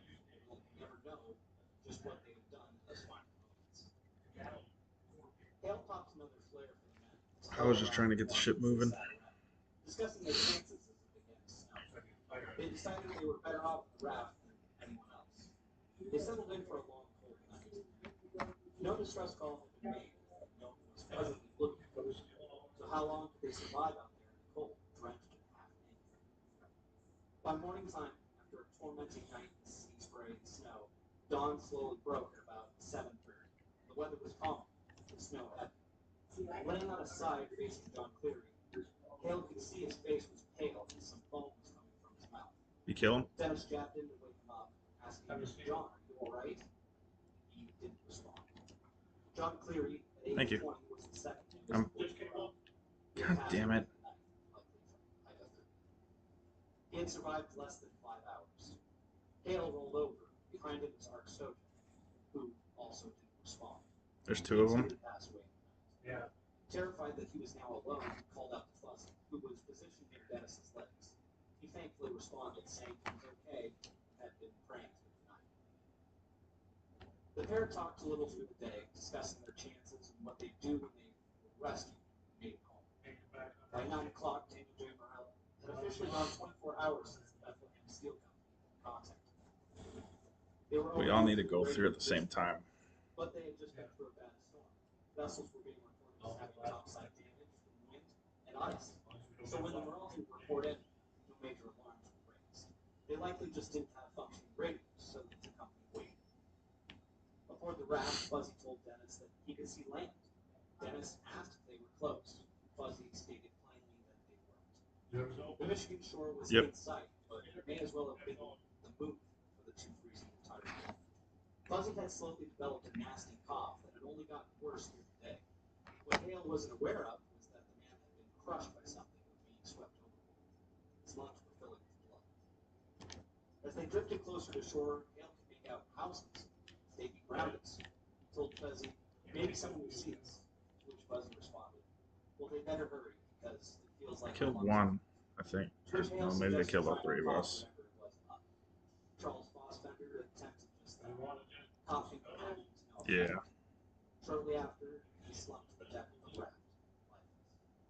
He passed away around 1420, leaving Dennis alone on the raft. Yeah, I have an idea. We're gonna take these guys out. I have an idea. No. We need a scuttle. Alone on a lake with no one around. Yeah. By nightfall, the raft I have an idea on how to take these guys out. still about 100 yards. There was no way that Dennis could wade to shore Yeah. in his exhausted state. I thought I had more time. At one point, the raft rotated so he could see I didn't know the we're lights that close. He screamed in vain, hoping someone would hear him, to no avail. Later in the night, the lights went out, and Dennis settled into fits of restless sleep. He had now been on the raft for more than 24 hours. By 9 o'clock the next morning, the Morale had missed. These guys aren't that good. They're just double teaming. Contact with Bethlehem Steel directly. Concerns were raised, but yet again the alarm wasn't sounded. The Townsend should have I been did right too. on the scale, and they hadn't yet made it to the St. Mary's River. I'm going for their ship. A bit before noon, the Edward White Townsend pulled into the Lime Island fueling dock in the St. Mary's River. Captain Connolly was informed of 45 inches of water at the holds, as well as a massive crack in the starboard side of the ship on the weatherheads. He realized that the Morale hadn't pulled into the St. Mary's River and immediately called Bethlehem. Finally, at 12:15, Bethlehem contacted the Coast Guard Rescue Coordination Center in Cleveland, reporting that Daniel J. Morrell missing. A search being launched immediately. 30 Multiple cutters and vessels set out to search, including the U.S. Coast Guard cutter Mackinac, Coast Guard cutter Granville, and the Coast Guard cutter Apache. Small boats from stations Harbor Beach, Port Huron, and Saginaw River all set out to search. And both fixed-wing and rotary aircraft from Air Station Detroit and Traverse City set out to search. Before the search had even officially begun, the Coast Guard small boat 30386 from Station I'm on their ship. had found a body at around 12:10. The body was floating wearing a life vest. Dude, I anchored them and I'm tucking. The debris and bodies would slowly start to be found by the search assets over the next few hours. On the raft, Dennis barely clung to life, dying of thirst, hypothermia, and exhaustion. Over the past 36 hours, he had lost 25 pounds. Blood was pooling in his legs, and he had frostbite in several places. He was hallucinating, drifting in and out of consciousness. I'm on their bottom level, just tucking. Defiance against death, the dedication to perseverance. But Dennis would later in life fully denounce this. The man was hopeless, often begging for death. On one occasion, he remembers sticking his fingers down his throat, trying to choke himself to death in a desperate bid for release, to which he only managed to make himself gag. He admitted that he didn't want to live. He didn't want to die. He just wanted to live. By 1600, Dennis was stirred in consciousness, hearing what he thought were seagulls overhead. The birds had been a constant irritant. But looking up, he realized it was in fact a Coast Guard helicopter that had spotted What does YT mean? shipmates and themselves aboard. As the helo landed, the Coast Guardsmen was shocked to find Dennis alive after 36 hours of being on the raft. I think it means your trash. Over and over as they brought him on board and flown him to the closest hospital. His odds of survival was still extremely low. So low was it, in fact, that upon entering the hospital, he was given a priest to talk to. Your trash. Dennis spoke to him, even telling him of his hallucinations. He remembers being It either means you're trash or you're tucking. high above the lake, ending up back upon the deck of the Daniel J. Cameron, lay down. Alongside all of his shipmates, who greeted each other again with elation. So finally, one looked at Dennis, asking him why he was Yeah, I'm hiding like and was right below the stair. The stairs on the bottom level. The man warned Dennis not to eat the ice from his coat, like a father scolding a child, telling him the ice would lower his body temperature and die. To all of this, the priest cautioned him, perhaps not speak of these things. I'm not sure what we should do in this scenario. If maybe she should go to you. Not breaking the silence for 25 years. Because if you guys can get them to just be on cannons, I can go up and just start leveling them.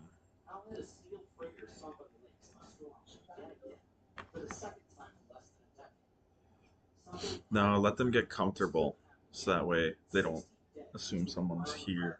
only 3 survivors between. A tribunal launched from the recently formed NTSB, or National Transportation Safety Board, take over everything.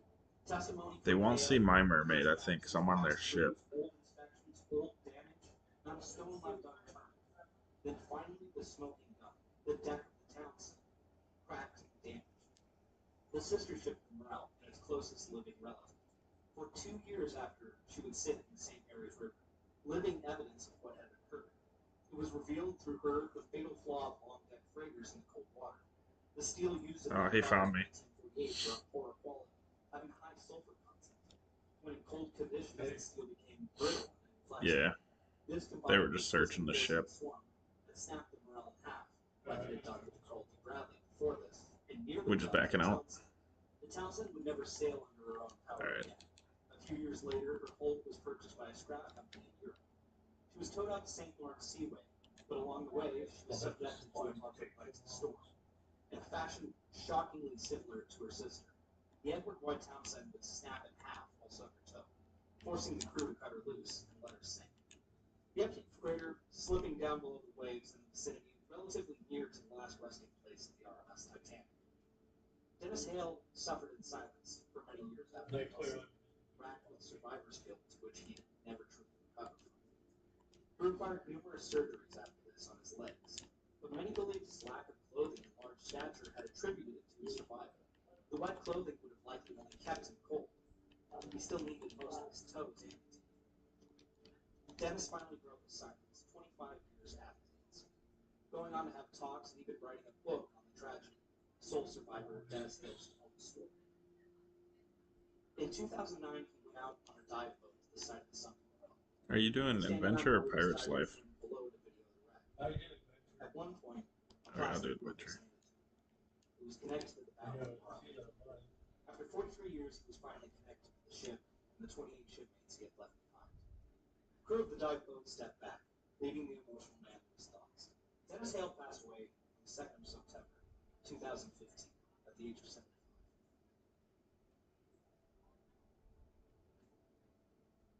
Thanks for listening into another episode of Maritime Horrors. I know this one's coming. At least the guy's a good sport. It's been a while since I've uploaded, and I appreciate everyone for hanging around. He's like, I messaged him like GG. He's like GG. I'm like, that was good, Al. He's like, thanks. I didn't know for a while, but then I noticed the mermaid. So yeah, her mermaid gave me away. Sorry this took so long, but I wanted to do justice for this topic, and I wanted it to be good. I got inside my own head, kind of worrying about making this the best that I could. But I promise you, there's a lot more content lined up. Some very interesting collaborations that I'm very excited for. I think it's going to be a lot of fun, and I promise it will not take this long to come out with another episode. I'd like to thank Wendigo, who gave me an awesome shout out. I've been talking to him a bit. He's a really cool dude. He does some great content. If you're not hear from him, I definitely suggest checking out his channel. With him giving me that shout out, I really wish she would have went back to the ship because her mermaid gave me away. It's all good though. The guy's a good sport. He's like, I didn't know for a while till I saw her. I'm like, damn. Definitely check him out. It's a smaller channel, but it makes very good content. At least those guys are good sports. Try to get them up to some good numbers. They had a pretty decent crew. I'll give them that. Very, very close to 100K, and that's incredible. I never expected to get this far. So hopefully this video bumps us up above that. That would be fantastic. Right now, we have some new I'm just shirts loading on in. the, Then I'll see what I got. that channel artist made, and they are absolutely awesome. If you want to support her, every t-shirt, anything you buy from that goes directly to her and helps pay her for the fantastic job that she does for the channel. We're also working maybe on some interesting other things to buy. If you're a fan of patches, I got some good news to you. We got some cool patches that are coming out. Those will be available very, very soon, so watch out for those. Yeah. Other than that, that's all I have for you, so try to wait and follow the station.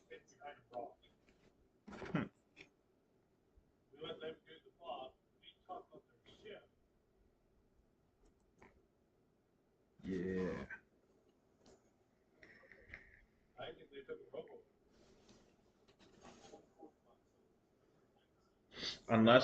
Unless there's a ship there without an emissary doing it, and they're just waiting.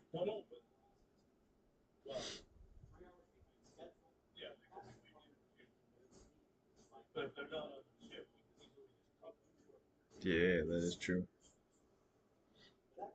Alright, I got no Athena. So far, it's not looking promising on mine.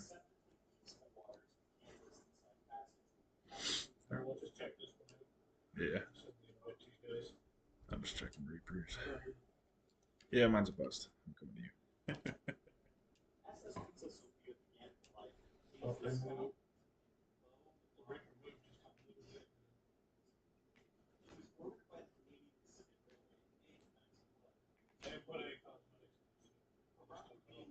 That's fine.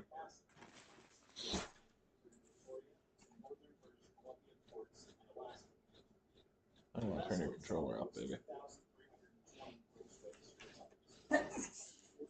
Bless you.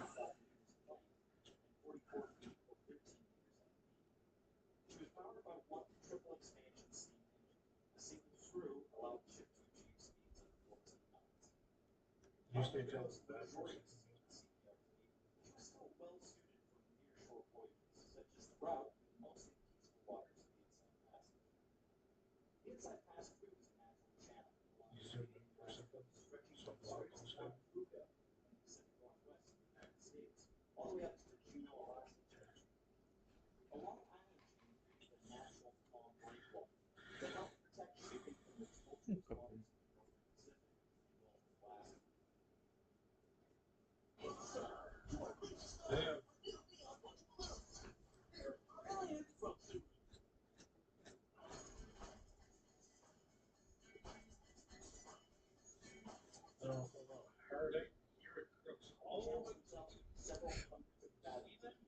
should. Just so we don't get too close and scare them off.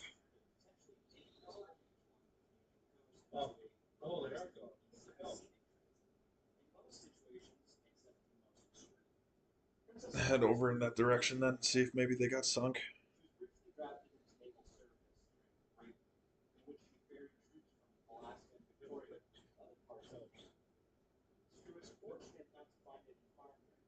I feel like someone saw them and sank them. That's a story for another. By October of 1918, she was under fire for the winter ice locked What the fuck? down. Yeah.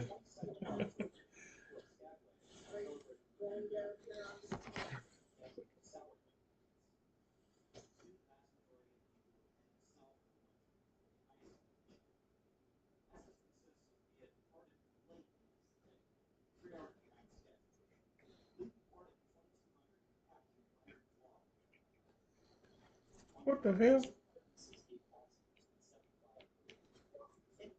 I get on the ship and all next thing you know we're just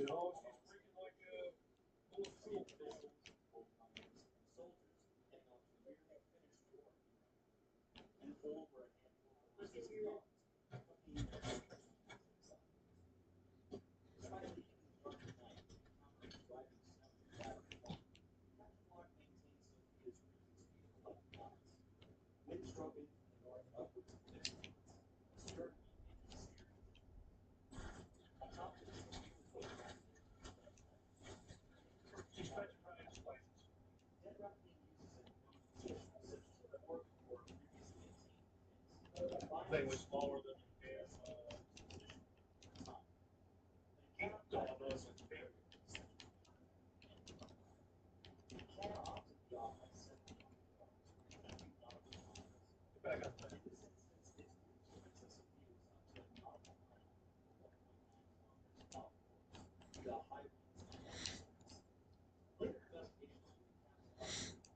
so they were at these rocks? Or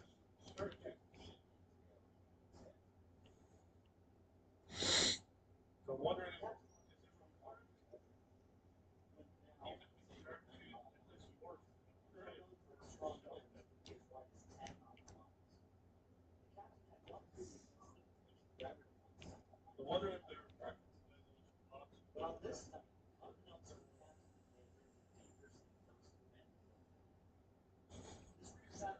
they were out.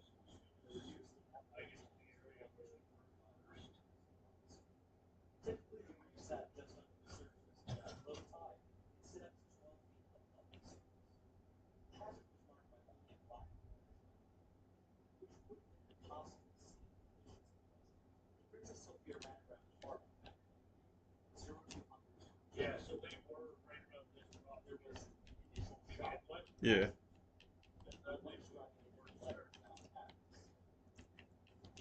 So I'm wondering if they got shot at I didn't realize once it did, they floated too far away or something. That flight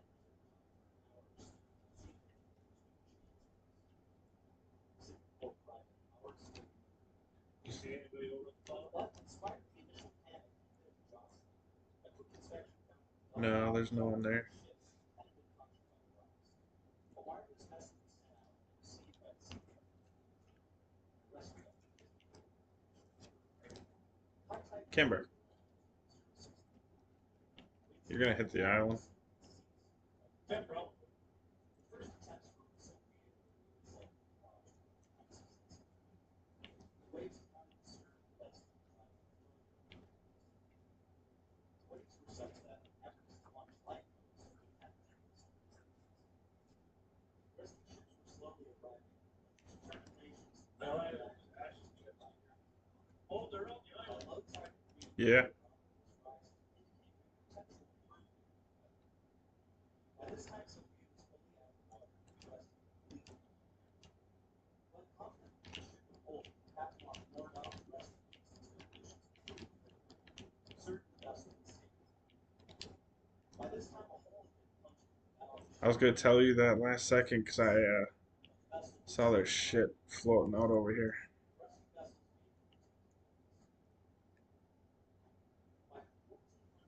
think it's just one guy.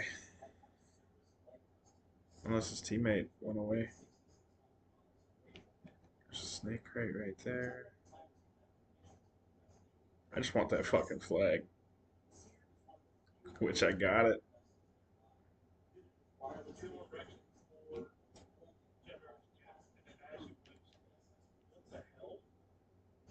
Were they only a grade 1? No, I got their flag.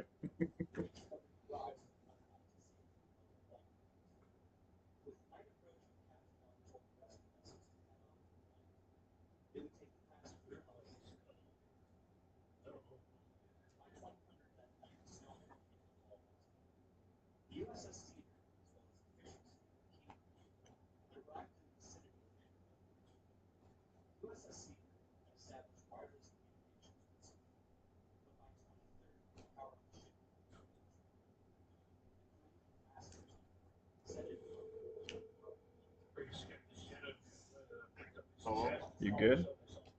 Oh yeah, I'm fine. Did she tell you? Now if I found out she's not school, How so? I don't know, I guess the guy she cheated with on me sent his friend a fucking picture of they screenshot of what she said. Yeah. Fucking idiot. Yeah.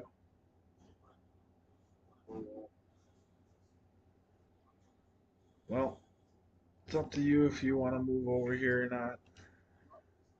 Yeah, sure. I know I think mom's gonna want us all to sit down and talk later, like this weekend. Yeah, sure. Because she's asking me if I can take care of you. Yeah.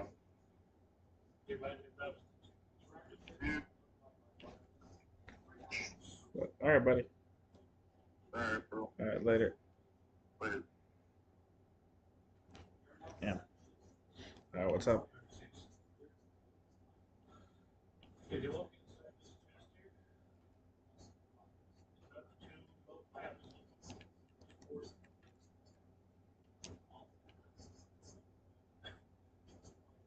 No, he needs power for. I was gonna laugh because I was about to send him a fucking screenshot.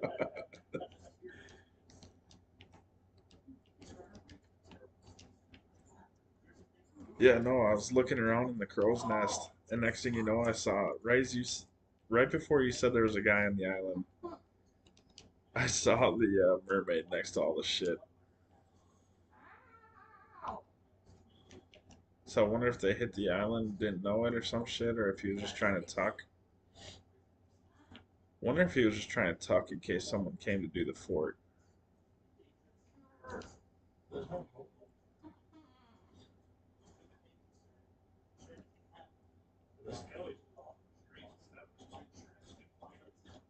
Yeah.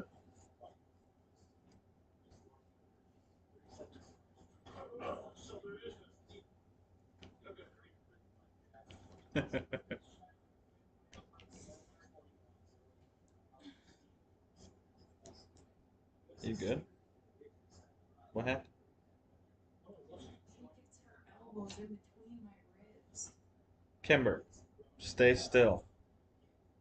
Or get off. Shall we go find that Athena?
Seeing no use in staying in the storm, on the second. Well, after that, Thank you. for now, Sophia sat in the rocks, waiting for the storm to end. Captain Ledbetter conferred with the king, deciding on the rest of the plan for their next attempt. Cedar would go to windward and make the windbreak as the schooner anchored on the anchor. After that, she would launch her lifeboats and leave the three passengers. But the method was never really attempted. The sun set in 1647, which was nearly impossible to tell with driving snow, making visibility down to the ground. In 1650, the Ah, USS my Sirius puppy. sent a wireless message from Kansas. How do you tell if someone's doing the fort? Ledbetter immediately got on the phone, continuing staying What do you behind mean? for conditions. Like, is there a way to tell when someone's actually doing it and completing One it? of the last messages from No. Ledbetter created detailed diary. For God's sake, hurry. Water's coming in my boat. Scott told me that's if it's pulsating, but every time I think it's pulsating, I go over to the one and no one's doing it. Sophia responded, "All right, I will. Talk to me so I know you're coming." This was the last anyone heard of the Princess Sophia. Said at 17:20 on October 25th. Cedar charged out from Pine Center Line, bound for Memphis. Immediately it was subject to the torment of the storm. Brief water splashed over the bow and visibility was almost none. Captain Ledbetter reduced speed as much as he could, placing his own sister on the seas. Reluctantly, he turned back, returning to the safety of the island to Hold on revive a his. second. Sir, how did you Winds from the north caused an increased wave lengths. The increased water level actually refloated the stern of Princess Sophia, but the fore compartments remained filled with water for any minute. With the bow still on the rocks, the stern was Holy swinging shit. around, scraping the underside of the Look hull. over to the right. With the stern hanging off the reef, the hull was torn wide open, causing the ship to sink What promptly. was this? Surprisingly, There's a sloop and a brig over there. seawater continues the engine room causing immense damage. The fuel tanks were ripped open and others struck to the bottom, fragments to the sea. The sudden Maybe increase one in was water doing caused that. the away. Some were found later, however, lifeless. The brig seems to be coming our way. Hundreds or so I passengers think that sloop probably is following them. either killed outright in the explosion or trapped by the ship's What kind of? We don't have any supplies. Oh shit! What? possibly due to I the may or not have fallen from the mast there and broke my leg. Still, there were those that successfully freed themselves from the vessel, leaving it in the freezing waters to last since that passage. So, what's our plan here? Do we want to go to While others would swim away, just in case slowly gliding on land. one of the last don't have many supplies? First flight, all 350 men children were aboard. Oh yeah, I forgot it because that's just.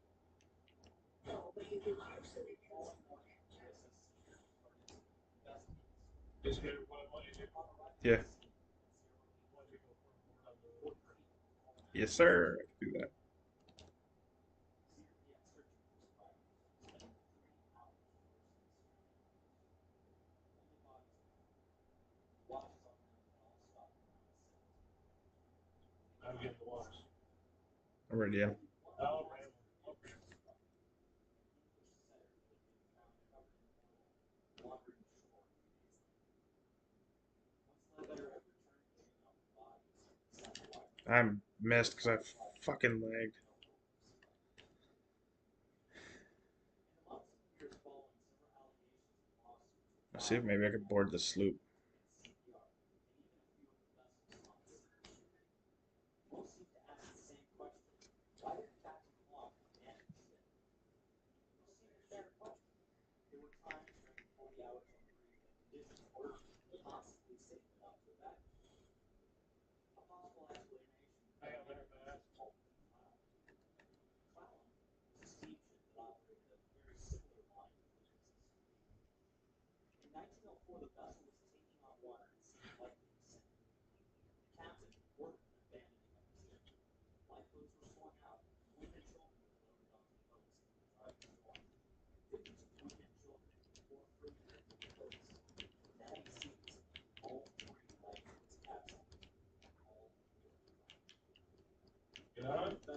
Yeah, I'm fucking freezing though. He fucking sword lunged me because I froze.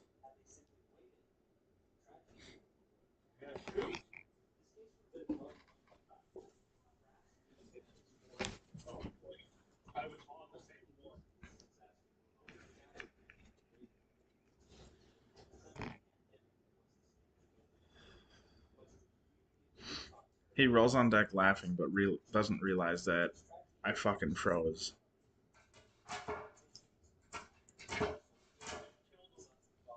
Roll on deck laughing. Yeah, roll on deck laughing.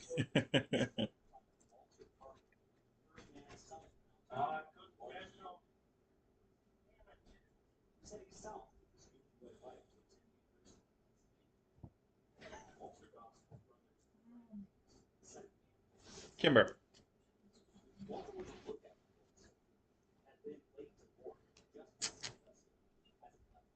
Do it.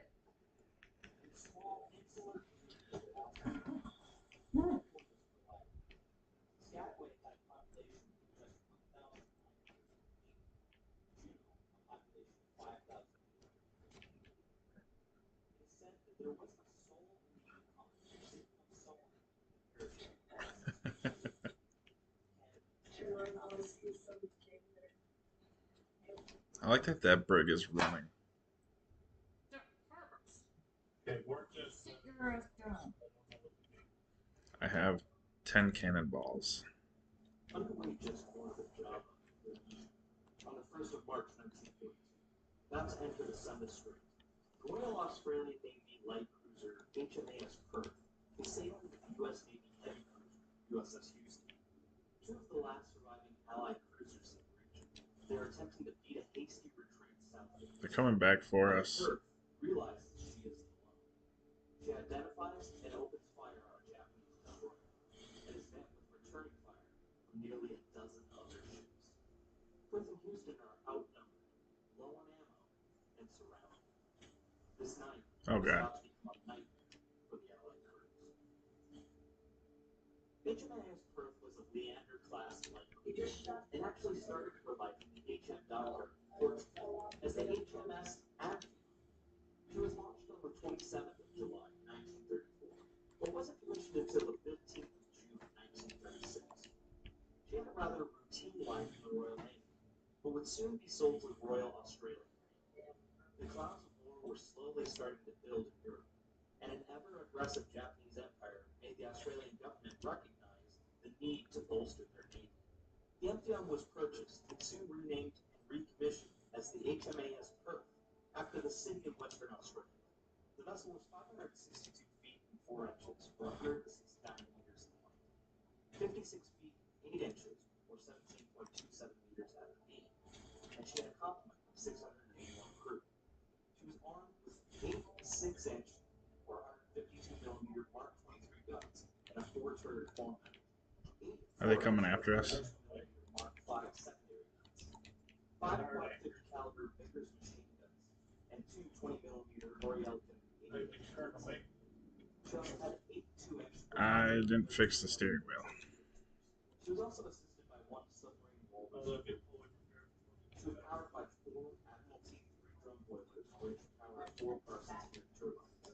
The ship had 4 shafts, generating 72,000 shaft horsepower, and pushed her along with impressive 32.5 knots. Yeah. Her armor was nothing incredible. 3 inches or 76 millimeters of belt armor, 3.5 inches or 89 millimeters protecting her magazines, 1.125 inches or 29 millimeters of deck armor, and 1 inch or 25 millimeters. Yeah, let's do it. Purchased while the ship was still in Portsmouth, the Australian sailors were forced to sail to the UK aboard the SS Adelaide, a cargo frigate. The men were cramped into livestock for the passage, but the men were excited. Most were new to the Navy. Many were farmers who had grown up in Depression-era Australia, with not a hope for world travel. They were now traveling to the UK.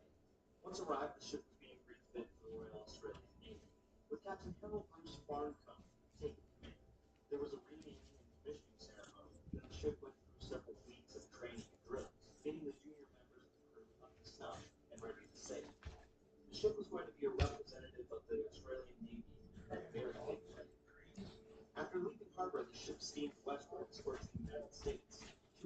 attend the 1939 New York World Fair representing Australia. The ratings of World Perth were elated. New York being something you saw in the movies, somewhere only the wealthiest of Australians got to experience. But here these men were, a majority of which weren't even 21 years of age, got to visit. But once they reached New York on the 4th of August 1939, they received sour news. The captain ordered that any man that would go ashore, for shore leave, must wear his wedding dress uniform until 1830. Then, once the time struck, return to I don't ship. know. I've tried hard restarting my Xbox, clearing my alternate MAC address, restarting the internet modem. It's every time we get near like another player ship, That first day after the captain was away, even when I'm not. a large contingent of the ship's It's ever since the new update came out. a rather enthusiastic first lieutenant labeled his protest as mutiny and ordered pistols issued to the ship's officers. Even the New York police responded, but thankfully didn't have to intervene. Eventually, the 50 to 60 sailors were talked down, and the next day, the captain offered a new deal, saying the men would request to only have to wear the blue.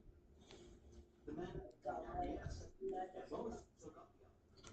But this incident didn't go unnoticed by the Americans, who were writing about the quote-unquote mutiny in the papers. But the Royal Australian Navy sailors were treated like celebrities in town. The New Yorkers clamored to meet the foreigners with their cute accents. Sailors would count being taken for free to high-dollar restaurants, brought in as guests of honor to ball games in Madison Square Garden, even brought in to cabaret shows. One sailor even amusingly remembers being asked by an American if he could say something in Austrian.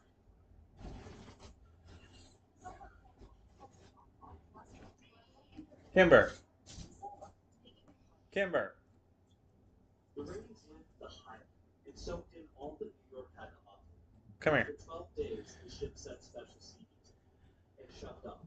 Their next port being Kingston, Yeah, I don't Virginia. know. Ever since the new update, like There I've is been just sometimes freezing every time I get near players, like with loot. UK and all its possessions declared. Yesterday it was horrible when me and Crack had to go help save that one ship. Brooke set about patrolling the area for German shipping grain and destroying. She did this mission until They the just need to 31st of March. update their servers and fix it. First time since entering the Royal Australian Navy. 'Cause it's only on this game. Any other game, I'm perfectly fine. She's outfitted with the submarine Walrus fleet, where you use it to spy, plane, and reconnaissance. She also received a new captain, Captain Sir Philip Winter Smith. From June until November, she was tasked Let me with just see what I got. I just loaded in. protecting the shipping before being reassigned on the 24th of December and sent to the Mediterranean and ready to for various missions. The Brits spent a great deal of time sailing in the Mediterranean campaigns. Cruisers being the workhorses of the Navy, she performed a wide array of missions: convoy escorts, gunfighter support and bombardment, landing support, and even minor. She escorted the convoys for Operation Excess in January 1940, and then carrier HMS Illustrious later that month. Yeah, there's one. Came Operation Abstention in February, then landings in Greece on March 7th. She played a minor role on March Yeah, I got 26th one in in mine. the Battle of Map. What's up, Matt Hatter? Then on the 21st of April, participated in a shore bombardment of the town. We just have a brig. As the situation worsened, she helped evacuate troops. Yeah, we're just kind of sailing open, just messing around, sinking people. On May 20th, she lent a hand in controlling the island. Afterwards, purposes in the evacuation of troops from Korea in the face of superior German invasion forces. Through all of this, she would find herself largely unscathed, despite several very weak misses. Unfortunately, this all changed when the invasion. Kimber, come here. After evacuating the large assortment of New Zealander troops and loyal marines, Get in here. set sail into the Gulf. Where's your toy? In the night, she Where's was your toy? blasted by a But as part of her usual lot of near misses, even managing to cause one of the aircraft to crash into debris during units. I'm so Just sad. before 10 What was that? o'clock, a bomb plunged dead center of the earth. Falling river fire German bomb crushed several decks, including the Allies Why? were coming to arrest the ship. Seconds later, crippling the engines.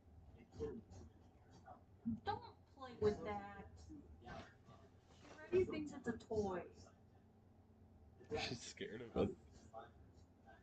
Yeah, that's why she was chewing the wicker on the bottom. Nine soldiers were killed, several others. Four crew aboard turbine died, as well as 9 soldiers were drowned. She went dead in the water for a time before she was reported not to went back to the outside. With further first and disease, her days left her crew win. She was docked for repair from 29 days. Afterwards, she assisted in the invasion of East Syria and other operations until she was sent back home to Australia for some much needed repairs ashore. Upon arriving back in Australia, the ship set to be repaired. Captain Blair Smith was relieved and allowed to return to duty, having successfully captained the ship for a year and a half, most of which were under wartime conditions. He was replaced by Captain Hector Walton, the 29th Royal Australian Navy officer. Harnover Head, as he was nicknamed, was an Australian Navy and veteran of the war. He was proven a skilled captain and sailor, already servicing the Mediterranean for 18 years. After a refit crew went into service now, they had declared war and officially joined the Axis powers. They were at Australia's doorstep and were sweeping south. Cook began patrolling her own waters, right until she was ordered to join the ABD, or American British Dutch Australian Forces, in the defense of the Dutch East Indies. The Dutch had been badly affected. Despite declaring himself neutral against the British, they were invaded by Germany in May 1940. Invasion, which was less than 5 days. The Dutch royal family forced the fleet to London. The East Indies were seen as a final bastion of the once vast Dutch empire. Hitting it against the Japanese juggernaut was seen as a vital act of defiance for an empire in turmoil. So, Parents went shopping yesterday and they got 2 Brooke burger was buns dispatched and then with a these small self. fleet of royal tenants to claim as much oil from the Indies as they Come here, come here, come here. She departed 3 minutes on the 15th of February. But by the 21st, it was made the mission was canceled and the tanker sank. Perth was sent north to assist in the defense of Java. I thought I felt one of her Arrival in teeth Riyadh on the 24th of February, loose. the defense of the island was clearly granted. Dutch commander When she was like grabbing my hand, I thought I felt one of her like teeth like wiggle. So I was just trying to make sure so that way when you brush her teeth, you're not freaking out again. I wasn't trying to hurt her or nothing, just check her teeth out. I know, Elvis was laughing because you just have your whole hand in our mouth. The Dutchman was Grabbing all the undoubtedly tooth pleased, but having spent most of his What are career you as a taking naval in your aviator, tooth was first? perhaps not the best suited for the job. You should brush He your now teeth commanded without your less brush. than 14 ships. Ew, you're fat. But all the same, it was a job. Perth had I'm little just influence with the Japanese putting stuff that on inspired the ship. zero fire reconnaissance. So the destroyed fleet of vessels slid down the harbor and began to steam. 14 ships in total. Oh, big one. HMS Exeter, Love you. or rather agent. Did your mom say anything else about your uncle? That participated in the defeat of the German Hey, raider can I Ross kiss? Bay off the coast of South America. Okay, As well as that's the enough. USS That's enough. the That's American enough. heavy cruiser once called Roosevelt's private Enough. yacht. Ow, what are you doing? The last American Child. cruiser of the 3 sent to reinforce the East Indies. Ow, my hair. There were also 3 light cruisers, the Dutch HNLMS What is wrong with Dorman's flagship, as well as the aptly named Wait, HNLMS Java, Why and do of you course do the this? HMAS Perth, as well as 9 I destroyers, want to read the from 3 British destroyers, Look led by at her. Perth and counter Jupiter, 2 Dutch, Fortunaire, and Wigsby with, as You're well as 4 eating my Asian hair. American Clemson class destroyers, of the same class as Yeah, those who just would have drowned after during you hot threw deployment your disaster. leg on my Alden, face. John D. Edwards, John D. Ford, and Paul Jones. The AEDA fleet went search for the Alright, we're Called going. the Java Center for a day and a half before Norman ordered the fleet to retire back to Greenland. But on its way back, an Allied reconnaissance aircraft spotted the captain of the fleet immediately returned. At 1600, the Electra spotted one cruiser, number You can't just step on my neck. So we leave that one alone for now. Timber. We'll go for that level 3. The battle group was then What? under Admiral Takeo Takagi. coming this way very slowly. Yeah, focus on your daddy. Yeah. The string would love to see you. Oh, he's turning. Ah, pick They on just your harpoon turned. Or Tito. something, or anchor turned. Get your daddy. String would love to see Or unless they're trying to go after that level 1. you. Tito. Get your daddy. Yeah. Give him kisses. No. Ow. Kimber. Jesus. The Japanese had the numbers and the fire. Their heavy cruisers beat out the number of 8 guns on the Exeter, 10 to 6. USS Houston I just, had 6 I'm not trying to irritate you more, but I don't guess they gave up the 4th. fleets opened up. They had this weekend. Team Ford attempted to close the And gap. it's just fun to me because Houston well, beat the fire. whole weekend model can get off. The Now smaller it's the 6-inch weekend, we guns can have a long weekend out there. Mm-hmm. That But on may be this the perfect only weekend time that course, we can get the out Allies there headed too. north, Yeah. the Japanese heading west. He was at a disadvantage. In a Just textbook need to cross, try and explain that to them. Be like, look, we have like 6 weddings this year. You don't have a lot of time. they could only answer with their Ford. Like my mom said, I kind of understand Maddie a little bit more because she's out of state Still and too far from the 6 working really big contracts for Kirk left companies. to sit on her hands until the close ranks. Like Miles is literally by door. Mm-hmm. The rather inexperienced admiral was further hampered by the fact that his orders Which way do I gotta go? Just straight north? and an American signal had to translate before transmitting orders to the largely English fleet, who then had to interpret the signal before exiting.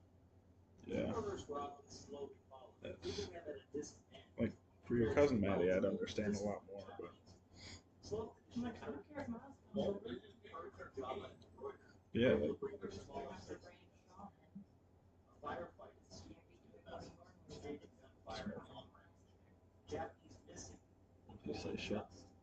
High-band destroyers fired their Like, they superior can long talk range secret long about my fire shit. So I was thinking now it's just fire. I'll just let them know what they're gonna go down like the vehicle.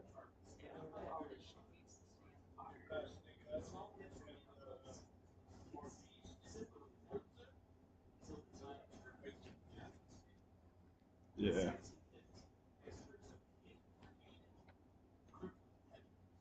We're just gonna go past Snake Isle and do that. Yeah. We're gonna do that. Yeah, like are they trying to spend time with Miles too?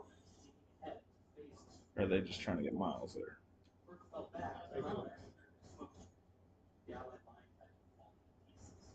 Realizing that his fleet was no longer falling, Roman frantically signaled for the fleet to fall into fire. In doing so, Either way, it's gonna be funny if they try to show up and we're going there. So upon coming about, it was hit amidships by a Japanese torpedo and burst into a massive fireball, splitting in half. So let's just wait and see what your mom says. Undeterred, the fleet charged ahead. Norman desperate battered through the Japanese fleet into the landing craft of the north. He ordered his destroyers to launch torpedoes. The only result was the British destroyer Electra passing too close to the Japanese and being singled out.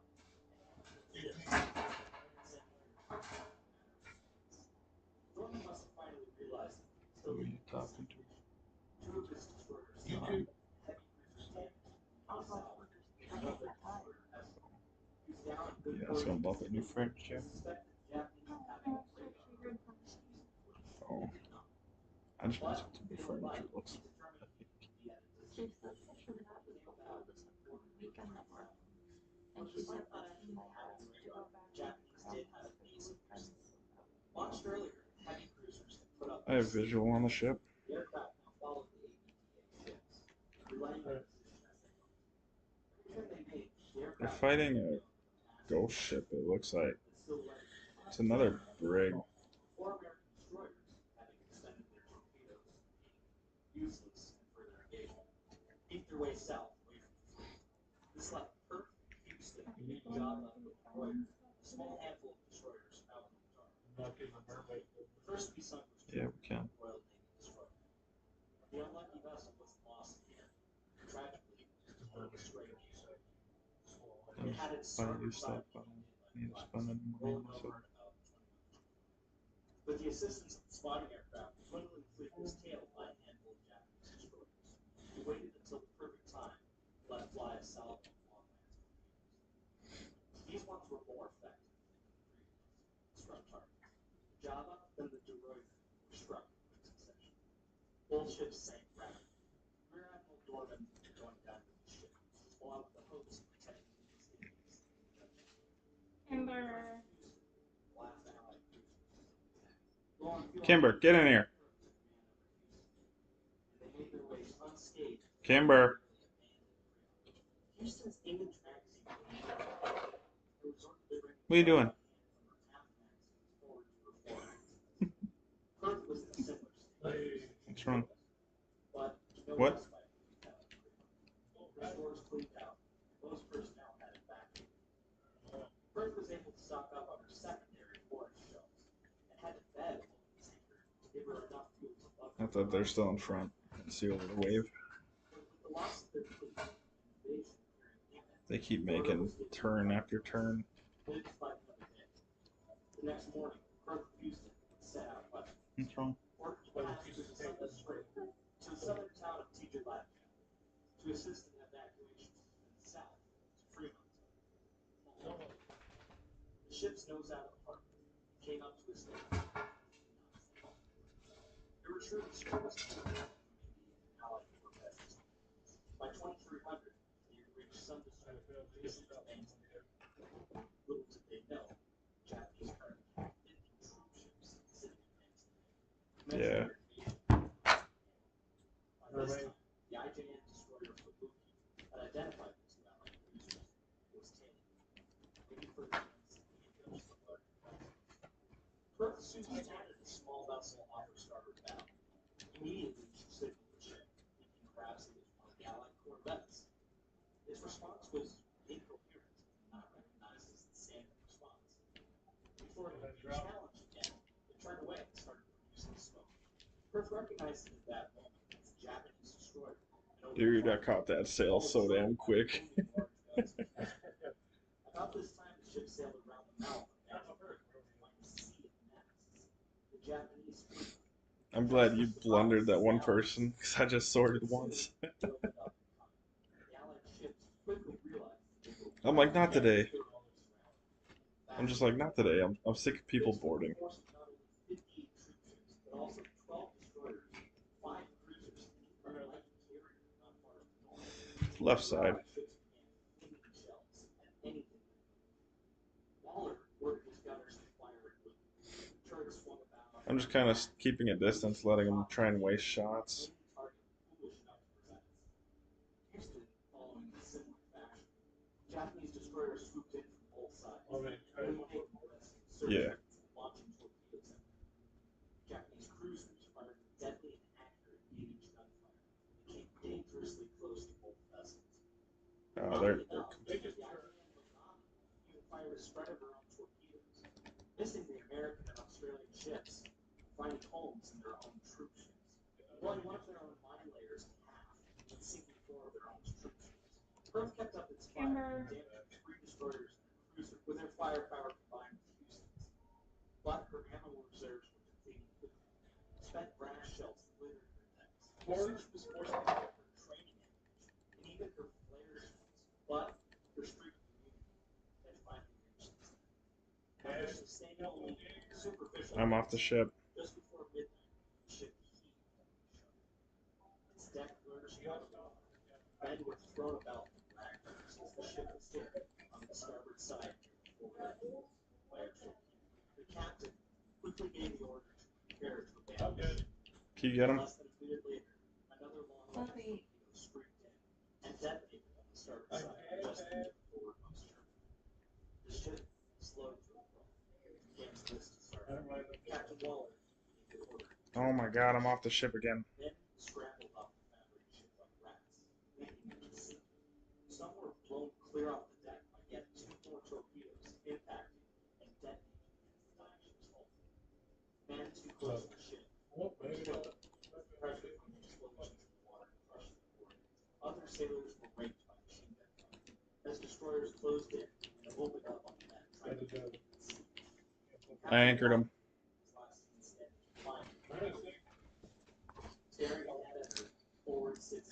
I was off the ship. Yeah, I got blown off the ship.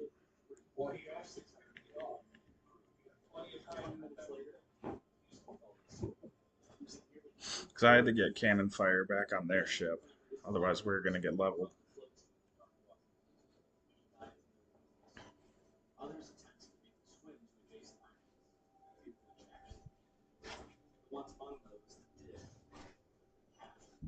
Because if we didn't get any sort of cannon fire, we weren't going to survive.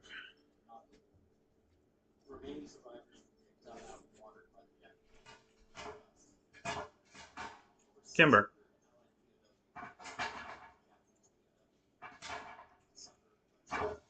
Kimber.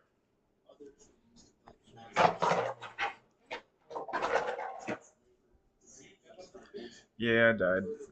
I didn't have any food on me and I didn't have much health. I was just able to get them anchored. I was trying to help buy some time.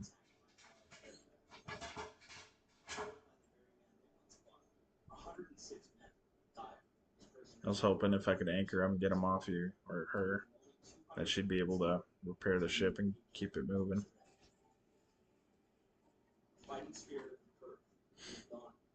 It was all a good plan in my head, but Thank you so much for tuning in to another episode of Maritime Quarters. If you'd like to it's learn gonna more fill my about pockets. I highly recommend Cruiser, The Life and Loss of HMAS Perpetrator Crew by Mike Carlton, which is an absolute wealth of information based on numerous eyewitness accounts. Also, I realize this is my second World War II video in a row, as well as the second one on the Royal Australian Navy. Honestly, I could dedicate an entire channel to World War II maritime disasters and never run out of content. But I think the Royal Australian Navy and the Australian military in general just doesn't receive the appreciation it deserves for its involvement in World War II. That being said, I will be getting into other periods of history other than World War II soon, and ships other than warships. So stay tuned for that. Until then, fair winds and all these things.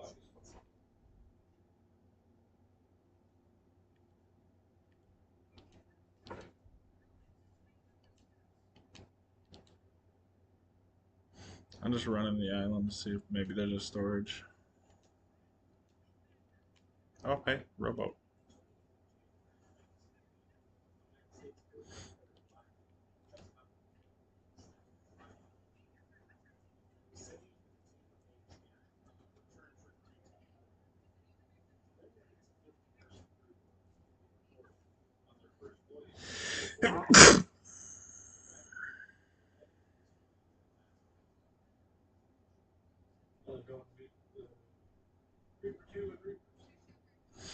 Ooh, I have a game plan. I have a play. Because look what I got.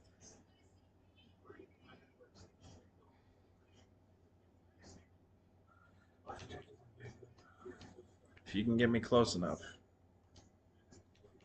I have an exploding rowboat.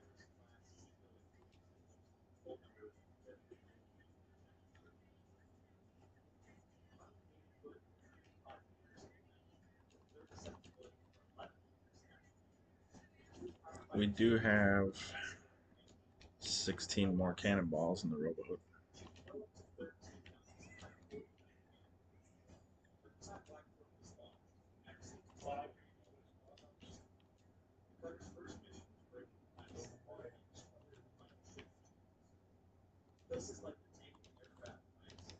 Got a little bit more food, and I got 5 more. What?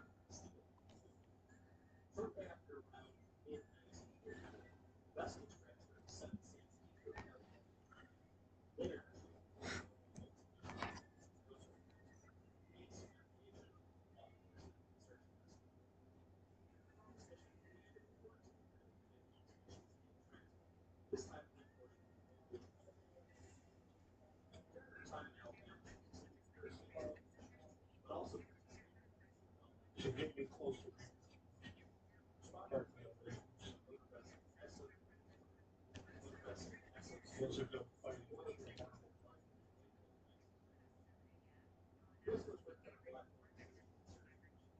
figured we would just park a little bit away and bring the rowboat over, blowing up.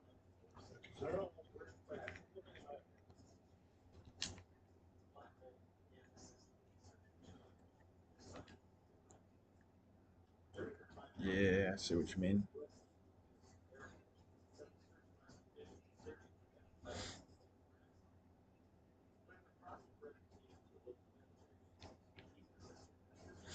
Do you think they're gonna go sell after?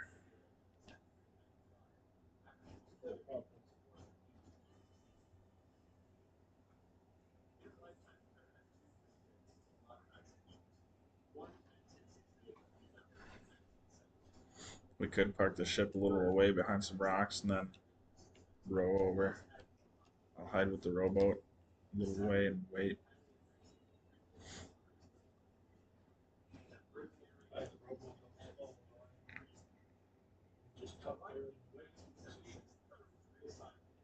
Yeah.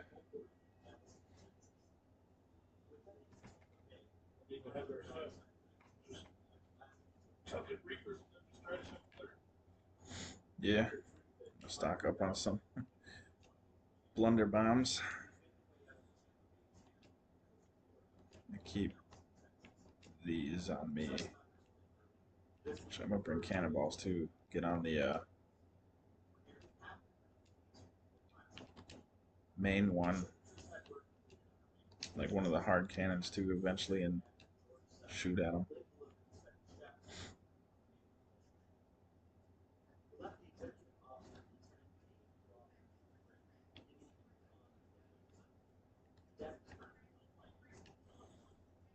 Because I think there is some rocks kind of by like the Castaway Isle.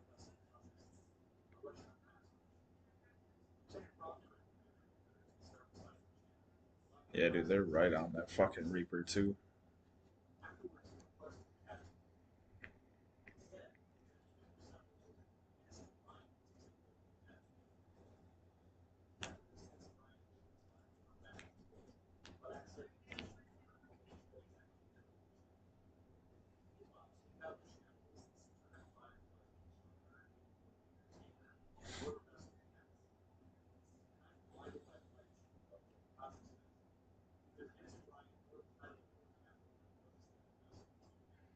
That Reaper 2 is just hauling ass away from that Reaper 3.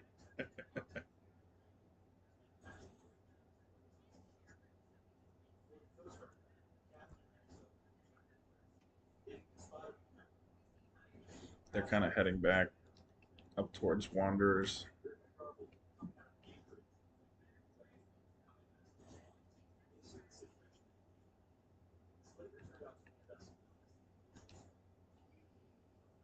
Oh, now they're turning, aiming towards Reapers. The Reaper 2. Reaper 3 just keeps trying to get shots. That's what it looks like.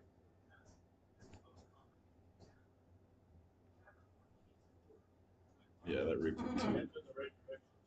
Yeah, you're perfect right here. Yeah, they're hauling ass towards Reapers.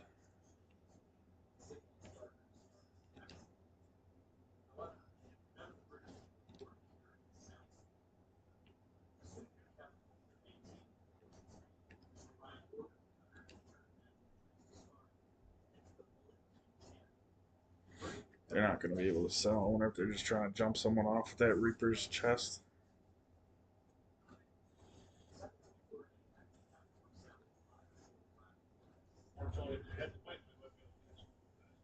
Yeah.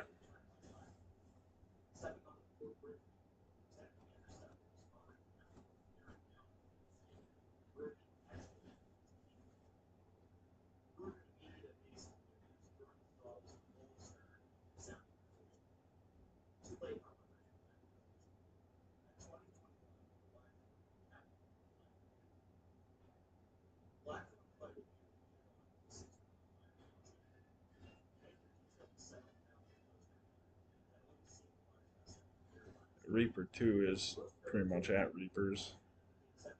Trying to watch to see what the play is here for those two.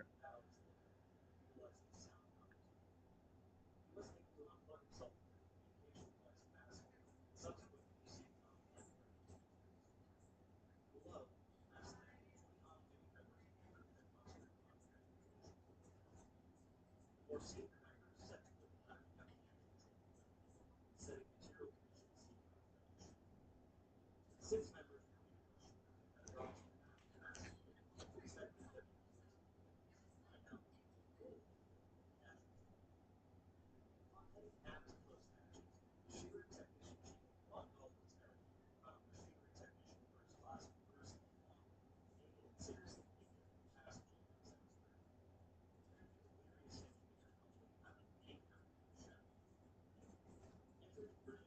Reaper 2 is just turning around Reaper.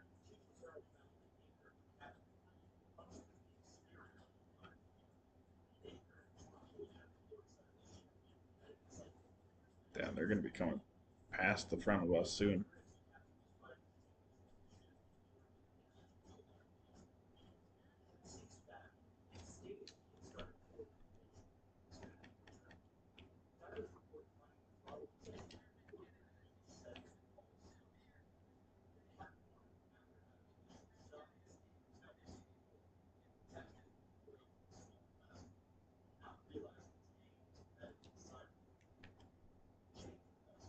Yeah, there's that brig over there. Oh, they're both brigs. One is in front of us. The Reaper 2 is in front of us. And it got foggy. This is nice. Good cover.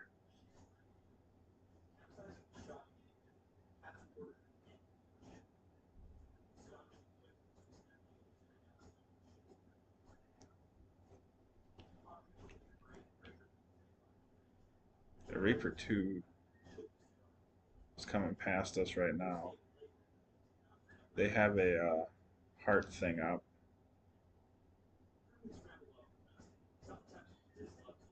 The Reaper 3 looks like he's fucking off.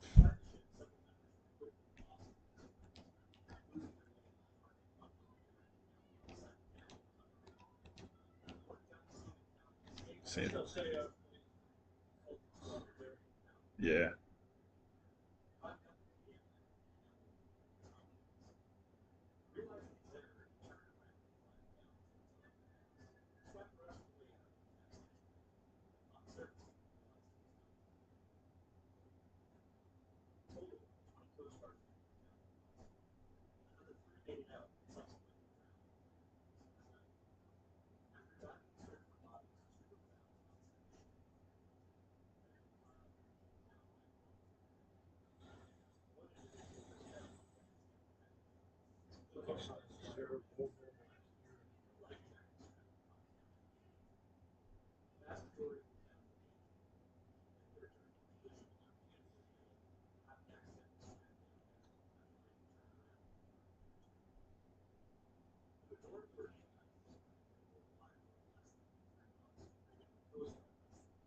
Looks like that Reaper 3 is coming back.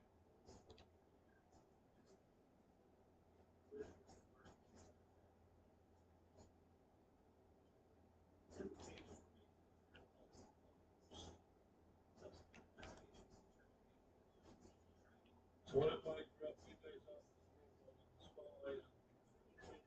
You guys roll over, I have no say part at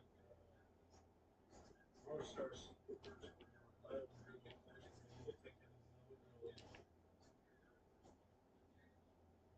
Yeah, I'm good with that.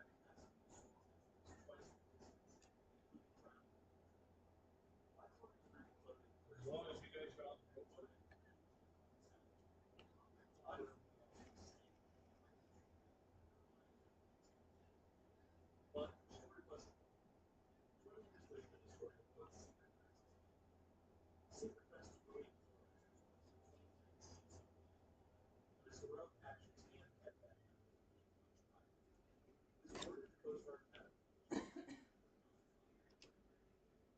I just detached.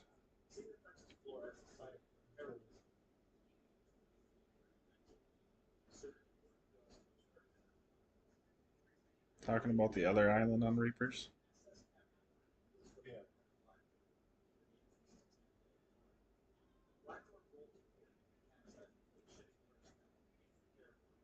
The part on like the backside of it, close to the backside. They're not paying attention to it.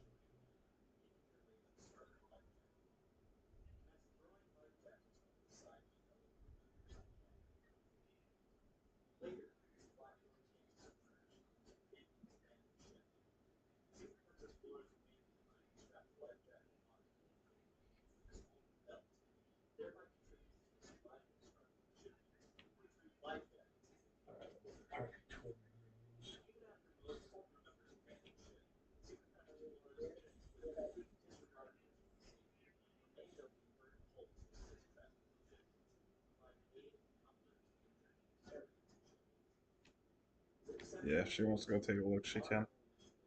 I'm just gonna get the rowboat in position.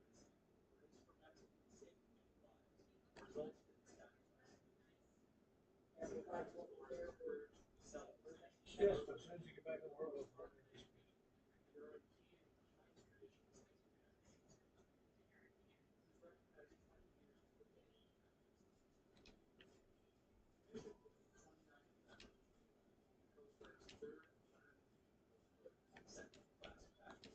3 for 3 is done by the starter bridge. W for 2 is real high on the last one.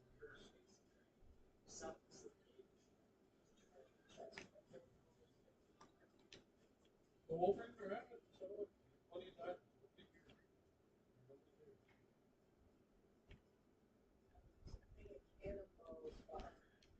That's good. We'll meet that for later. That's second.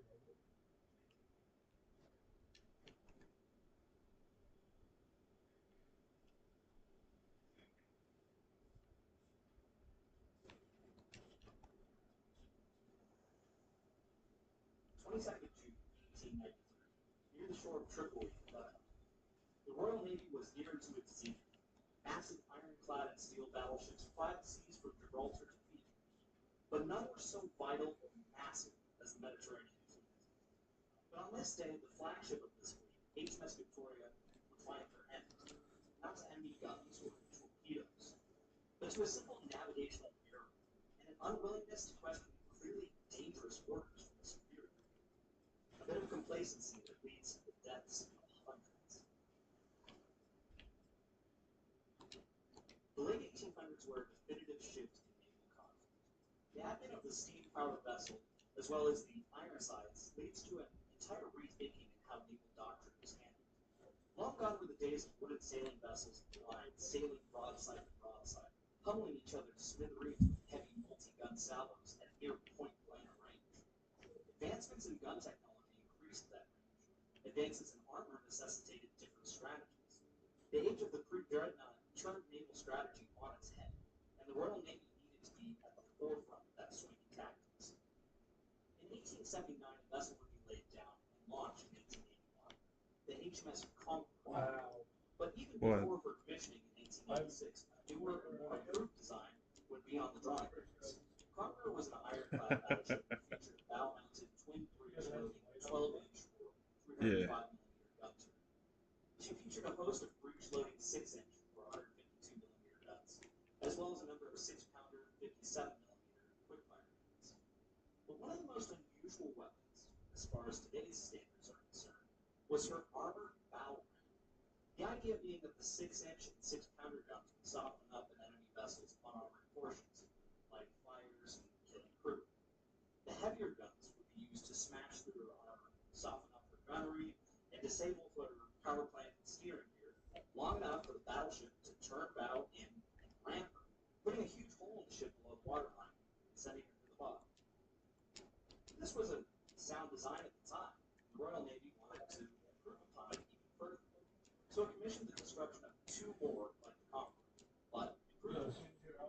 So after several design revisions, 2 ships were laid down in 1885. 13 June 1885, the Armstrong, Michelin Company Yards in Elswick, UK, would be, at the time, HMS Renown would be built. After a few years, a full hull was launched, but really wouldn't be recognizable as the finished product. It being launched in 1887, her name would be changed from Renown to Victoria, in honor of the Queen's Golden Jubilee, or her 50-year anniversary of her reign. The ship was launched on April 9th, 1887. A scale model of the ship was presented to the Queen. But the ship wouldn't be completed and commissioned until March 1890, 3 years later. HMS Victoria would be the lead ship in Class 2, her sister ship being the HMS Satisfactory. The vessels were nearly double the displacement of the HMS Conqueror, displacing a staggering 11,020 tons. The vessels were 340 feet or 103 meters in length, 7 feet or 21 meters at the beam, and had a 27-foot or 8-meter drag. The Victoria and Saint-Pray were some of the first vessels in the Royal Navy to utilize triple expansion boilers, featuring a pair of Humphreys and Tennant triple expansion boilers. She was also one of the first to feature a steam turbine connected to a dynamo. applying electrical power to the ship. All of this meaning that her twin shafts could carry a respectable 16 to 17 knots. Blistering for a battleship at the time, especially seeing as Conqueror was nearly half their weight and could only achieve 14 knots. The ship's power plant produced 8,000 indicated horsepower with open draw, but up to 14,000 indicated horsepower under forced draw, meaning that a high air pressure was maintained in the boiler to allow it to more efficiently burn. It was calculated that the new boilers were at least 80% more efficient than other vessels at the time, allowing the ships to travel farther on less coal. Another marked improvement of the Victoria-class over her predecessors was the armament. The main armament on the bow was initially slated to be two 13.5-inch or 340mm breech-loading guns and a dual-mounted turret. But lack of the guns caused the design to be revised into the massive two 16.25-inch or 413mm, 110-ton breech-loading guns. The massive guns would become the most prominent feature of the ship, but they wouldn't be without their drawbacks, namely its stability function. But other issues included the fact that it took over 3 minutes to reload that enormous 1,800-pound shell after firing. The gun had an effective firing arc between 30 degrees off the bow and 90 degrees off the beam. Too far forward, and she began to buckle her deck from the force of her Be firing. ready, there's a ship inbound. The force of the twin guns was so enormous that effectively Straight up off the back of the rowboat. and prolonged firing caused the massive barrels to overheat and sag, further decreasing her already subpar accuracy. Before the days of fire protectors, a 16-inch gun couldn't come anywhere near the distance or accuracy of 16-inch guns found in the 20th century. Not even close. But all this aside, 16-inch guns were more than enough to punch through the armor of any ship ever built. The impressive firepower would be supplemented by a battery of 12 6-inch or 152mm breech-loading guns and 12 6-pounder 57mm quick-fire guns, twice as many as was on HMS Conqueror. Additionally, to cover her half was a large breech-loading 10-inch 250mm gun. Both ships were also fitted with 6 14-inch 360mm torpedo tubes. The armor was also Royal Navy at this time was developing a Citadel armor scheme, meaning the most vital areas of the ship, such as her power plants and magazines, were heavily armored, while portions of her bow and stern were less so, allowing her to put thicker armor on but cut down on weight. This meant that her armor belt was overall thick, 18 inches or 46 centimeters. Her protective bulkhead sat at an impressive 16 inches or 41 centimeters. Her massive turrets were an imposing 17 inches or 43 centimeters thick.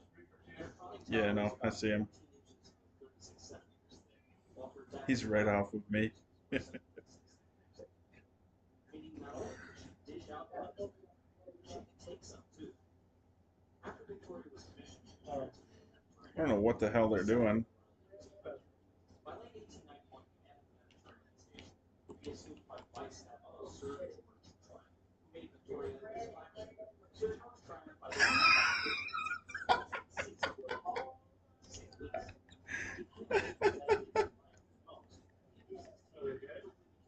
I don't know, but they ran over my rowboat. I lit the fuse.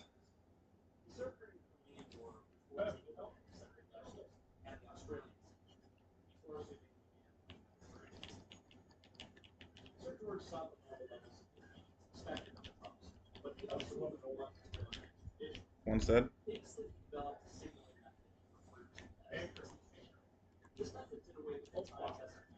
They're almost sunk.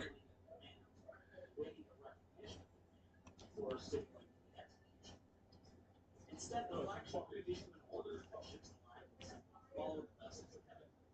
Trying to believe that this would increase the fluidity of fleet's motions in battle, cut down on the time it took to advance the line. But in doing this, he also made it They sunk. that did not remove the captain from his individual responsibility. Dude, that was out. They ran my rowboat completely over. And I lit the fuse right under him.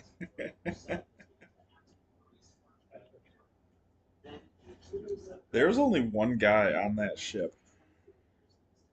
HMS Victoria's unfortunate short career had its first bump in January 1892.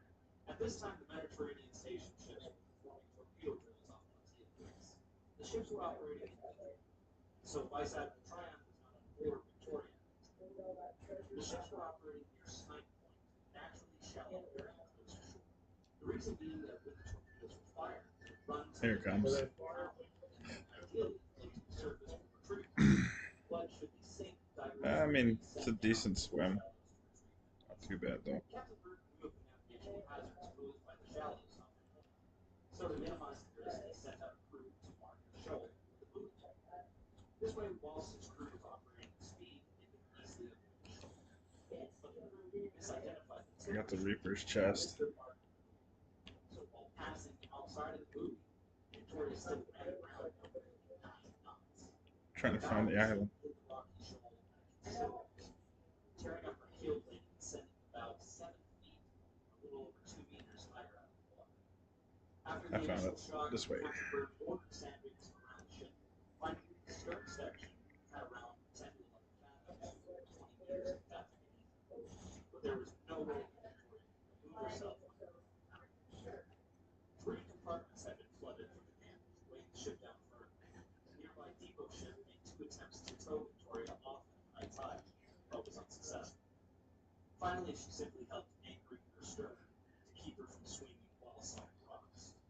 By this time, Vice Admiral Tryon had arrived aboard HMS Stupid Rock. shark. He had ordered HMS Phaeton, Edinburgh, Dreadnought, Scout, and Humber to siege the I city. killed the shark. By this time, Lieutenant Sampson was on the scene as well. Victoria would be lightened by over 1,200 tons, 500 of which was coal from the dock. Next, both Edinburgh and Dreadnought were tied off to the stern of Victoria. The ironclad battleships utilized heavy hawser lines to attempt to stern tow Victoria off the rocks. They turned anchors up their battery unit and being pulled into the shallows as well. Meanwhile, the tug Sampson tied off alongside Victoria, who had thrown her engines. I was gonna sell these two for sure, right away. High tide on the 4th of February, Victoria was We got the 2 most expensive ones out of there. She went back to port in Malta for 7 months.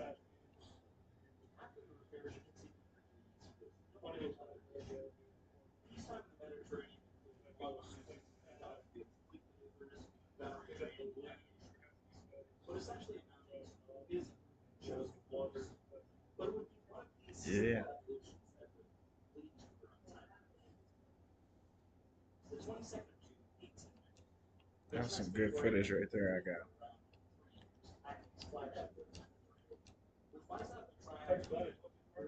Yeah. Fuck it, I don't care about putting the flag up. Below decks on HMS Victoria, there was not on watch or Republic patrols to enjoy the day to relax, clean uniforms, write letters, and so on. But it was a hot humid day. The portholes and doors on board open to promote some airflow from the ship. Tryon's flagship sat at the main at 500 vessels. Following the stern of him were Isle, Just looking to see if maybe there's another rowboat here. Collingwood, and Phaeton. Directly to his port was another Oh. column about 1,200 meters distant. At the head of this second column was Tryon's second, Rear Admiral Albert Hastings Markham.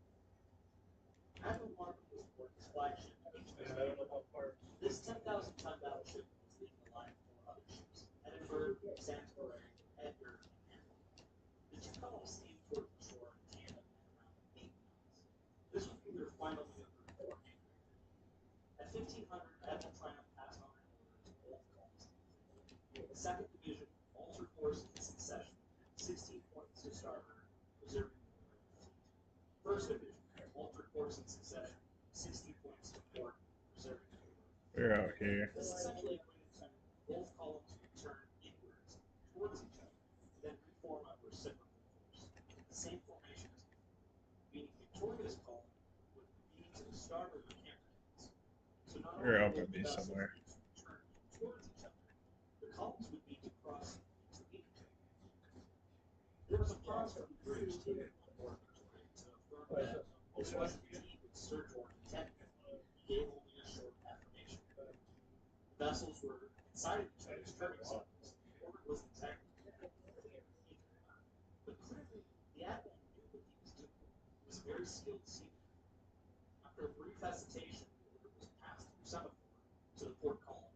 Markham, or Camperdown, was equally confused.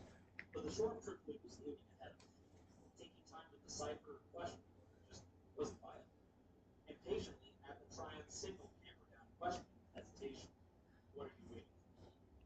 Surprised to be embarrassed in front of his subordinates like this, Admiral Markham ordered his crew to commence the maneuver, turning the starboard towards the opposite pole as Victoria turned quarters to the same. The Camper down and Victoria were now in direct Got everything? Everyone on each bridge seemed to know this. The officers there admitted they had expected last minute orders from Dude, that keg took that ship down really damn quick. as if in slow motion, vessels turned in towards the moving at a slow and steady 8 knots towards each other. Admiral Markham recounted that he had believed Victoria would overtake his stern. He didn't dare to alter course for fear of maneuvering her back. If he turned in, he risked cutting her off. Why did his stern? He risked running right into it. As far as what Triumph had in mind, he would likely never have. At 3 minutes after the initial order to turn, the vessels bore down. Captain Burke aboard Victoria asked Triumph 3 times for permission to go astern. The Admiral only realizing at the last minute the error in his order. He gave the orders to go astern before shouting across the market to go astern, go astern. Camper down collided with Victoria, 67 feet after the cloud. Nope. Despite Markham ordering We're going to Wonders. only 3/4 astern was given. The ship was still going a solid 6 knots.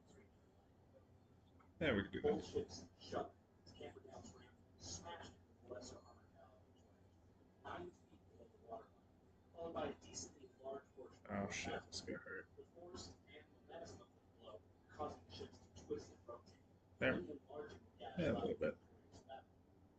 Tryon not only seemed shocked, he didn't seem to I hate some of these shallow. Whilst Captain Bird went down below to assist in closing off watertight bulkheads, Admiral Tryon warned away other vessels in the column that avoided the colliding battleships by only 100 yards or so. He ordered them not to lower boats to assist, instead ordering Victoria to turn in toward shore to meet her. By now, Camper down's stern propulsion pulled her away from Victoria, causing water to rush in at alarming rates. The bow of the battleship acted like a shock hole in her tunnel. The sudden inrush of water quickly overwhelmed the men attempting to close off bulkheads. Water pouring in to over their heads as they scrambled to close bulkheads, fleeing spaces or risking drowning. On deck, several men attempted to wrestle a collision mat to place over the side of the ship to cover the hole, but the heavy device was abandoned as water started to slip over the free form of the ship, and they were now standing in water. The bow dipped below the water line 5 minutes after collision. The ship began to listen heavily to start. Water down flooded from the gun ports and the massive turret, as the turret became the only visible part of the bow above the water. Compartments cut one by one from hydraulic systems failed. The ship Hopefully. lost steering and the ability to lower boats. After 8 minutes, the bow was submerged and water was sustained. The engines were still turning, but the screws were nearly out of the water. After failing to close the bulkheads, Captain Burke made it topside and ordered the crew to follow. With them assembled, he ordered them to turn towards the rail and abandon the ship. Men leapt What? into the water and swam for their lives as water began to rush into the secondary armament gun ports of the main, hastily bossing the vessel. There was a sound of Yeah. crashing as the list caused anything not tied down to the ship to tumble to the starboard side. The ship lurched and quickly began rolling over as the bow sank. Men trapped in the engine rooms went under still at their posts, never receiving the order to abandon the ship. Water entering the Yeah, we could. with the stern sticking straight out of the water, the screws still spinning, threatening anyone in the water around her, she plunged forward. And I don't believe we have to put Reapers on either. Admiral Tryon was last seen standing on the turret. His last words being, "It was all my fault." With him went 350. After this incident, news of the event reached the UK, but it very limited tenants. Thousands of angry family and friends laid siege to the Admiralty, demanding answers. The Admiralty only giving the names of the 22 officers that perished. How can an entire battleship, with so many sailors be lost in a peacetime training incident? As more information became available, they began to wonder why experienced officers would follow such a dangerous order. The court martial began to try and ascertain the cause of this tragedy and who was to blame. The public being very displeased upon the Admiralty laying full blame You upon come Admiral over. Tryon, despite Admiral Markham himself even feeling guilty for not questioning him. The Admiralty insisted that he did the right thing by not questioning him. lesser tragedy of this event being that Victoria was in active service less time than she was being constructed. For 8 years of life, she was being built for 500. Victoria Yeah. outlived the mainstay vessel by 8 They years. are supplied. A very interesting note is the discovery Alright, of just finish talking, motherfucker. Give me my rowboat. 460 feet or 120 meters. No one cares. The Victoria is sitting completely inverted. Her nose section buried into the soft mud bottom as her propellers went straight up to the surface. Her nose being driven down wedged to the bottom due to the heavy weight of her bow, coupled with the force of her still spinning shafts lowering her down to the bottom guard into the bottom. She's one of the only major wrecks You found gotta in use the this line. compass It's now a very popular diving spot. Pictures of a wreck offering once he's done talking. HMS Victoria was a ship cut But down it should be at Reapers. a massive weapon of war that never was to reach her full potential due to blind obedience to orders from a man who made her terrible life.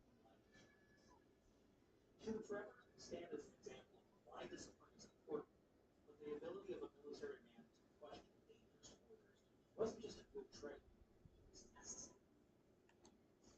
Thank you so much for tuning in to guys. I hope you found this one just as interesting as I did. It was a sort of weirder one to get the ball rolling again Yeah. in 2022, and I have some other exciting videos planned to really get this year started with again. It's wild for me to look at just how far this channel has come in just 1 year. On the 10th of January, it'll have been a year of creating content. Very awesome to have all of you. Yeah, I got it. I of course want to thank my patrons, Wesley Simmons, David Wilson, Selena McRae, Francis McCarthy, Grumman Wildcat, Aaron Keane, Brandon Coyle, Terastro, Cass Newton Brophy, Cinema Scoped, Mike, Peter Mahler, David H. Quebec, Matt Gold, Chris George, Mr. E. Meat, or Mystery Meat, and Fred Benson. Of course, after everything I get, Patreon goes to Gary Sneed's family. Yeah. So thank you, and I'm sure they do. One last thing for you. I may just hide in my same spot. I greatly appreciate it, but I implore you, please, instead, go out and take that $5, go to your nearest museum or museum, what have you, donate it to them. This past week I was in Fall River, Massachusetts. There I got to tour the incredible battlefield Um, mighty she USS Massachusetts. Can either go by you or stay here, don't matter. Really see history Oh. firsthand. That's an incredible experience and a very expensive one to maintain. They need all the help they can get, way more than I do. So I implore you, donate to the real historians before donating to some YouTuber. If you want to help me out or help the channel, like, comment, and subscribe, share it with your friends. That's all I have for you today. Have a happy new year and farewell to all institutions.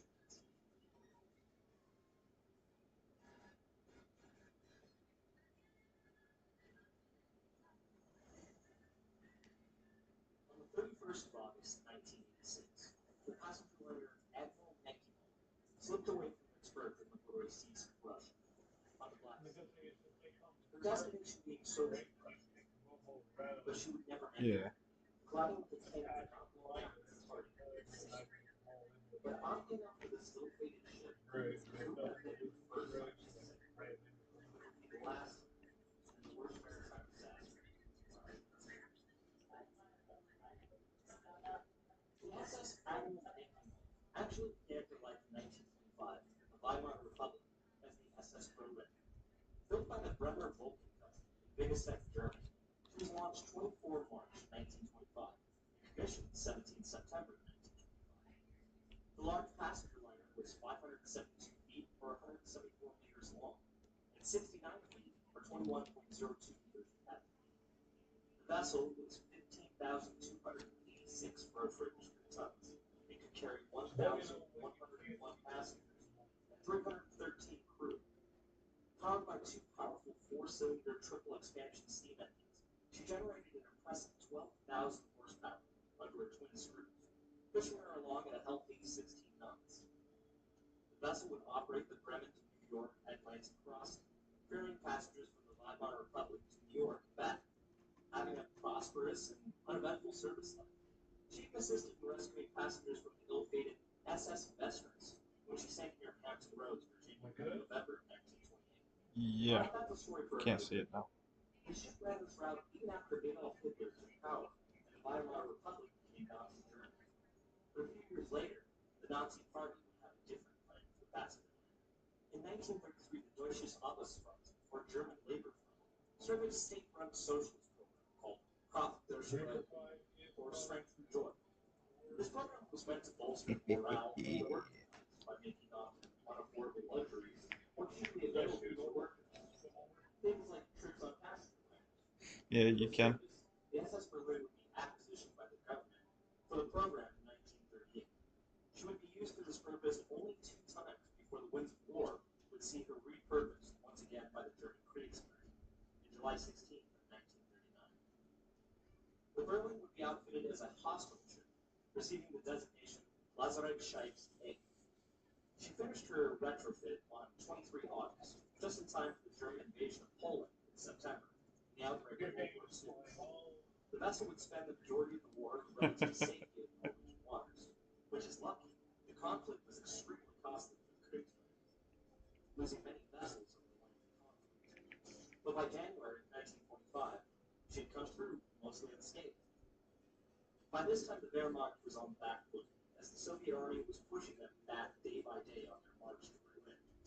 In desperation, the Germans initiated Operation Hannibal, a coordinated retreat by sea of troops and civilians from East Prussia and Poland. Lazarettschiff A, or the SS Berlin, was slated to assist in the evacuation. The entire operation would end up being extremely costly for the Germans. But the Berlin would actually never be able to get part of it, striking a naval line in the early part of the operation just up the spine. Realizing the vessel wouldn't be able to assist and needed immediate repairs, the hospital ship was taken into tow and pulled into Kiel for repairs. But whilst in tow, her misfortunes wouldn't end. She struck another mine, this one fatally wounding the already damaged ship, and killed one crew. Seeing no way of saving the foundering ship, the crew made a last desperate choice, pulling her into shallow water to beach her.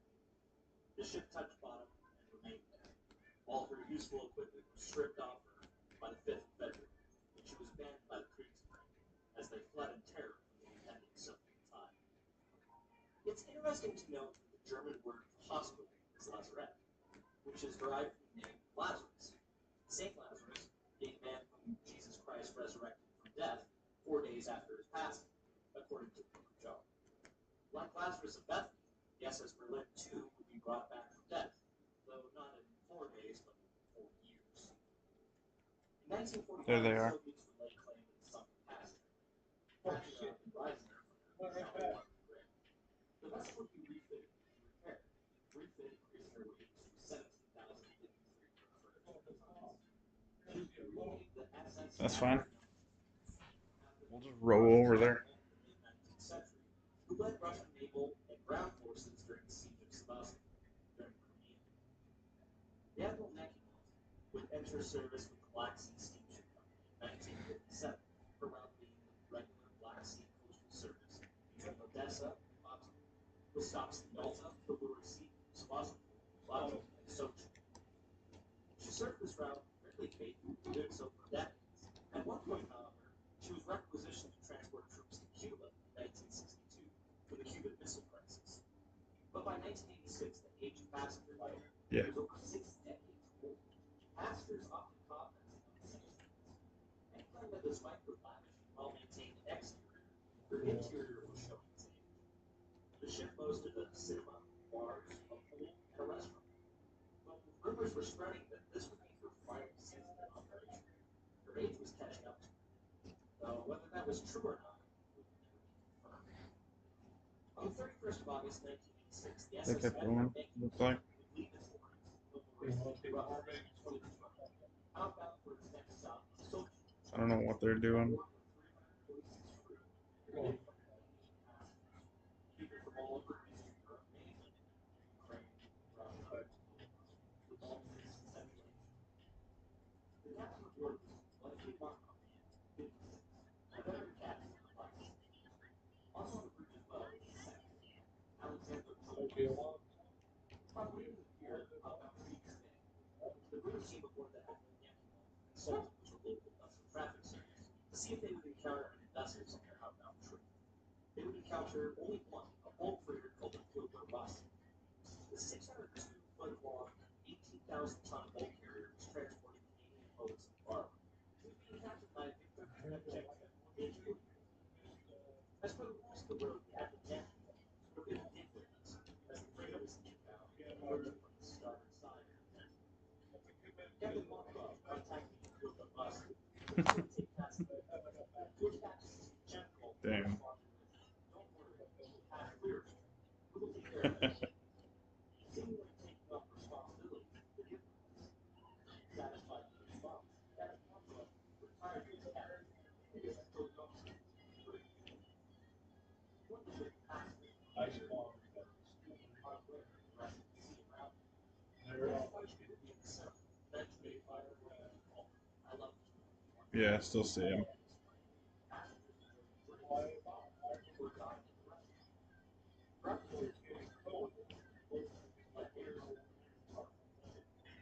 Okay.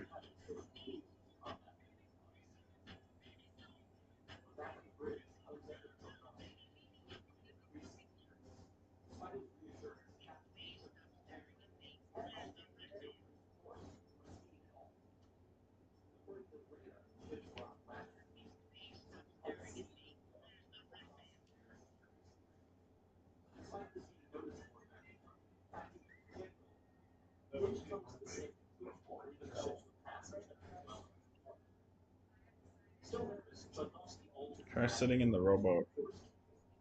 Away from the approaching freight, but by very small increments, first 5 degrees, then 10 degrees. But that wouldn't be enough. Despite a few nervous radio calls to the captain, the Pilgrim still bore down. So finally, a lookout on the Pilgrim Boston called out to say he spotted the Atlantic right off the bat. They were sure they did. At 23:10, Checo ordered full certification. But it was too little too late.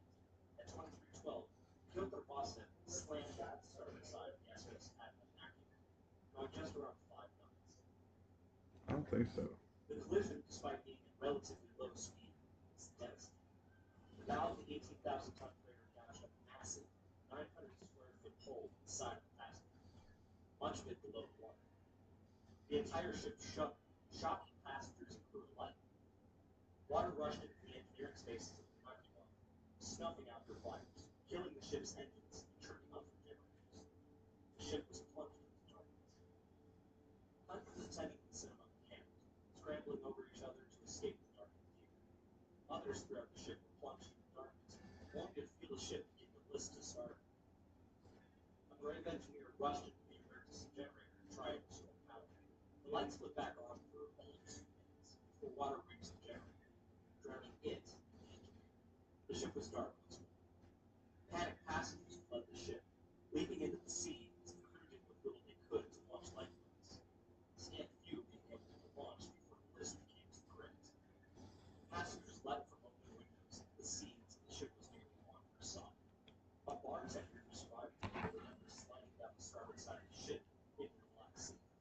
She recalls watching passengers get sucked into open portholes inside the ship as they filled with water, and seeing them come back out. The ship sank with terrifying rapidity. It took only 7 minutes for the SS Atlantic to slip into place. Few had any time at all to don life jackets, many clinging to flotsam on the ship. Others scrambled to swim for the few who lived lifeboats. Those inside recalled having to push and kick away from survivors for fear of the boats being swamped by the hundreds of people in the water. By now, the Pilgrim Boston backed away, her bow was heavily damaged, and the ship was sinking out. To his credit, Captain Fatim Markov of the Atlantic had done his best assisting with the evacuation of his quickly foundering ship. It's unknown what the helmsman, Alexander Jodovsky, had done in the final moments of the ship. He was amongst the men who went down to pass the Might be glitched out. Within 10 minutes, rescue vessels had arrived from nearby. They took up tank enemy beam mines. Crew scrambled to unload passengers and crew from all sides. Helicopters were seen overhead to assist in search and rescue.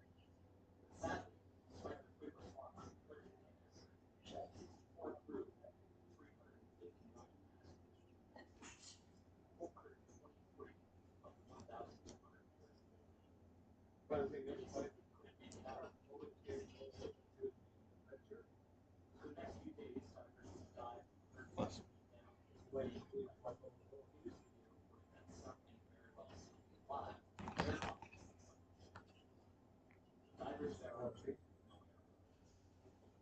Yeah, With 5 around the clock, two pretty stores and profits. They did this for 8 straight. Decided to call off the work after 2 times. might just be a glitched out mermaid. The other becoming trapped in practically the air. The system diver located the set. It told him to believe there was still at least 60 missing sailors in the hull. Yes, that. An investigation was launched in the next of 1987. It quickly found both captains responsible for They're on large that negligence over in there. navigation rules. I'm gonna move the rowboat just so none of them get any bright ideas. Yeah. For many of the families, this 15 years drowned by dark waters. Thank you so much for watching the video. I hope you found it informative. If you did, please support the channel by liking, sharing it with your friends, and subscribing. I've been growing by leaps and bounds, and it's all thanks to a few just wonderful fans that I've been growing. And it's really Imagine if great we to see. came in with 3 different rowboats at the same time. So once again, thank you very much. And farewell. Oh yeah.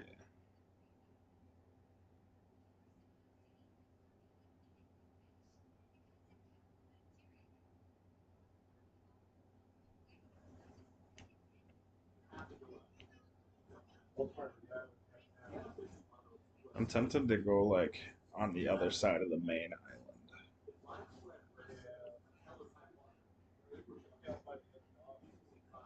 Yeah. Yeah.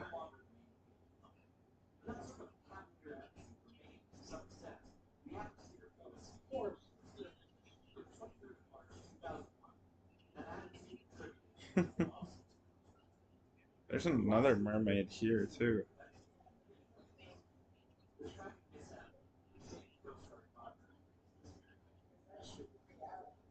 It's looking in the island. Coast Guard small boat CG-214341 gets underway from the station Niagara's Pier for a log. 214341 is a 21-foot non-standard rigid inflatable hull boat. She's crewed by a 4-man crew, a coxswain, an engineer, and 2 crewmen. I'll go take a look. The crew were outfitted with guns and weapon belts for one. The position of the station on Lake Ontario left her close to the Canadian-US border, meaning one of the station's primary missions was border patrol. But tonight would be a simple mission of patrolling the Niagara River, north of the Falls. The crew consisted of boatswain second class Scott Chisholm, acting as the coxswain in charge. Machinery technician third class Michael Moss is engineer. Fireman William Simpson is crewman, and Seaman Chris Barabee is the other. Due to the water temperature being only 36 degrees Fahrenheit, or 2.2 degrees Celsius, and the air temperature being only 37 degrees Fahrenheit, or 2.7 degrees Celsius, the crew were wearing Coast Guard issued dry suits. The dry suits were multi-layered cold water survival suits consisting of 3 layers: a sweat-wicking bottom layer, an insulating middle layer, and a waterproof outer shell. The suits are designed to keep the wearer warm in sub-freezing temperatures for as long as 6 hours, assuming they were worn correctly and with all their layers. On this trip, one crew member was outfitted with a pyro vest, or SAR vest, short for search and rescue vest. This carried things like signal flares, strobes, whistles, and other signaling implements. At 1941, the vessel got underway with the initial plan of patrolling. And no, just in case I get killed. But inside the river was relatively calm. But the coxswain made the determination to head out of the mouth of the river and north into Lake Ontario almost immediately. The idea was to familiarize. Oh, it's showing as my mermaid. It's weird though, because like I never left the rowboat. With the engagement 4-footer, the CG-214341 headed north before turning about and heading back towards the mouth of the river. Sometime before 2000, as the vessel traveled south, the small boat overtook a wave before surfing down the front side of it. It buried the bow into the next wave before rolling and capsizing to start. The 4 crew were ejected into the cold waters of Lake Ontario. They were scheduled to make a radio call every half hour. When they failed to answer the station's hailings at 2001, a search was started for the crew. A multi-agency search for both the water and the air was launched. It was in full swing within 2 hours. But the search was hampered by the fact that it was believed the small boat was on the river, but not the mouth. The smoke disappeared when I sat in the It was finally rowboat. found in 27 minutes after midnight by the Wilson, New York Fire Department. Two of the survivors were found next to the overturned hull of the 214341. A bit hypothermic, but conscious. They were pulled out of the water and immediately were treated for hypothermia. But as the boat sped back, the unconscious bodies of the other two I just want to take out this reefer and we can go real quick. They were worked on for the night. After 8 hours, It's a half hour back to Applejack. they were finally What have you been doing, Poops? 25-year-old Chris Watkins. 23-year-old Chris Fairbanks of Morristown, New Jersey, passed away from hypothermic cardiac arrest after spending over 4 hours in freezing cold water.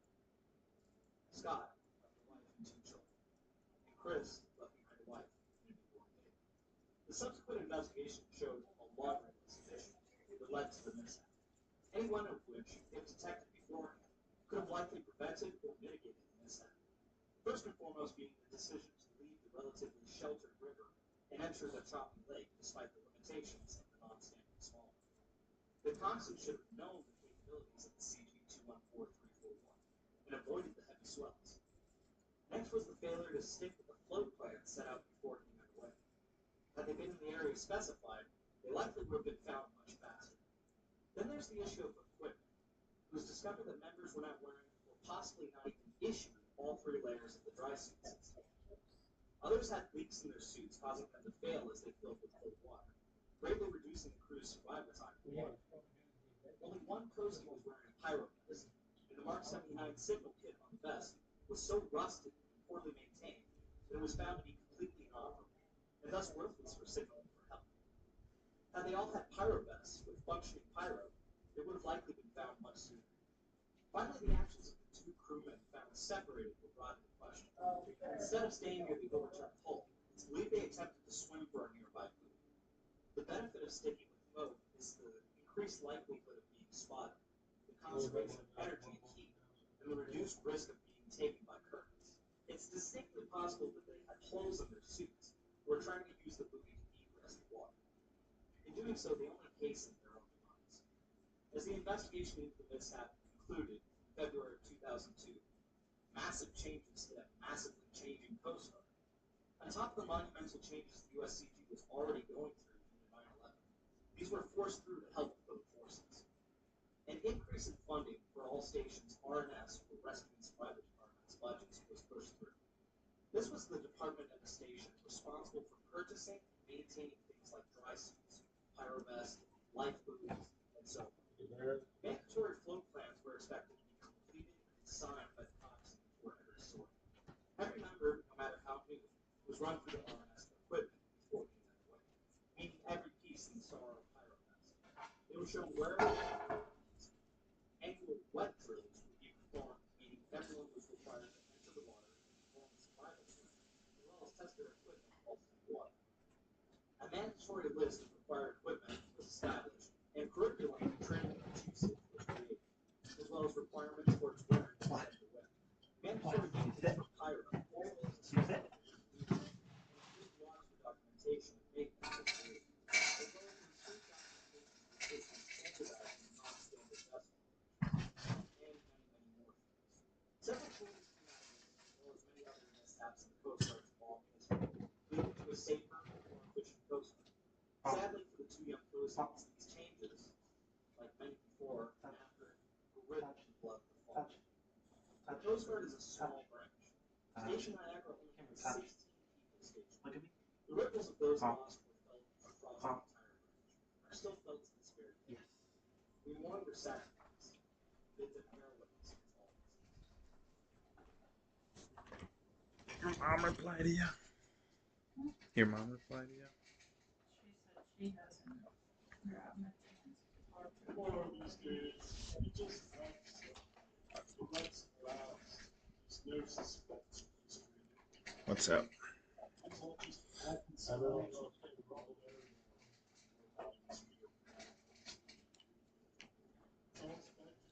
Substance. Classic. Very shows inside.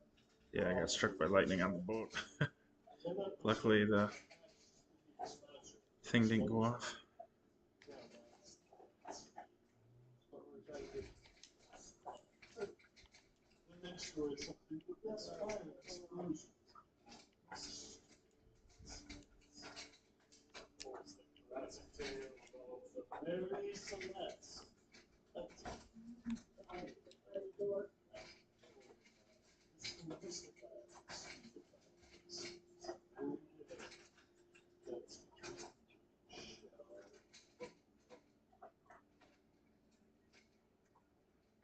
The 5th of December, 1870, 400 miles west of the fort, Captain David Morehouse stood on the deck of the British brig, the Grasshopper. There's a brig chilling right out off of Reapers out there, not even by the, Drifting aimlessly with a square root. not even by the fort. Her course erratic in directions. As the Grasshopper flowed to Morehouse's concerns were real. They have an emissary. She had left the same port as him with the same destination, but she had found New York 8 days before. Her destination was no Italy. She should have been there, but here she was. Deck spare and helm split. Morehouse sent out a buoy. The men rowed over to ascertain just what the vessel was doing, and if anyone needed assistance. As they pulled alongside the small brig, Yeah. and greeted them at the side. Climbing aboard, left one there was a soul, a 10-person crew that sailed in advance, without tracing each other. The boarding party split up, searching for answers. The main hatch was opened up and secured. Within her cargo hold was her charge of 1,720 barrels of industrial endangered alcohol, untouched and unscathed. In the cabin, several facts were readily still, after the proof of the charge and the captain's navigation. The logbook was found in the mate's cabin, and the last entry was 9 days prior. Indicating Mary Celeste was on the coast. Oh, I can't see it. The stores aboard were blown up for a journey 3 times. But they're heading for me. It was as if a fully provisioned ship had simply been dropped in the sea. The only time that the dam could be about 3.5 meters, a little over a meter of water, splashed without the bottom of the hole. A good amount of water, but nothing fatal to the vessel. On top of that, one of the ship's four pumps had been disassembled, pieces laying on deck next to it. The ship's lifeboat was no longer in its cradle, nor in the sea. The lines of the rigging were unkempt, some separate, some even trailing behind the masts. But for all intents and purposes, she was seaworthy. It seemed the crew had abandoned her out in the middle of the Atlantic, or her crew had simply been killed, disappeared. Dissatisfied with these findings, but not seeing much sense in leaving the ship to collect water poisoning in the ocean, Morehouse took control of airspace and sailed her to Japan. Full cargo, but what had happened to them is a mystery that lasts to this day, with no lack of theories and ideas. A ghost ship story that is older and more famous than any other. Still old and short.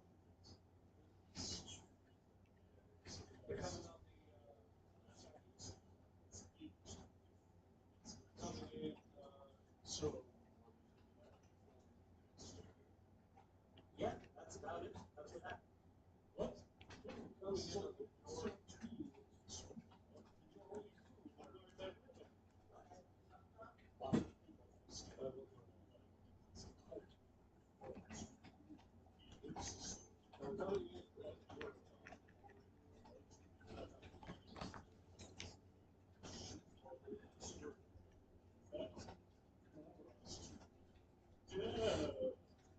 Well, unlike the Boomerang the Dawn, And they're gonna have to anchor over here too. well-documented ship and her crew did, in fact, go missing. But there have been some wild theories that have popped up that explain the fate of the crew. But the truth is actually pretty mundane.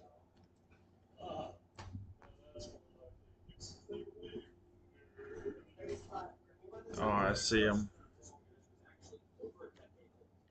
In fact, it was still used even after the crew disappeared for another decade. The ship's story began in 1860, her keel was laid on Spencer's Island, Nova Scotia. Designed and primarily funded by a man named Joshua Dugas. The man was from a nearby town called Con. This was not his first foray into scales, but this would be his largest. It would help fund the shipyard wanted to start on the crescent shaped beach on Spencer's Island. She was launched on the 18th of May, 1860. Not as Mary Celeste, but as the Amazon. Some legends say her launching wasn't without its hitches, saying she got stuck on the waves, but this hasn't been confirmed. Her home port being Parsboro, Nova Scotia. She was 198.4 tons in total, 99.3 or 30 meters, 22.5 feet or 6.9 meters at the beam. She had an 11.7-inch or 3.6 meter navigable draft. It was just one deck. She featured a brigantine sail plan that suited the small ships. Upon her launching, one of her co-owners, a man named Robert McClellan, was selected as her captain. When Amazon was about to set out for her maiden voyage, Captain McClellan felt a cold set, but paid little mention, saying that the salty sea air would set up right for him. The ship set sail Let it. heading for nearby Five Islands to take on the route too. Afterwards, she would sail 3,000 miles across the Atlantic to London. It seemed from the moment she stepped on board, the captain seemed to take a turn of course. After taking on a cargo, the ship headed for the captain's cold had become. It was determined there was no way he would make it across the Atlantic. So the crew returned home. How? 2 days I'm after behind their map table and he lunge sorted me. Killed me.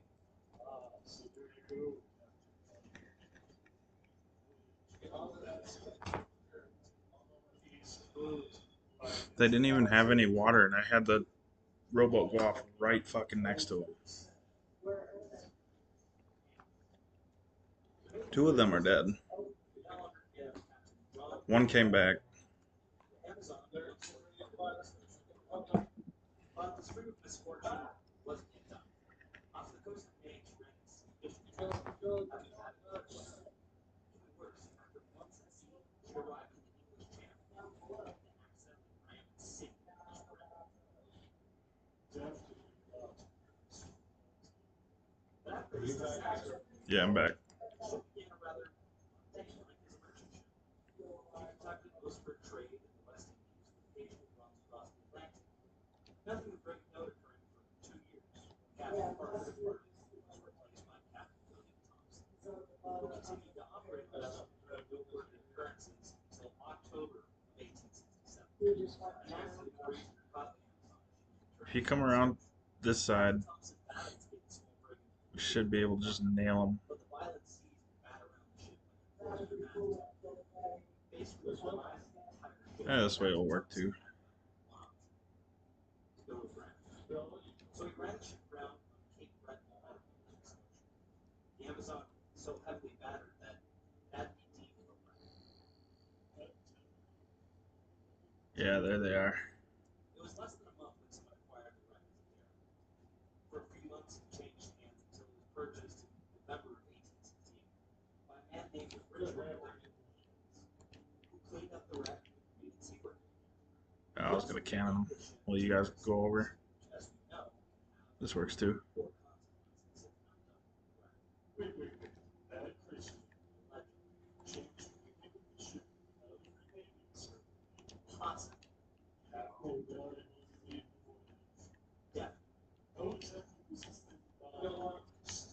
After renaming the ship, Haynes registered the ship to New York, but apparently he wasn't the best captain or businessman, because less than a Do we year even care later, about our the ship? was seized by the man's creditors trying to collect a debt.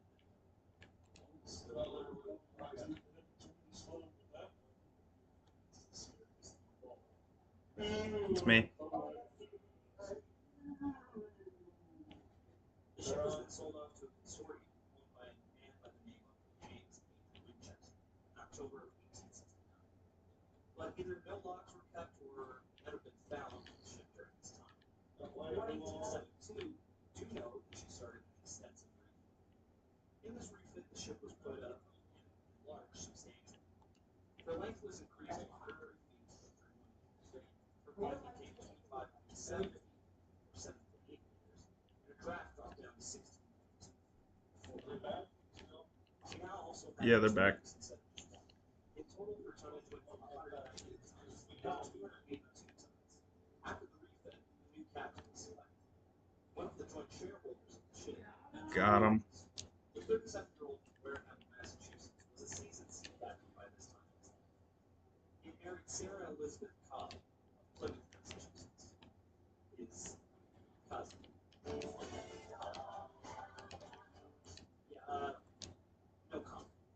She was 31 years old by the time they started their journey and had two children, 7-year-old Arthur and 2-year-old Sophia Matilda.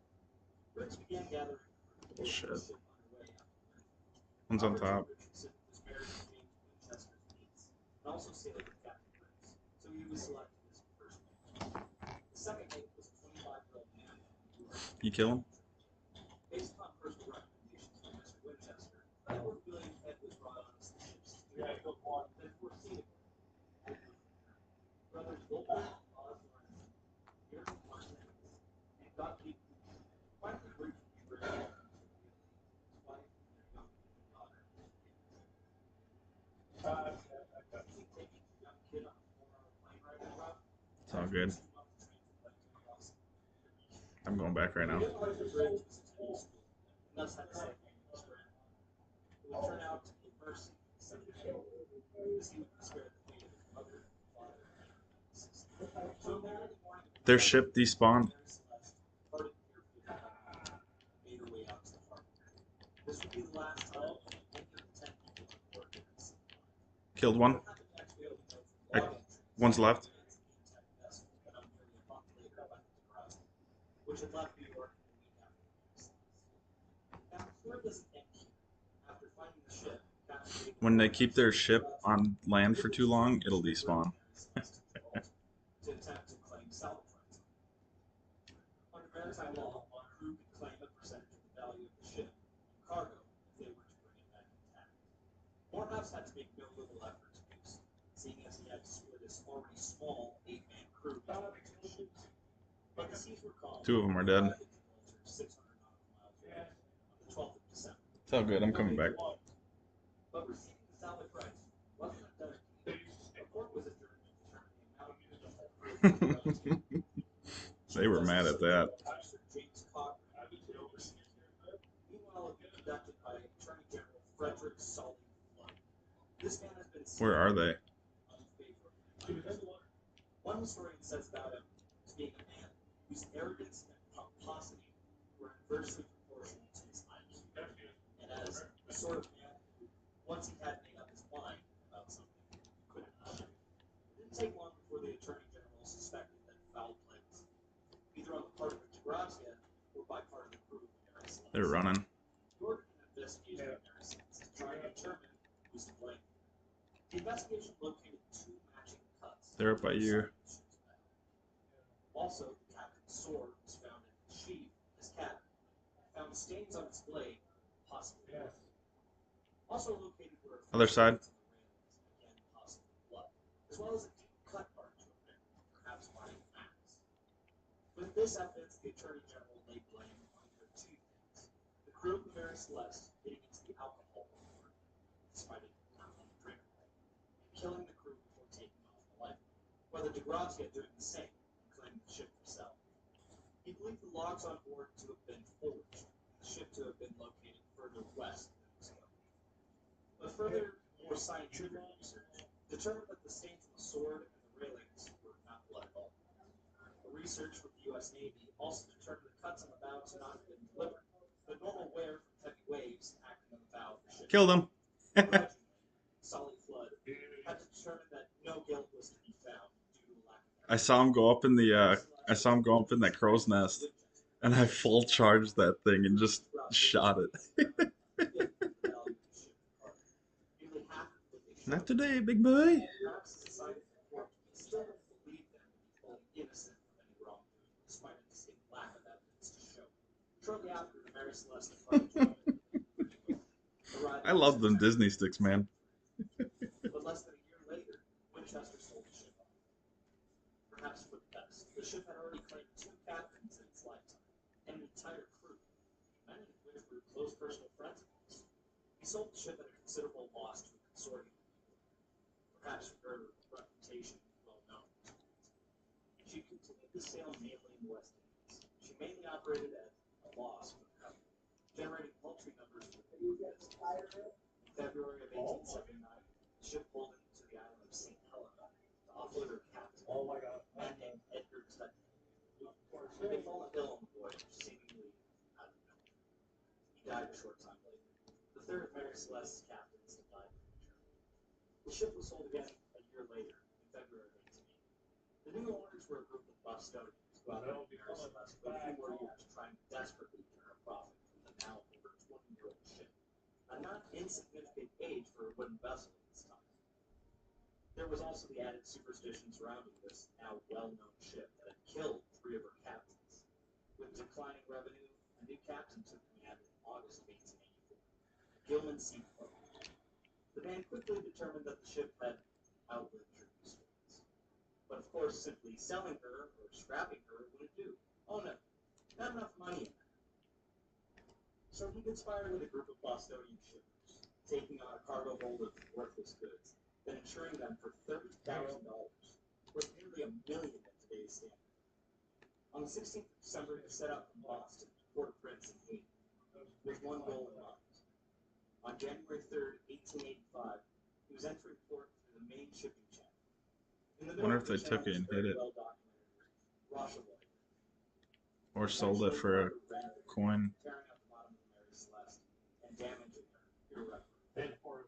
Her career was over as the men were unsure to claim the insurance money. That's not so bad. Disaster. Reminds me of my high school reunion.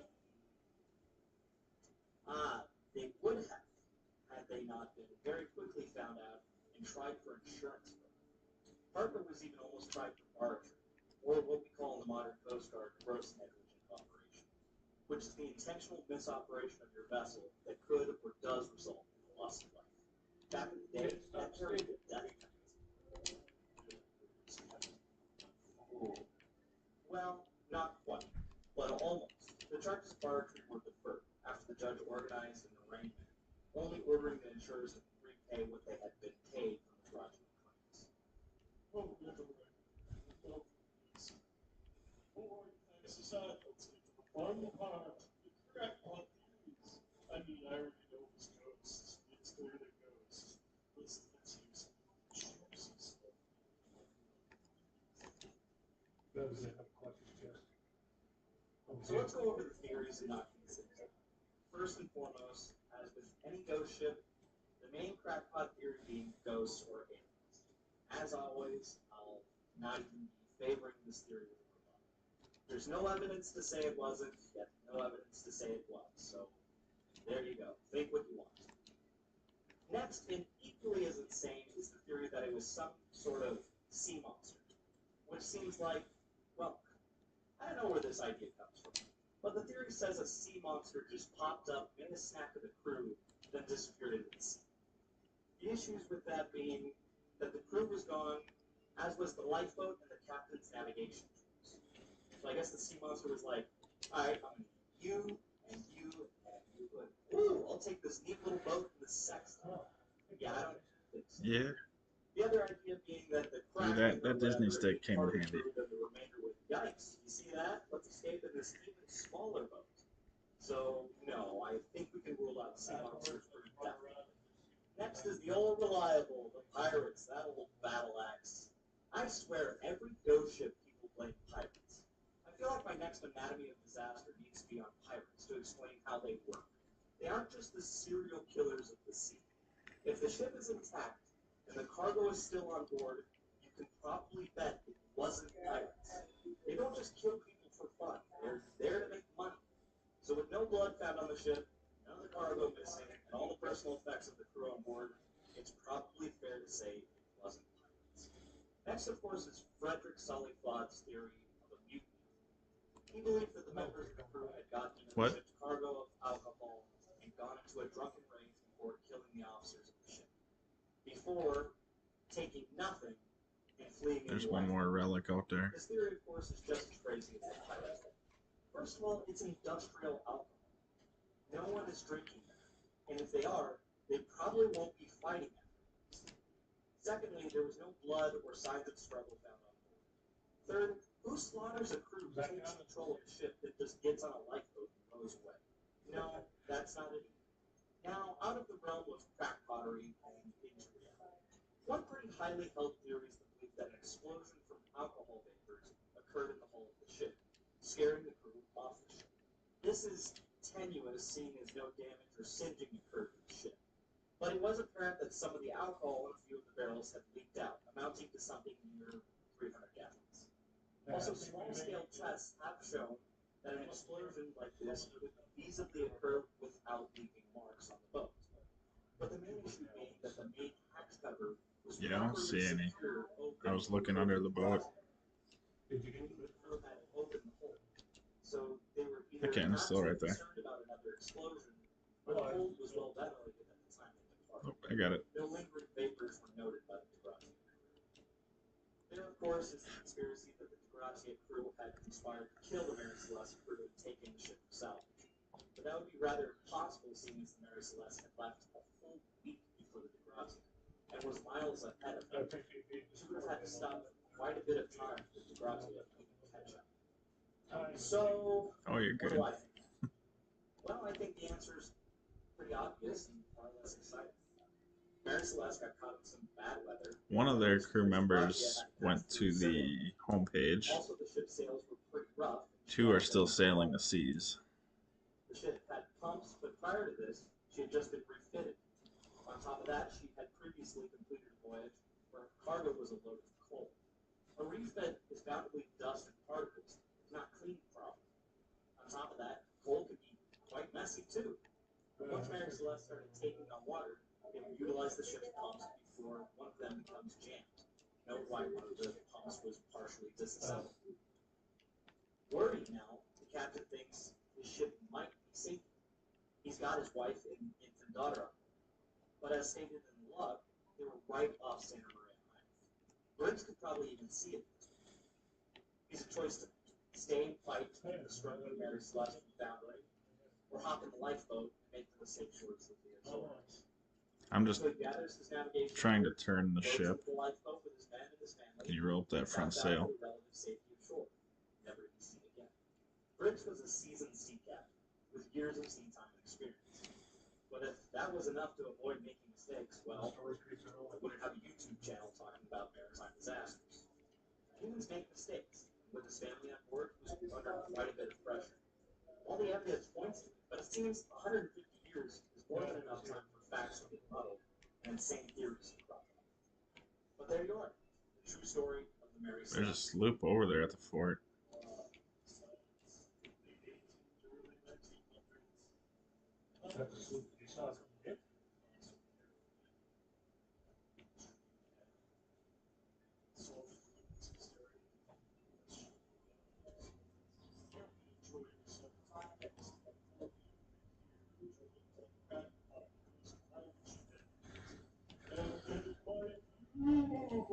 Down, down to roll over there and just try and sink that sloop. And then I gotta take a small break. We wanna go to one store quick. Then I'm down to come back and sink some more people. This is fun.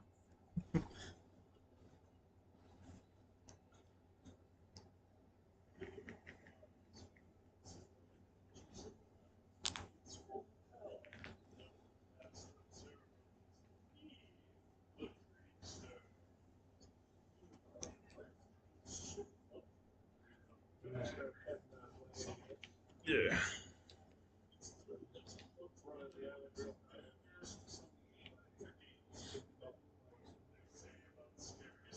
I gotta say though, those people weren't that good.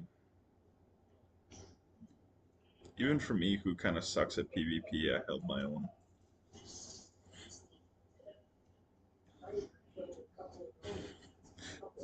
Dude, I don't know how I killed someone with the first shot I had with the Disney stick, because they shot me with the sniper. I bounced off their ship onto ours and shot just one lucky one and killed them.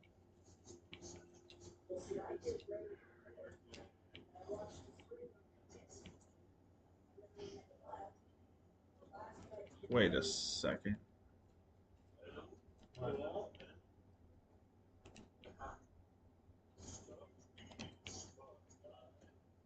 Wait, seriously? I saw something fucking shining red out here. How do you expect me to tell him?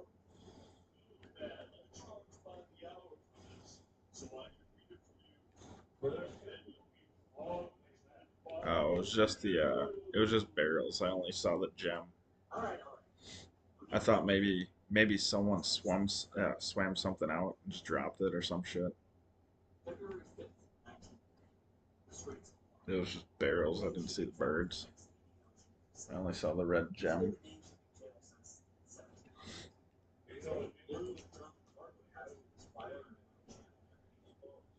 Honestly, disturbing radio telegraph signal was received by several Dutch and British entities, as well as two American cargo ships, the SS Silver Star and the SS City of Malta.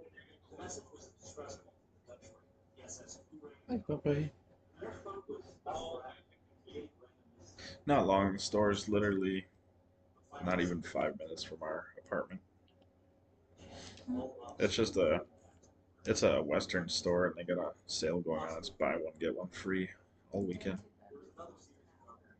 Oh, they did. I thought they were open till like 8 on the weekends. Never mind. I guess they closed. Do we have to go anywhere else? We could run the PetSmart quick and get more puppy pens. Either way, the same. This other store we gotta go to is not even 5 minutes from our apartment. Just need to get some more puppy pads. Homeboy just at his desk like, hold up, ghost. Let me send this last tweet. Alright, we good now. Who wrote this crap? M. Night Shyamalan? Are they open tomorrow? Are they open tomorrow? So anyways, the distress call was received, but no location was given. Kind of an important part of the distress call. But I guess when ghosts are killed, sort of forget these things. I don't know. I can Well, with always some call in the assistance morning. from radio direction finding stations on the shore, they were able to triangulate its location. The Silver Star and City of Bolton made best speed to provide assistance that clearly didn't hear. The Silver Star made visual contact with the leader ship first. Her telegrapher the entire time made the best effort to hit the ship, but of course they were met with silence, Kimber. probably because of the whole I died. Once within visual range, they would simulate a flash of light, which failed to mean anything except the fact that the merchant vessel was drifting. They may have. I didn't really look. The captain of the Silver Star would that they would send a boarding crew immediately to determine what had happened. Heck yeah. The group of men were lowered in the ship's boat. There was dead silence as the men rowed over to the stricken freighter, each a sweat running down his face. Nerves from their approach coupled with the effect of their hot sigh. Not a soul could be heard. Damn, I've been streaming for like 5 hours. I just lost track of time. Last time I looked, it was like 3 hours.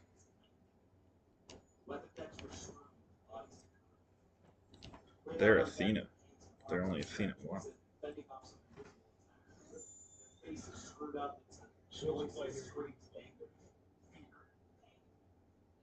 Upon closer inspection, Yeah. wasn't a single beam. It looked as if they had simply dropped dead, their arms and features frozen as if rigor mortis had set in. Something that looked to be already decomposing. Something quite unlikely, seeing as they had seemingly died a few hours before. Also on deck was found the ship's helm. His lips curled back in a vicious snarl, threatening an unknown attacker. He had died on his feet. What had taken his life was a complete mystery. Shaken, yet stalwart, the boarding party split up.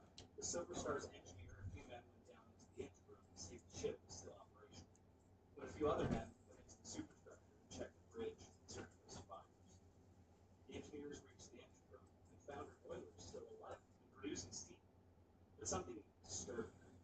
They realized that despite it being nearly 100 degrees Fahrenheit or 37 degrees Celsius outside, in the boiler room, the boilers lit. It felt absolutely frigid. Probably get hit a few times. As low as 40 degrees Fahrenheit, 40 degrees Celsius. Yep. or at least it felt as such. There was no apparent damage to the ship's engines. In the superstructure, the crew found only death in a similar fashion to the weapon. In the radio telegraph room, they discovered the submarine slumped over the machine, hands still on the helm. He had done as he said. He died. On the bridge, they discovered the helms, the mains, and the caps of the vessel, all similar to the medics. Their faces twisted up in fear and pain. The Silver Star's crew hastily retreated out the weapon decks and reported their findings.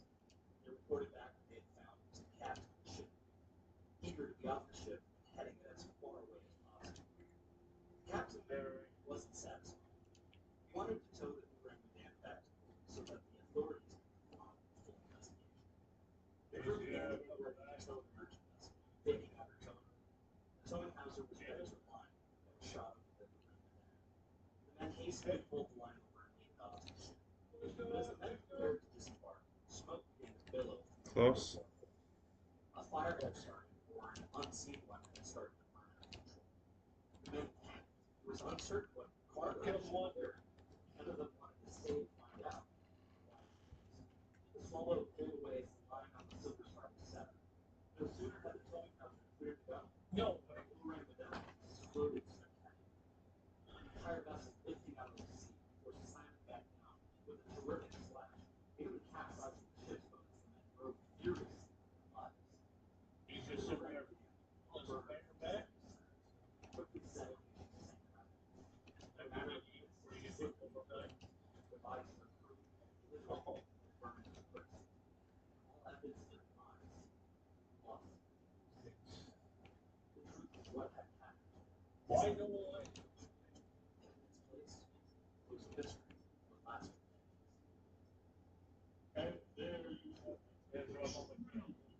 for Can she?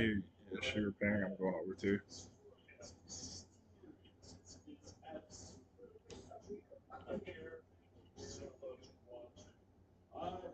Oh, no. I don't think so.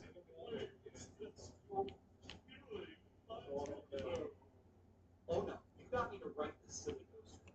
Now I get my shot. It's time to lay down the facts.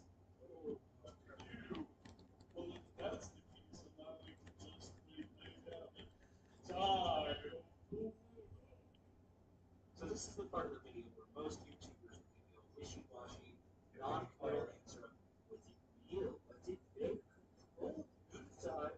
Well, I'm not doing it. Love it or hate it, I'm going to show you how the sausage is made. I'm just going to rip the Band-Aid off right now and tell you 100% this story is not true in the slightest.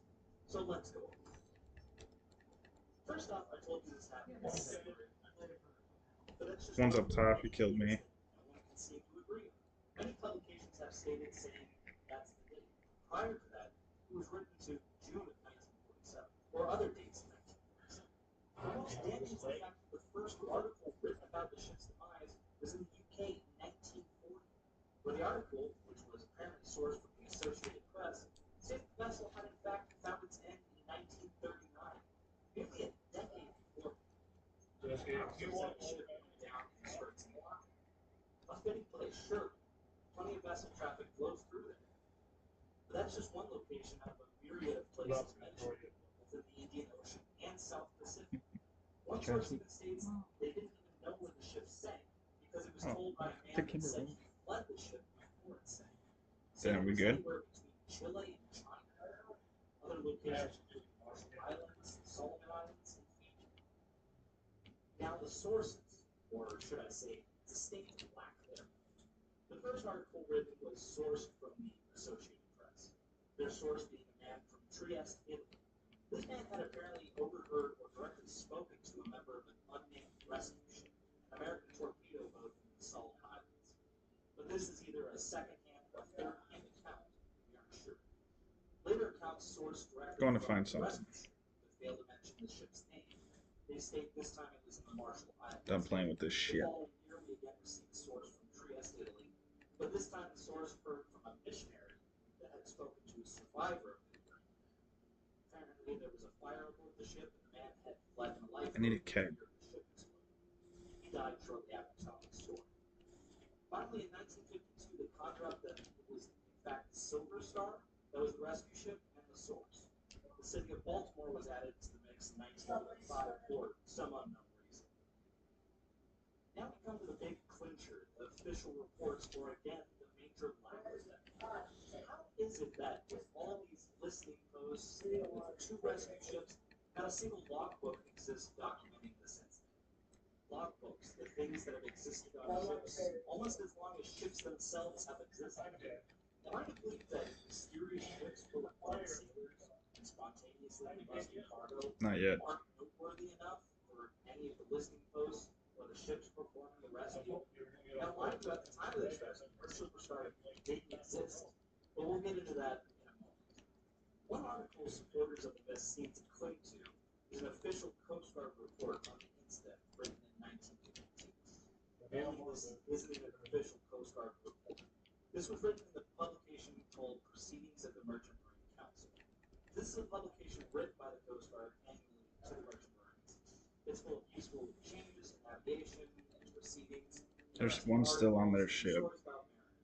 It highlighted the story of the Orang Medan as had been told numerous times before. To say this was an official report is to say the book Frankenstein was real. Another go-to for conspiracy theorists is a letter from the assistant of the director at CIA to the director at CIA. This letter discusses the ship at length, and even goes so far as to I hope propose not. that the cause was something supernatural. That's what I'm looking at now. I gotta swim around the island because they were trying to look for me, or the one guy was. Well, except for the fact that it wasn't from the assistant of the director of the CIA. It was to them. The letter's author, C.H. Mark Jr., is something of a mystery and an unknown. But what is known is he's not a member of the CIA. He's a crackpot, member of the public, writing letters to the CIA talking about aliens and ghost ships. Not necessarily what I'd call an official report. So let's discuss the Silver Star, the apparent rescue ship which didn't even show up in the official article, Found one. which was probably for a good reason. Seeing as one, the ship wasn't built until 1942, 3 years after the Orang Medan was reported to the site. 2, she wasn't called the Silver Star. She was commissioned under the name Santa Cecilia. For a single year, she was named Silver Star in 1946. But in 1947, one of the years given for the sinking, her name was once again changed to Santa Juana. The source of all this being Lloyd's shipping registry, a comprehensive list of every shipping vessel greater than 100 tons around the world. Something that contains absolutely no mention of the group No. of that. You'll note I didn't include the dimensions or that, simply because none exists. In all of the articles written, there's nothing about her size or even what class of freighter she is. Now, despite the mountainous evidence against the ship existence, there are still theories pertaining to her demise. The first, of course, being that it was just supernatural, which I won't disagree. If you believe this theory, you're too far gone to be. The next, slightly less outlandish, but still equally stupid. I need food first. Skeleton killed me with perfect fucking aim. Killed everyone on board without leaving a mark, then just left the ship without taking it. I had like a sliver of health. Like I would have got up and died instantly. I don't think it was that. Another theory more grounded in reality states that the boiler malfunctioned, causing an outpouring of dangerous carbon monoxide gas. The gas being asphyxiating. It is odorless, colorless, and highly flammable. Built up in high concentrations, it can indeed kill, and even ignite. But one issue with that being the crew on deck would not have been killed by it. There wouldn't have been any place for it to build. The one theory that I think has a tinge of merit is that the ship was transporting illegal substances incorrectly. Might just bring our shit back and fucking ram them. Potassium cyanide. Potassium cyanide can produce hydrogen cyanide, which is a deadly asphyxiant. Nitroglycerin Okay. isn't stable in damp environments and can still explode when wet. So this is one possible theory. The other theory that's completely outright ridiculous is that the ship was being used by the U.S. government to transport a deadly nerve agent from the Japanese Human Experimentation Weapons Testing Group in 1930. They were apparently transporting the agent from Singapore to the U.S. Some speculate that the nerve agent was accidentally released, killing the crew, and that the ship was sunk by the U.S. government to cover up the entire regime. Well, first of all, the U.S. government didn't know about Moon 738 It wasn't discovered by the Allies until the Soviets stumbled upon it in 1945. Even if the U.S. did, they weren't on the best of terms with the Japanese. This was 2 years before they would attack the U.S. in Pearl Harbor. Pretty unlikely that they would loan them some of their fun new garbage. Of course, if you ignore that this happened in 1939 and instead choose to believe it was 1947 or 1948, the Japanese would end up destroying all the materials for Unit 731 in front of the Soviet advance to keep it out of their hands. There wasn't anything left to transfer. And there you are, the story of the Gulag and why it didn't happen. Now, I know we'll be getting some hate mail from this. Campus television suppliers that they're wrong. If there is even a sliver of gray area, they'll ignore all fact and hide in the cracks. But I implore you, if you think I'm wrong, let me know. In a fashion that isn't, it's a conspiracy theory, the government did it, so there is no evidence. All I'm saying, like any ghost story, it's a fun one to hear. But not something to take as God's honest truth. I hope you enjoyed this as much as I did. We spawned at Plunder. I'll see you again soon for another Fair Winds of Follow Station. But we have wind too.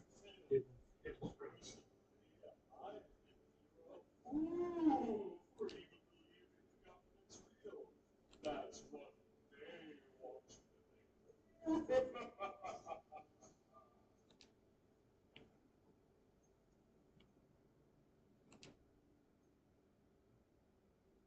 He had done as he said. He died.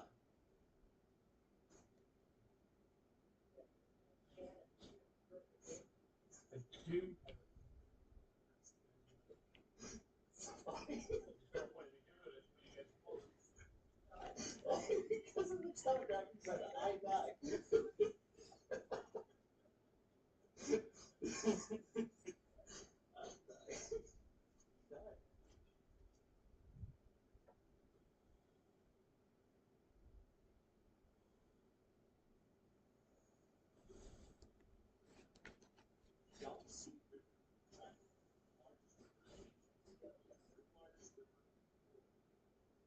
Stretching 1,900 miles, 6,300 kilometers, it's a host of beautiful locations, and is thusly a popular vacation spot for Chinese tourists.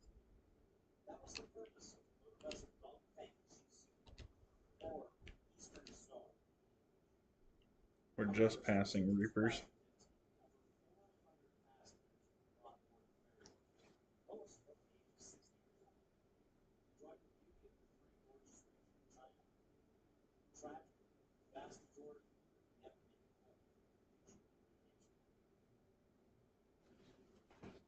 Operated by the Chongqing Eastern Shipping Company, the ship was ordered by the Chongqing Shandong Ship Company sometime in 1992. It was commissioned in February 1991.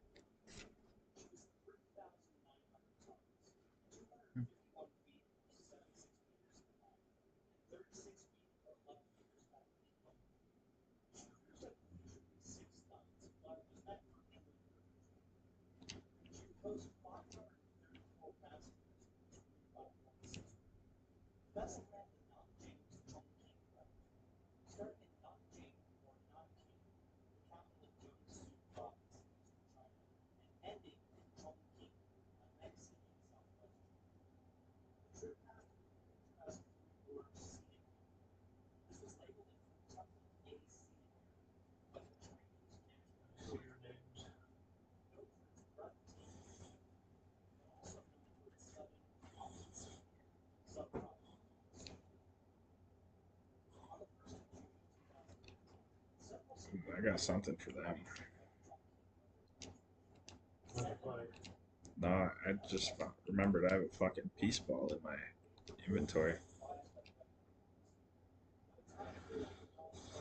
A peace ball, their ass.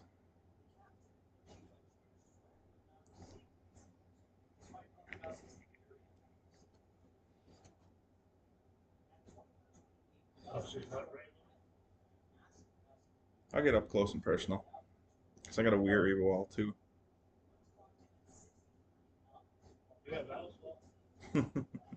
Hell yeah.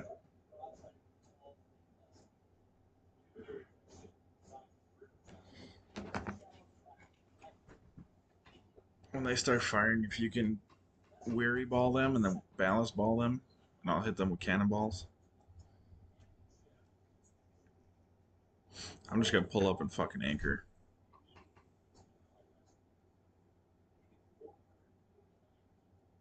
Are they still right there?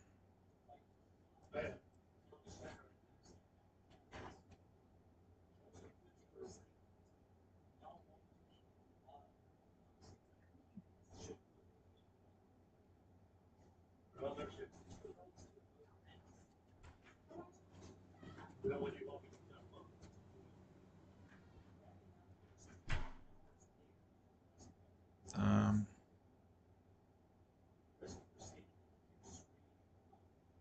Fuck it, weary ball them.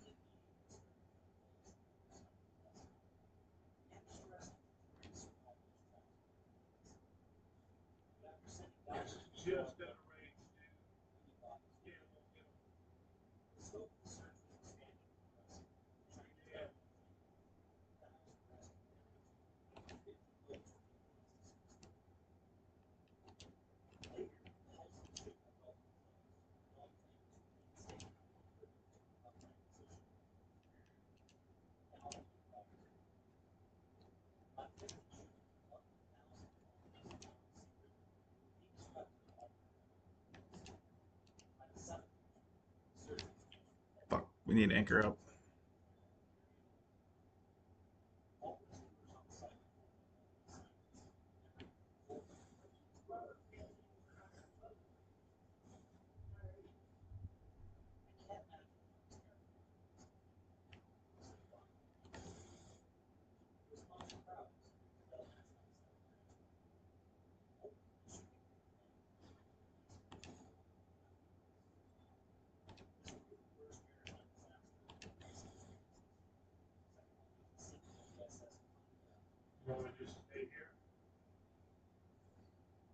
Hmm, probably not. Come back to us. They're following.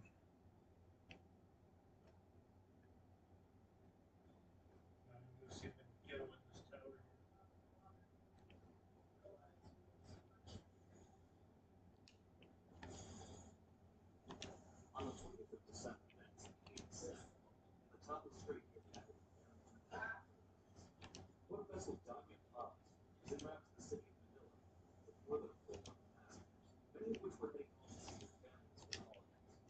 With a vessel capacity of 20,500 passengers, Fucking A. police was I lagged off of them. 4,000 when she collided with a petroleum tanker carrying over 1 million liters One's boarding. One's boarding. what resulted in being a worst peacetime maritime disaster. God damn it. Docking pods started to fill out not in the Philippines but in Japan. Built in 1963 by the in a dockyard in Hiroshima. She was launched on April 20, Yeah, we'll 1960 reset. as the Yuri Maru. That was a good run though.